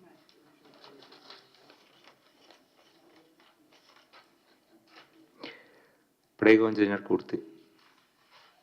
Allora, credo che la domanda sia quella sulla Vinca. Noi su questo stiamo già lavorando con la Regione Veneto. Io condivido con quanto ha scritto il tecnico, ne abbiamo già discusso con il responsabile della VAS e stiamo già ragionando con loro che documenti eventualmente integrativi produrre, quindi non ritengo sia un grosso problema quello. Poi forse mi sono perso un pezzo di domanda, consigliere Tonò. Può rifare la domanda. Grazie. Avevo citato prima come esempi alcune aree e lei mi ha risposto che quelle essendo già edificate non serve espropriarle. Quindi ho chiesto con il PAT e con la sua risposta scritta in questo parere, contrario all'accoglimento della mozione, lei sta dicendo che col PAT adesso si andrà a espropriare l'area che c'è a 9. Perché questa è la risposta che lei ha dato prima. È così? Punto di domanda. Prego. Nel parere ho scritto: la scelta effettuata fra le due destinazioni, servizi di interesse comune di maggiore rilevanza e aree idonee per interventi di riqualificazione e riconversione, ha una sua motivazione in quello che poi andrà a definire il PI. Le prime sono le aree per attrezzature dedicate a servizi istituzionali pubblici e privati considerati strategici per la comunità sia esistenti che di progetto, nel secondo caso invece si tratta eccetera eccetera. Quindi probabilmente io conosco poco bene l'italiano, ma quello che intendevo scrivere qua è che le scelte che noi abbiamo fatto col PAT vanno poi declinate nel PI. Nel PI andrò a imporre eventualmente il vincolo, anche perché sappiamo benissimo che è il piano degli interventi o piano del sindaco con durata quinquennale che va a stabilire questo. Quindi quell'area a cui lei faceva riferimento, se con il primo PI l'amministrazione riterrà di darne immediata esecuzione, imporrà un vincolo preordinato all'esproprio. Ma è con il PI che si impone il vincolo preordinato all'esproprio. Come ho detto all'inizio, il PAT per sua natura non può porre vincoli preordinati all'esproprio. Ma quindi conferma che la risposta che aveva dato in sede di...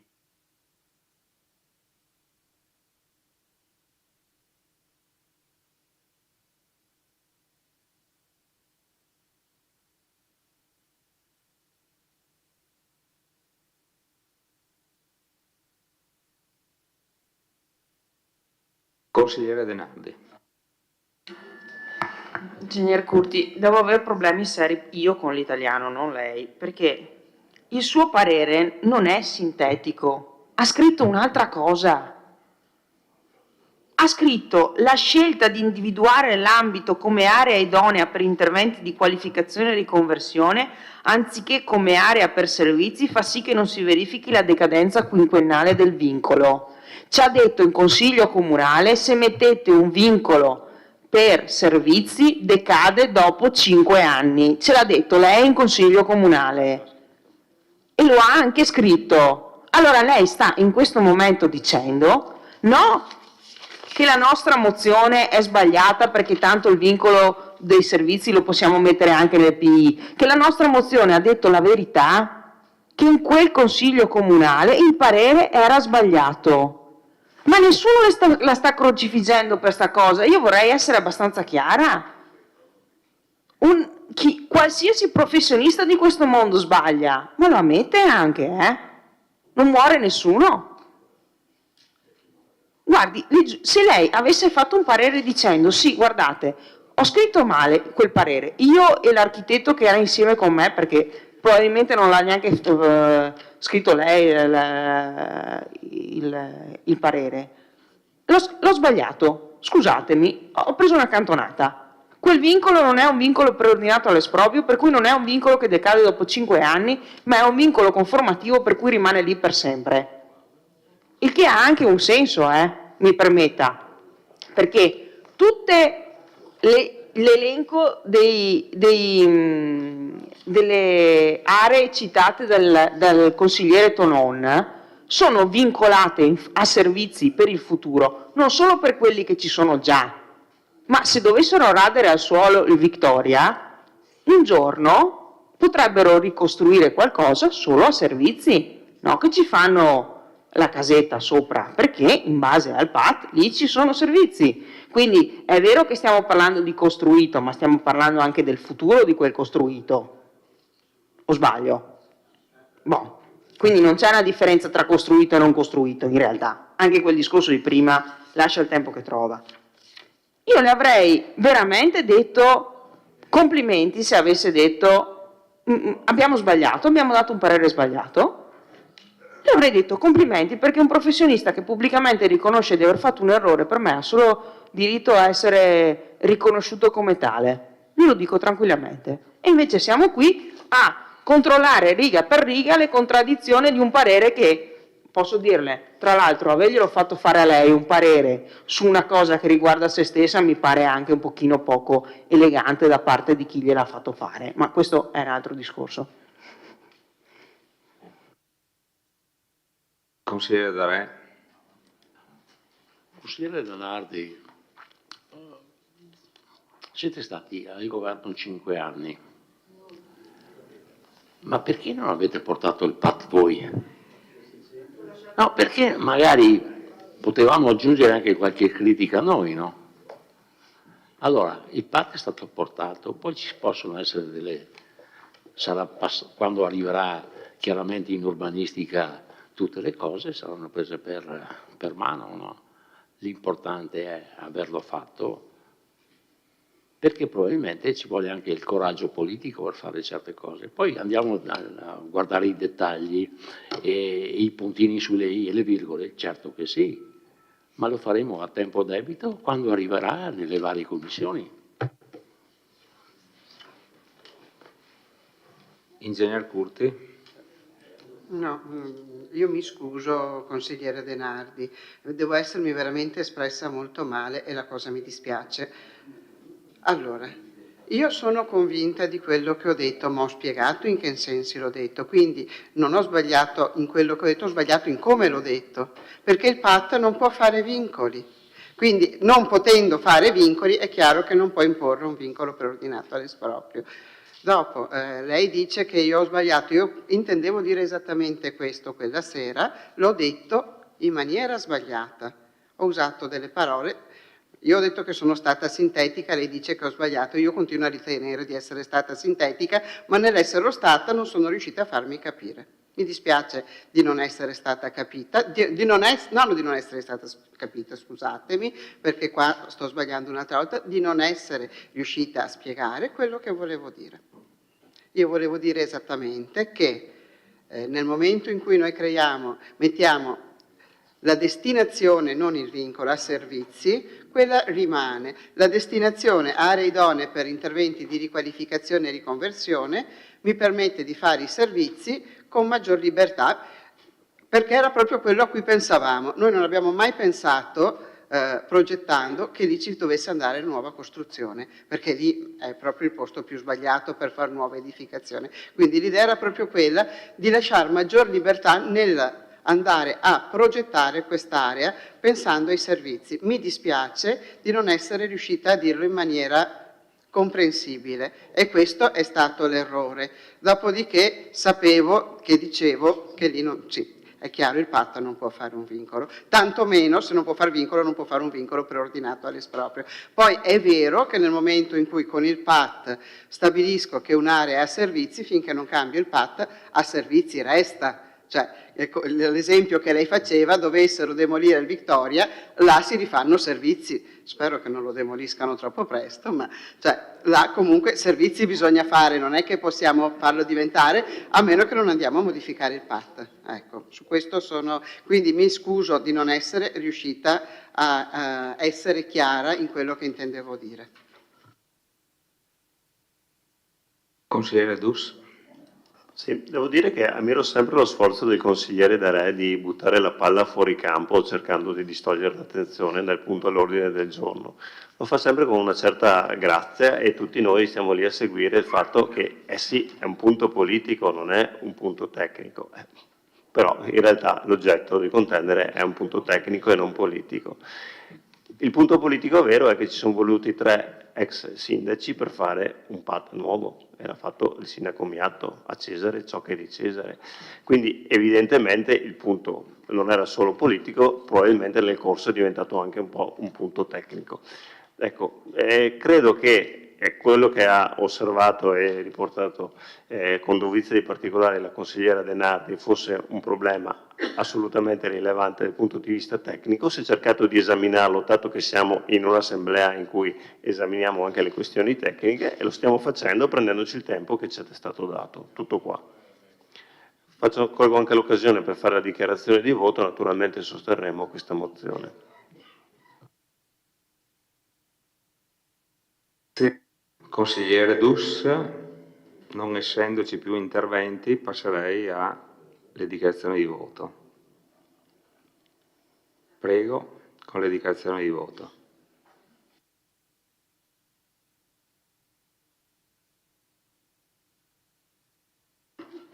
Non sento le dichiarazioni di voto, quindi passiamo in votazione.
La delibera non è approvata con contrari 11, favorevoli 6, astenuti 0.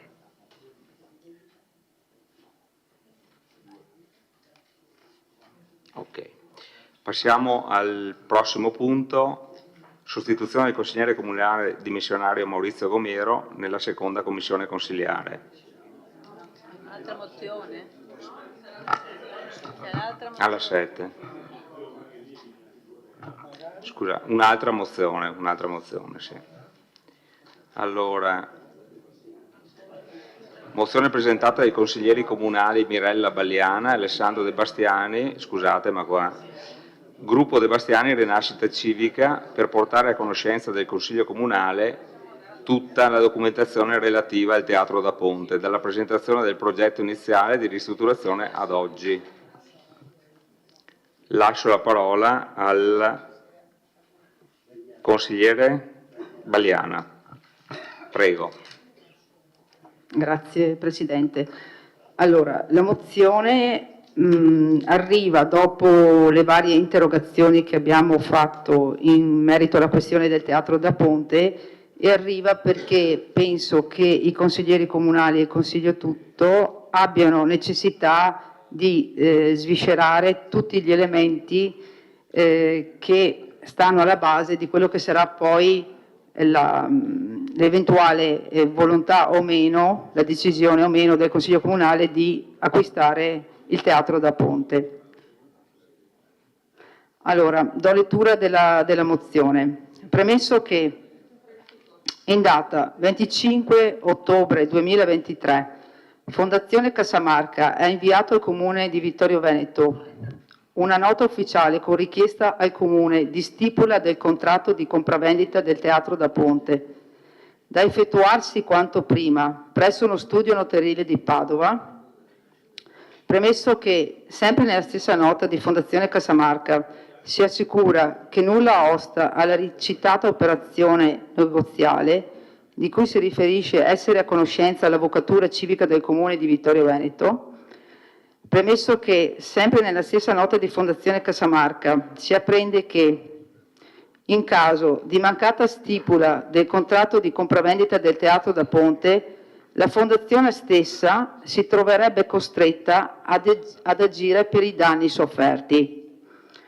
Inoltre, si è venuti a conoscenza che a tutt'oggi è ancora pendente richiesta di condono edilizio presentato da Fondazione Casamarca per i vani tecnici retrostanti al Teatro da Ponte, edificati in difformità dal progetto iniziale approvato dal Comune e dalla Soprintendenza, presumibilmente riferibili alle leggi di condono edilizio del 2003 e del 2004. Considerato che un'operazione di tale portata economica e finanziaria per il Comune di Vittorio Veneto debba essere effettuata nel rispetto delle norme giuridico-amministrative e nella più totale trasparenza al fine di consentire a tutti i consiglieri comunali di esprimere in materia tanto delicata un voto di totale e dichiarata e chiara cognizione di tutti i dati inerenti alle materie, tutto ciò promesso, si impegna il Sindaco e l'amministrazione comunale a portare a conoscenza del Consiglio Comunale tutta la documentazione relativa al Teatro da Ponte dalla presentazione del progetto iniziale di ristrutturazione ad oggi. Allora, questa è la mozione che abbiamo deciso di presentare. Volevo fare solo un'integrazione rispetto a quello che abbiamo presentato, nel senso che penso che sia doveroso e fondamentale, come ho detto prima, che il Consiglio, l'avevo detto la scorsa volta quando il Sindaco non ha dato risposta alla mia interrogazione, ha dato una parziale risposta, poi soprassedendo alle questioni più importanti. Io penso che sia importante capire a che punto stanno la questione rispetto alle irregolarità edilizie. Qui si parla che è stato presentato, sappiamo che è stato presentato un condono edilizio, e a che punto è questo stato del condono edilizio, e penso che sia utile dibattere anche eventualmente qual è alla fine l'esito che sarebbe arrivato in un'autonoma ricerca anche la nostra avvocatura civica, perché non ne abbiamo notizie. L'abbiamo preso appunto dalla lettera che Fondazione Casamarca ha inviato al Comune. Ultima cosa che sarebbe importante dibattere anche in quest'Aula, non capisco perché Fondazione Casamarca si rivolga al Comune citando nella lettera che eventualmente sarà costretta ad agire per i danni sofferti. Io chiedo se effettivamente una fondazione di natura come è quella di Fondazione Casamarca e in un rapporto che ha con un ente locale possa permettersi addirittura una, potrei chiamarla addirittura una fattispecie di minaccia, perché questo è, cioè alla fine se non mi comprate il teatro sarò costretto a ricorrere a richiedere i danni sofferti. E mi fermo qua e poi continuerò con alcune altre considerazioni. Grazie, consigliere Valiana. Apriamo il dibattito, prego.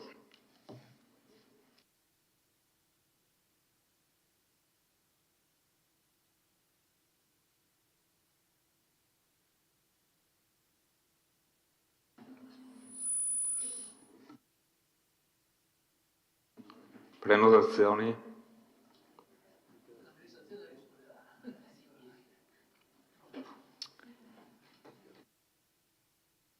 Prego, consigliere De Bastiani.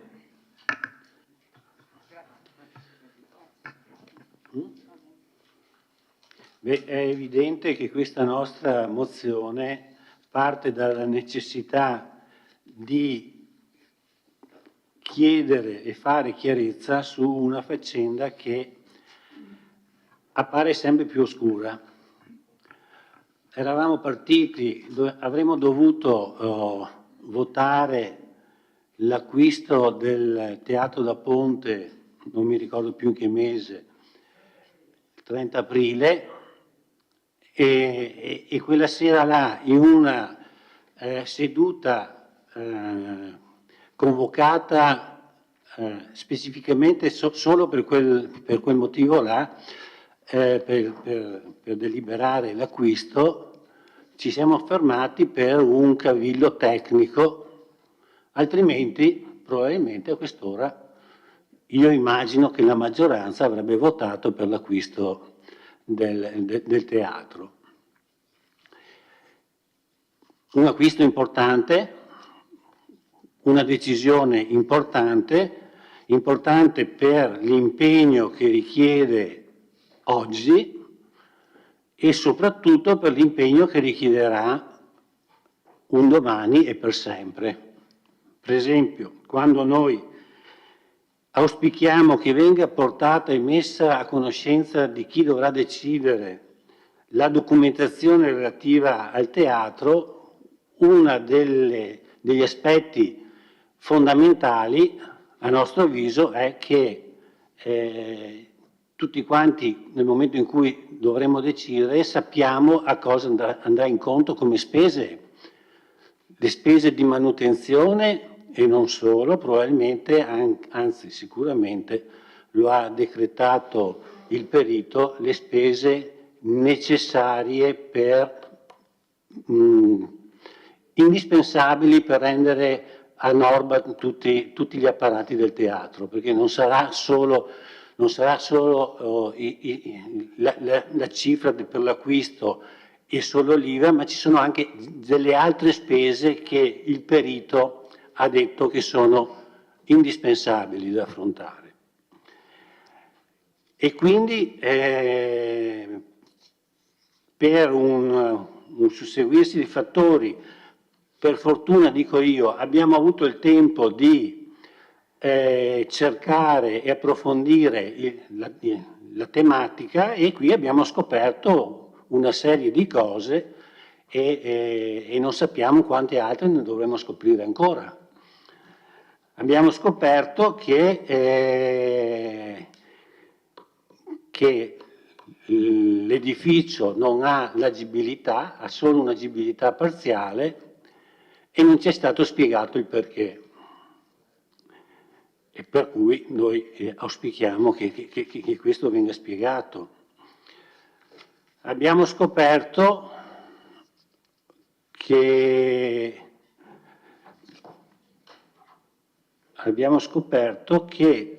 e questo l'abbiamo scoperto dalla lettera che è appena citata, che questa amministrazione ha già condiviso il corrispettivo che dovrà corrispondere praticamente, evidentemente la Giunta ha già pattuito e ha già condiviso con Fondazione il corrispettivo, cioè a quanto acquisterà il teatro. Però, lo sappiamo tutti, questa non è una cosa, una prerogativa o una decisione che può prendere né il sindaco né la Giunta, ma è una decisione che deve prendere il Consiglio Comunale. Che venga portata una delibera in Consiglio Comunale sapendo che non si sa su che tavolo è già stato deciso a quanto dovremmo comprarla, non lo so come definire. Quello che sappiamo noi è che abbiamo due perizie, una che stima il teatro 1,5 milioni, una perizia commissionata dall'amministrazione, pagata dall'amministrazione, 1,5 milioni mi sembra comprensivo dell'IVA, e abbiamo un'altra perizia che stima il teatro 3 milioni. Noi non sappiamo ancora cosa deciderà il Consiglio Comunale, per quale perizia e che quindi quale proposta propenderà. Invece sembrerebbe che Fondazione Casamarca sappia già cosa deciderà il Consiglio Comunale. Spiacevole questa informazione. Ci rimane oscuro, per esempio, questo esito, e saremmo interessati a conoscere questa ricerca autonoma fatta dall'avvocato Colla,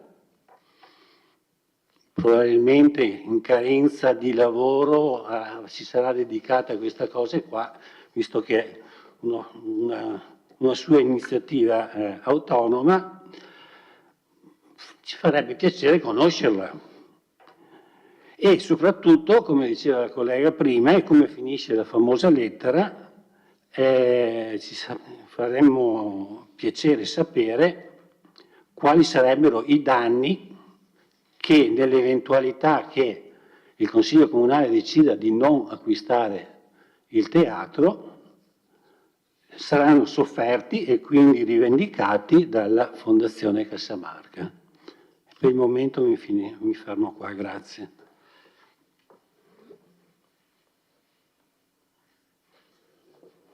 Consigliere De Antoni. Sì, come ha detto il consigliere De Bastiani, questa è una decisione importante. Importante soprattutto perché a Vittorio Veneto un teatro speriamo tutti che ci possa essere. C'è un teatro che funziona, c'è un immobile di proprietà della Fondazione Casamarca.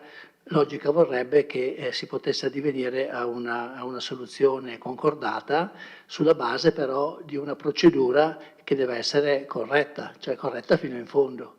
Allora quando sento quello che dichiara il Presidente della Fondazione, che appunto addirittura, ho visto la lettera che è stata richiesta con l'accesso agli atti, addirittura dice che ha già scelto il notaio.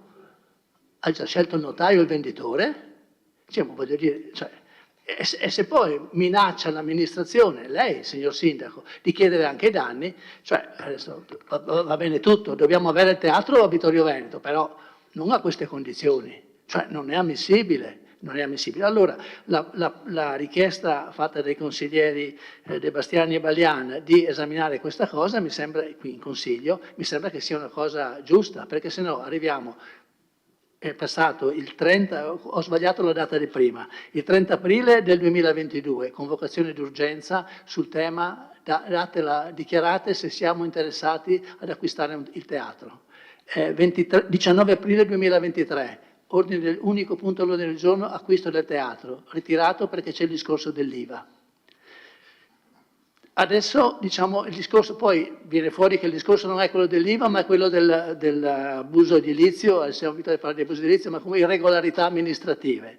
Allora, ci spiegate bene com'è il problema? Poi leggiamo una lettera di questo Presidente della Fondazione, del Presidente della Fondazione Casamarca, cioè non una società privata normale, una fondazione che si è diciamo, costituita e ha potuto agire anche per l'interesse dei cittadini della provincia, perché è la provincia, sì, di tutta la provincia, sulla base anche degli utili che le casse di risparmio, nel nostro caso la cassa di risparmio credo di Treviso, e non so come si chiamava perché quella volta non mi occupavo di queste cose, ha costruito il suo patrimonio su questi soldi. Allora, tutto va bene, però credo che il Comune di Vittorio Veneto, il Sindaco e il Consiglio Comunale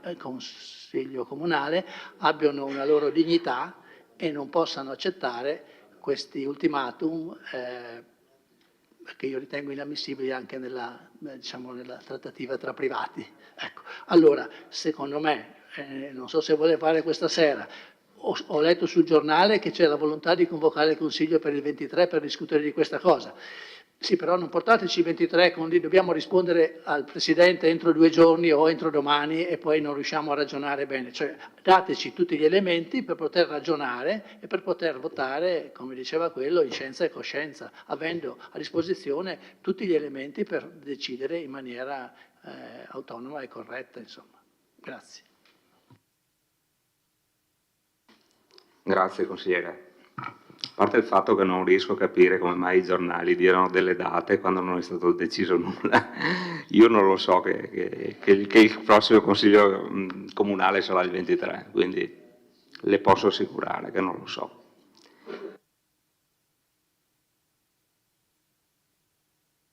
Ecco, potrebbe essere questo. Altri interventi?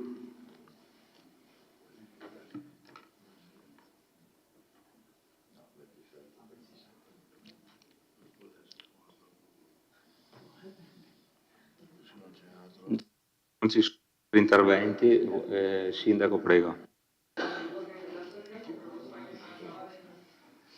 Facciamo fare prima l'intervento alla consigliera Bagliana e poi conclude lei. Dirle una cosa.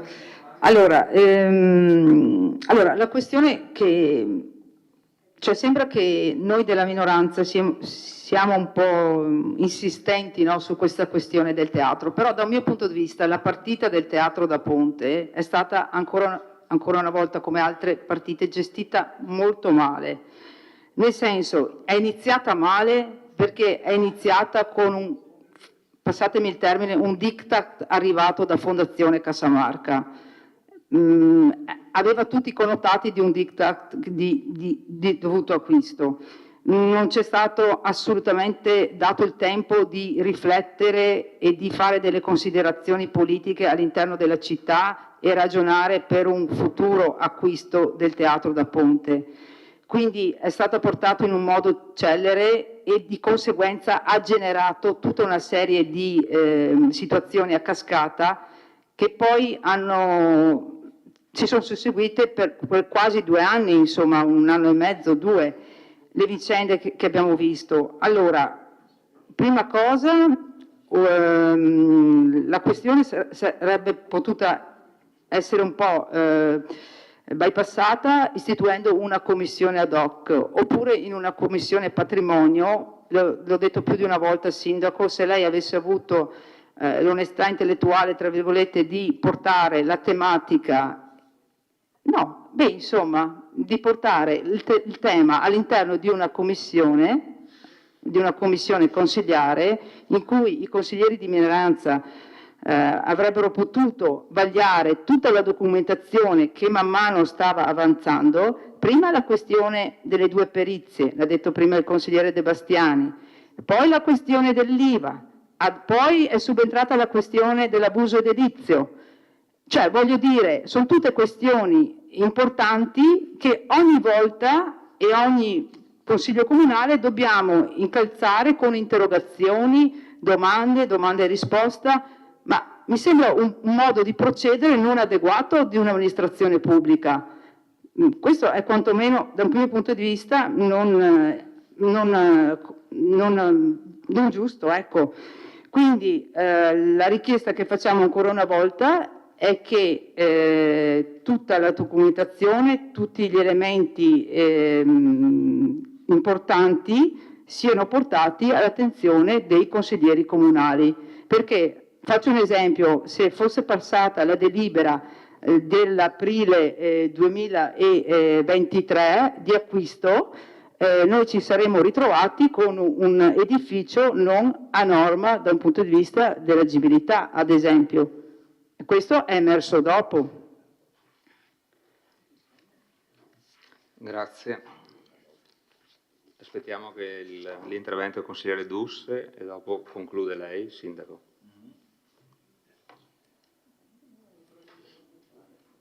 Prego, consigliere. Sì, effettivamente ringrazio i consiglieri Bagliana e De Bastiani che hanno portato questa mozione perché permette di riaffrontare questo tema che ogni tanto riemerge dalle cronache dei giornali.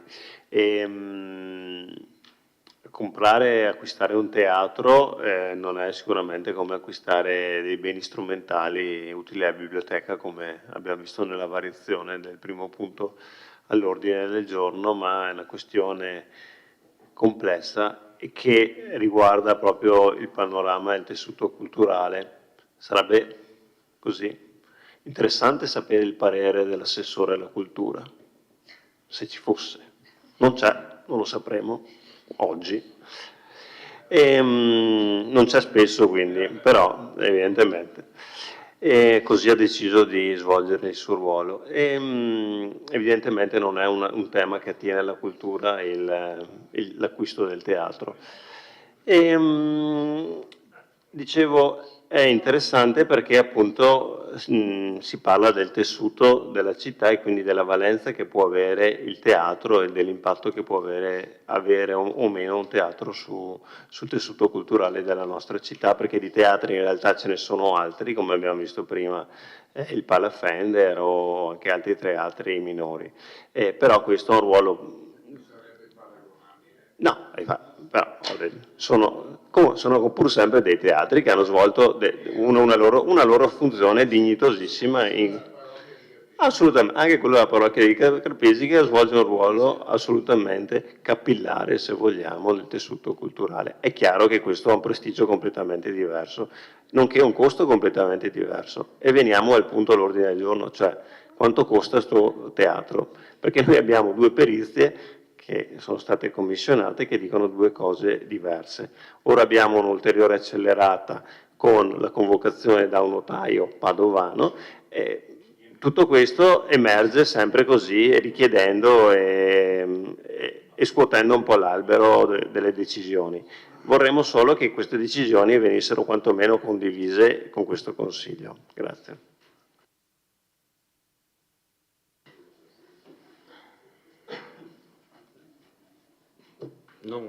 Prego, Sindaco.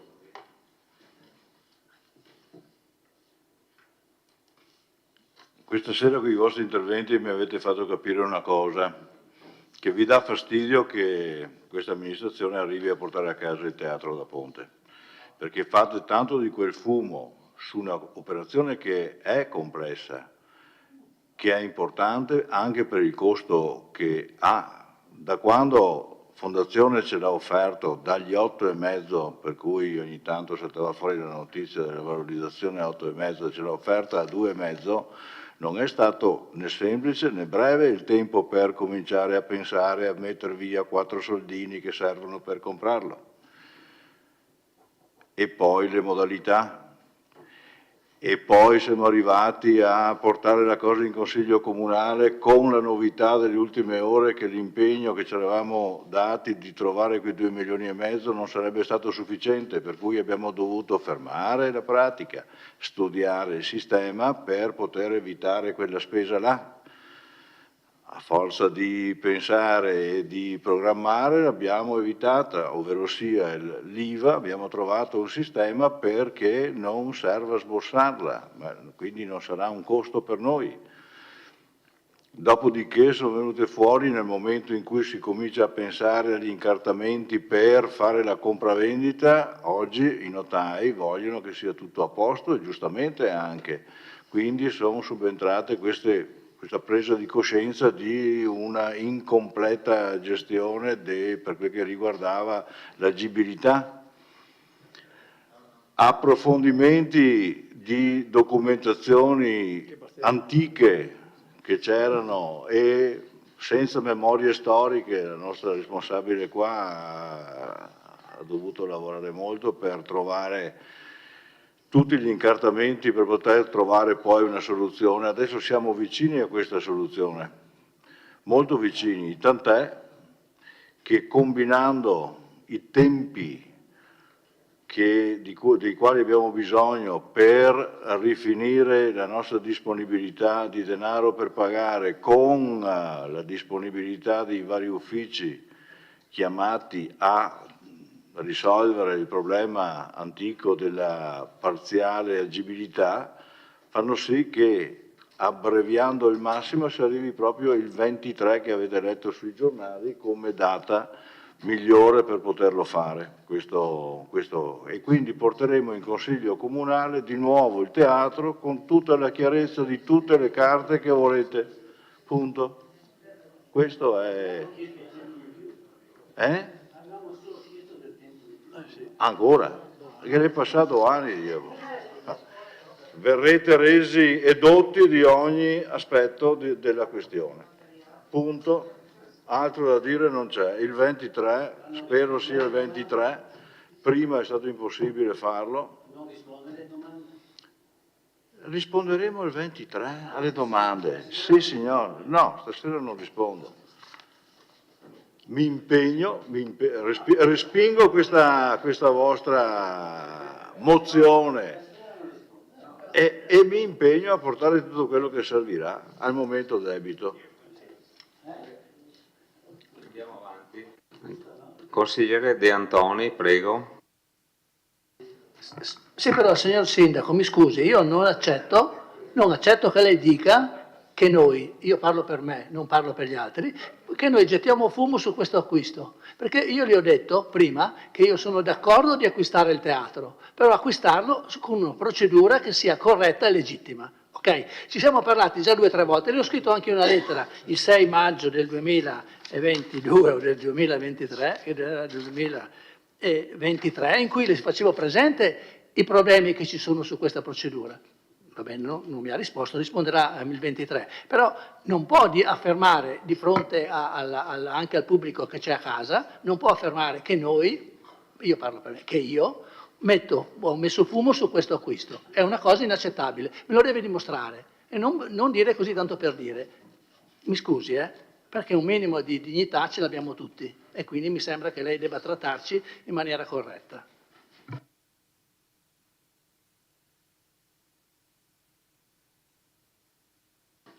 Consigliere De Bastiani. Mi scusi Sindaco, ma quando lei dice che vi dà fastidio che compriamo il teatro, lei dice una grande sciocchezza. E le spiego anche perché. Perché i vittoriesi il teatro da ponte ce l'hanno già, è lì dal 1800, ha avuto le sue varie vicissitudini e grazie a Fondazione Casamarca è stato restaurato e adesso è lì funzionante e i vittoriesi ce l'hanno e l'hanno lì a disposizione, quindi ai vittoriesi non dà nessun fastidio il fatto che il Comune metta dei soldi perché l'edificio diventi di sua proprietà. Ai vittoriesi io credo non cambi niente, perché il teatro c'è, funziona, è a posto, non ha i problemi che ha la biblioteca di Ceneda, per esempio, no? che quella sì è in uno stato di emergenza, mentre là messi a posto quei 200-300 mila euro di lavori che sono da fare, è funzionante, il tetto a posto. Non vedo quale fastidio darebbe ai vittoriesi se il sindaco Miatto decide di comprare il teatro. Può dar fastidio, quello sì, per esempio ai cenedesi il fatto che a Ceneda ci sono delle emergenze immobiliari, quella che ho appena detto prima. Tralascio di citare la Villa Papadopoli perché questa sì deve dar fastidio. Lo so che ogni volta che si pronuncia Villa Papadopoli al sindaco Miatto dà fastidio. E quindi ribadisco, ha detto, mi dispiace, una sciocchezza. Tra l'altro nessuno finora della minoranza mi sembra abbia dichiarato la propria contrarietà all'acquisto. Non mi sembra che nessuno lo abbia detto. Ci sono state fatte delle considerazioni, la prima delle quali, e la più importante, è quella per cui ho fatto la domanda prima, che lei si rifiuta di rispondere e non capisco perché si rifiuti di rispondere. E la domanda è: Il teatro va comprato a 1,5 milioni, come dice la perizia di ci è stato detto bravo, ci è stato detto che è un bravo perito, tra l'altro supportato da un altro perito esperto del settore che ha periziato il valore a 1,5 milioni, oppure se pensiamo di pagarla 2,5 milioni più IVA. Questo non capisco perché lei non voglia rispondere, soprattutto di fronte a una dichiarazione che a questo punto qua non so se è veritiera, cioè scritta però su carta intestata, dove il Presidente dice: guarda Sindaco, sai che ci siamo già messi d'accordo sul prezzo. Ci sono rimbalzate varie accuse tra l'amministrazione e la fondazione, no? Perché quando il problema è arrivato in aula noi avevamo capito che fondazione voleva vendere il teatro. Poi il presidente della fondazione ha dichiarato: guardate che noi non vogliamo vendere il teatro, siete voi che volete comprarlo. No, penso che fin qua siamo d'accordo. Io ho fatto un'interrogazione, ho detto: signor Sindaco, è vero che siamo noi che vogliamo comprarlo? E lei ha dichiarato: no, non è vero, non è vero che io ho chiesto di comprarlo, è vero che Fondazione ha chiesto di venderlo. Dopo neanche 15 giorni Fondazione ha ribadito: noi non abbiamo la necessità di vendere niente, se qualcuno vuol comprare siamo qui a disposizione e non abbiamo fretta. Dichiarato anche questo, no? Di fronte a queste dichiarazioni permetterete che secondo noi sarebbe il caso di andare un po' a fondo, anche perché, ripeto, la decisione e il voto che dovremo prendere non è una cosa banale e non stiamo parlando di bruscolini, stiamo parlando di un investimento importante che si perpetuerà nel tempo e che pregiudicherà probabilmente altri interventi in altre strutture sicuramente più bisognose di interventi immediati.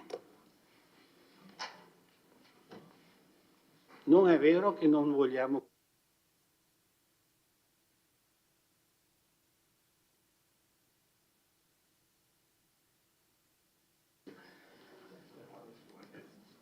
Come ho detto altre volte, il teatro era valorizzato a 8,5, è stata una offerta di fondazione a 2,5 che ha aperto ci ha interessati, e come me ha interessato un po' tutti noi.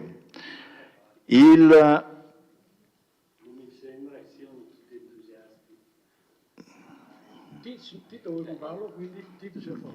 Tito sei favorevole, quindi te sei a posto, no? Te sei contento, sei comprendi. Anche perché la stessa manovra di cessione avrebbe comportato, qualora a noi non dovesse interessare, l'applicazione di un vero e proprio affitto e non quella concessione a 0 o a 24 come abbiamo adesso all'anno. Quindi, grosso modo, si parla di 150.000, ben che vada, euro all'anno di solo affitto, più le spese, quelle che normalmente già abbiamo per il teatro. Ok? Bon. Circa le dichiarazioni del Presidente di Fondazione, risponderà lui, magari se... volevo dire, per completare, allora, il 2,5 è quanto chiesto da Fondazione, e Fondazione ha dichiarato, anche a me personalmente in più occasioni, perché non è che siamo stati qua seduti ad aspettare gli eventi, ha sempre dichiarato che sotto i 2,5 non si vendeva il teatro. Quindi i 2,5 sono la richiesta di Fondazione. A questo Consiglio decidere se sì o no. a questo Consiglio la risposta sì o no. Ma può valere anche 300 lire, ma se gli dici di no, cioè può valere quello che vuoi. Se lo vogliono 2 milioni e mezzo, quello è il prezzo per comprarlo, ok? Se lo terrà, rimarrà chiuso. Rimarrà chiuso, Scusate. oppure si pagherà l'affitto di 150, se non peggio, all'anno. Scusate, non possiamo andare avanti a botte e risposte. Non c'è altro da dire. Chiudiamo il... Quello che c'è da dire invece, per chiarire tutti gli aspetti tecnici legati a questo eventuale acquisto, lo vedremo in Consiglio Comunale, in Commissione prima, con accesso agli atti, fate quello che volete, è tutto alla luce del sole, non c'è niente da nascondere qua. Prossimo Consiglio Comunale. Bene. Andiamo avanti. Non ci sono altri interventi, quindi dichiarazione di voto. Prego.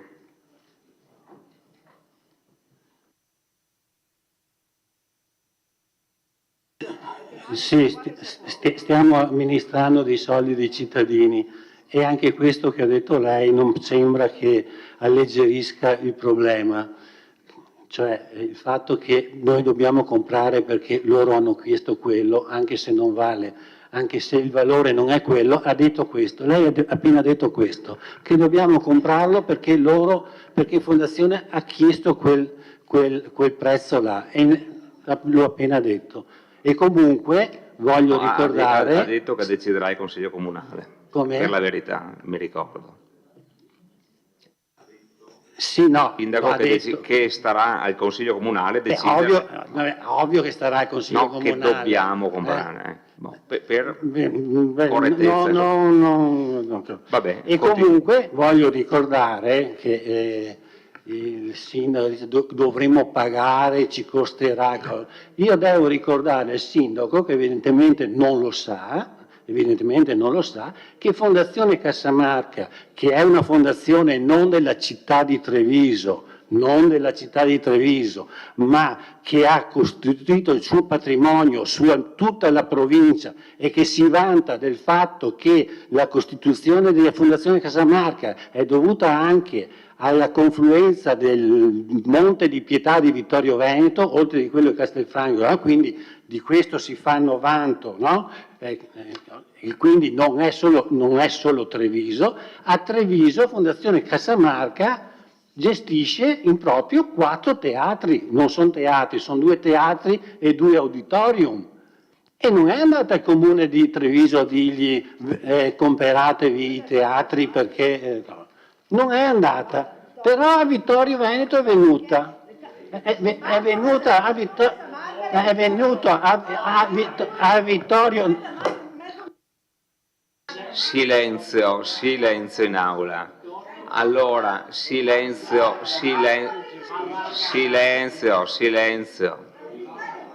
Allora, silenzio.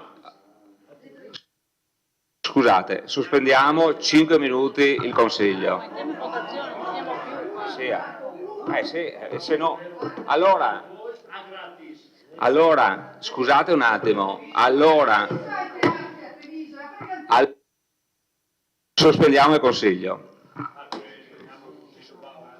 Vado avanti, ma se continuate a gridare, come faccio ad andare avanti? Un po' di rispetto. Tutti, perché qua gridavate in 2, da destra e da sinistra. Continuiamo. È l'altro emisfero sinistro.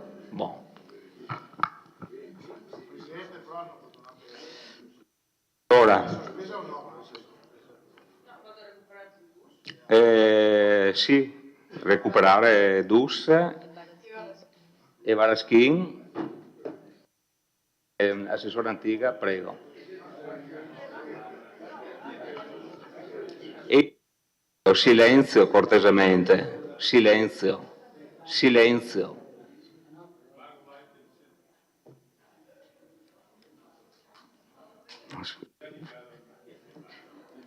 Prego, Assessore Antiga. Grazie Presidente.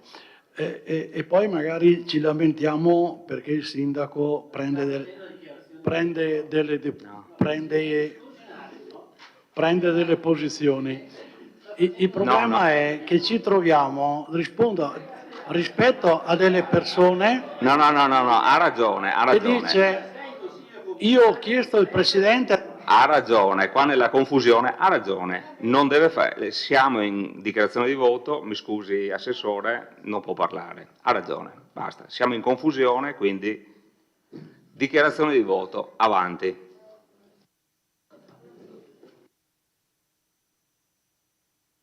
Allora, nessuna prenotazione, passiamo in votazione. Presidente, ha fatto la dichiarazione di voto che io non ho capito.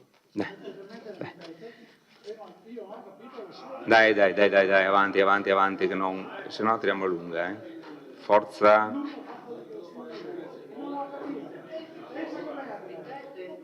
No, non ripete nulla.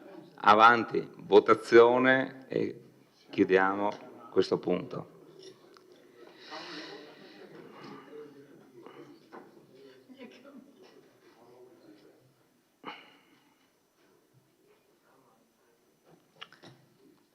Allora, la mozione è respinta con contrari 11, favorevoli 6, astenuti 0.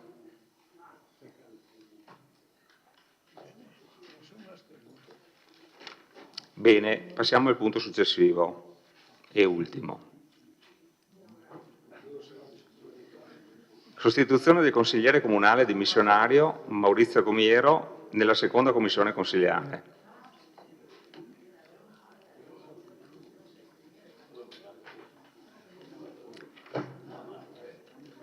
Allora, la delibera va completata con una informazione che deve dare il capogruppo della Lega, ovvero designare il componente che sarà in commissione. Prego, capogruppo Rosset. Grazie Presidente, buonasera a tutti.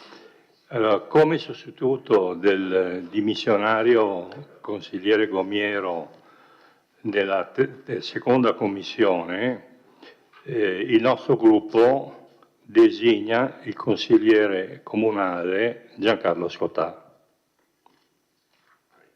Grazie, capogruppo Rosset. Pertanto nella delibera al punto, al capoverso numero 3, 1, 2, 3, udito il capogruppo della lista Lega, Liga Veneta, Salvini, scusi? Dobbiamo votare. Sì, che designa per la nomina in oggetto il consigliere comunale Giancarlo Scottà e il resto rimane uguale. Quindi passiamo in votazione.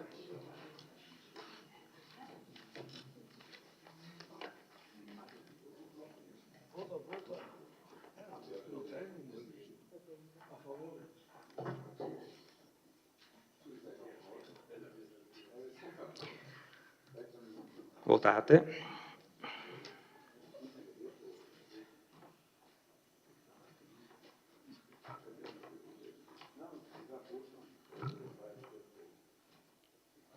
Allora la delibera è approvata con favorevoli 10, contrari 0, astenuti 6. Favorevoli 11. C'è immediata o no? Sì. Allora votiamo per l'immediata eseguibilità. Favorevoli 11. Favorevoli 11.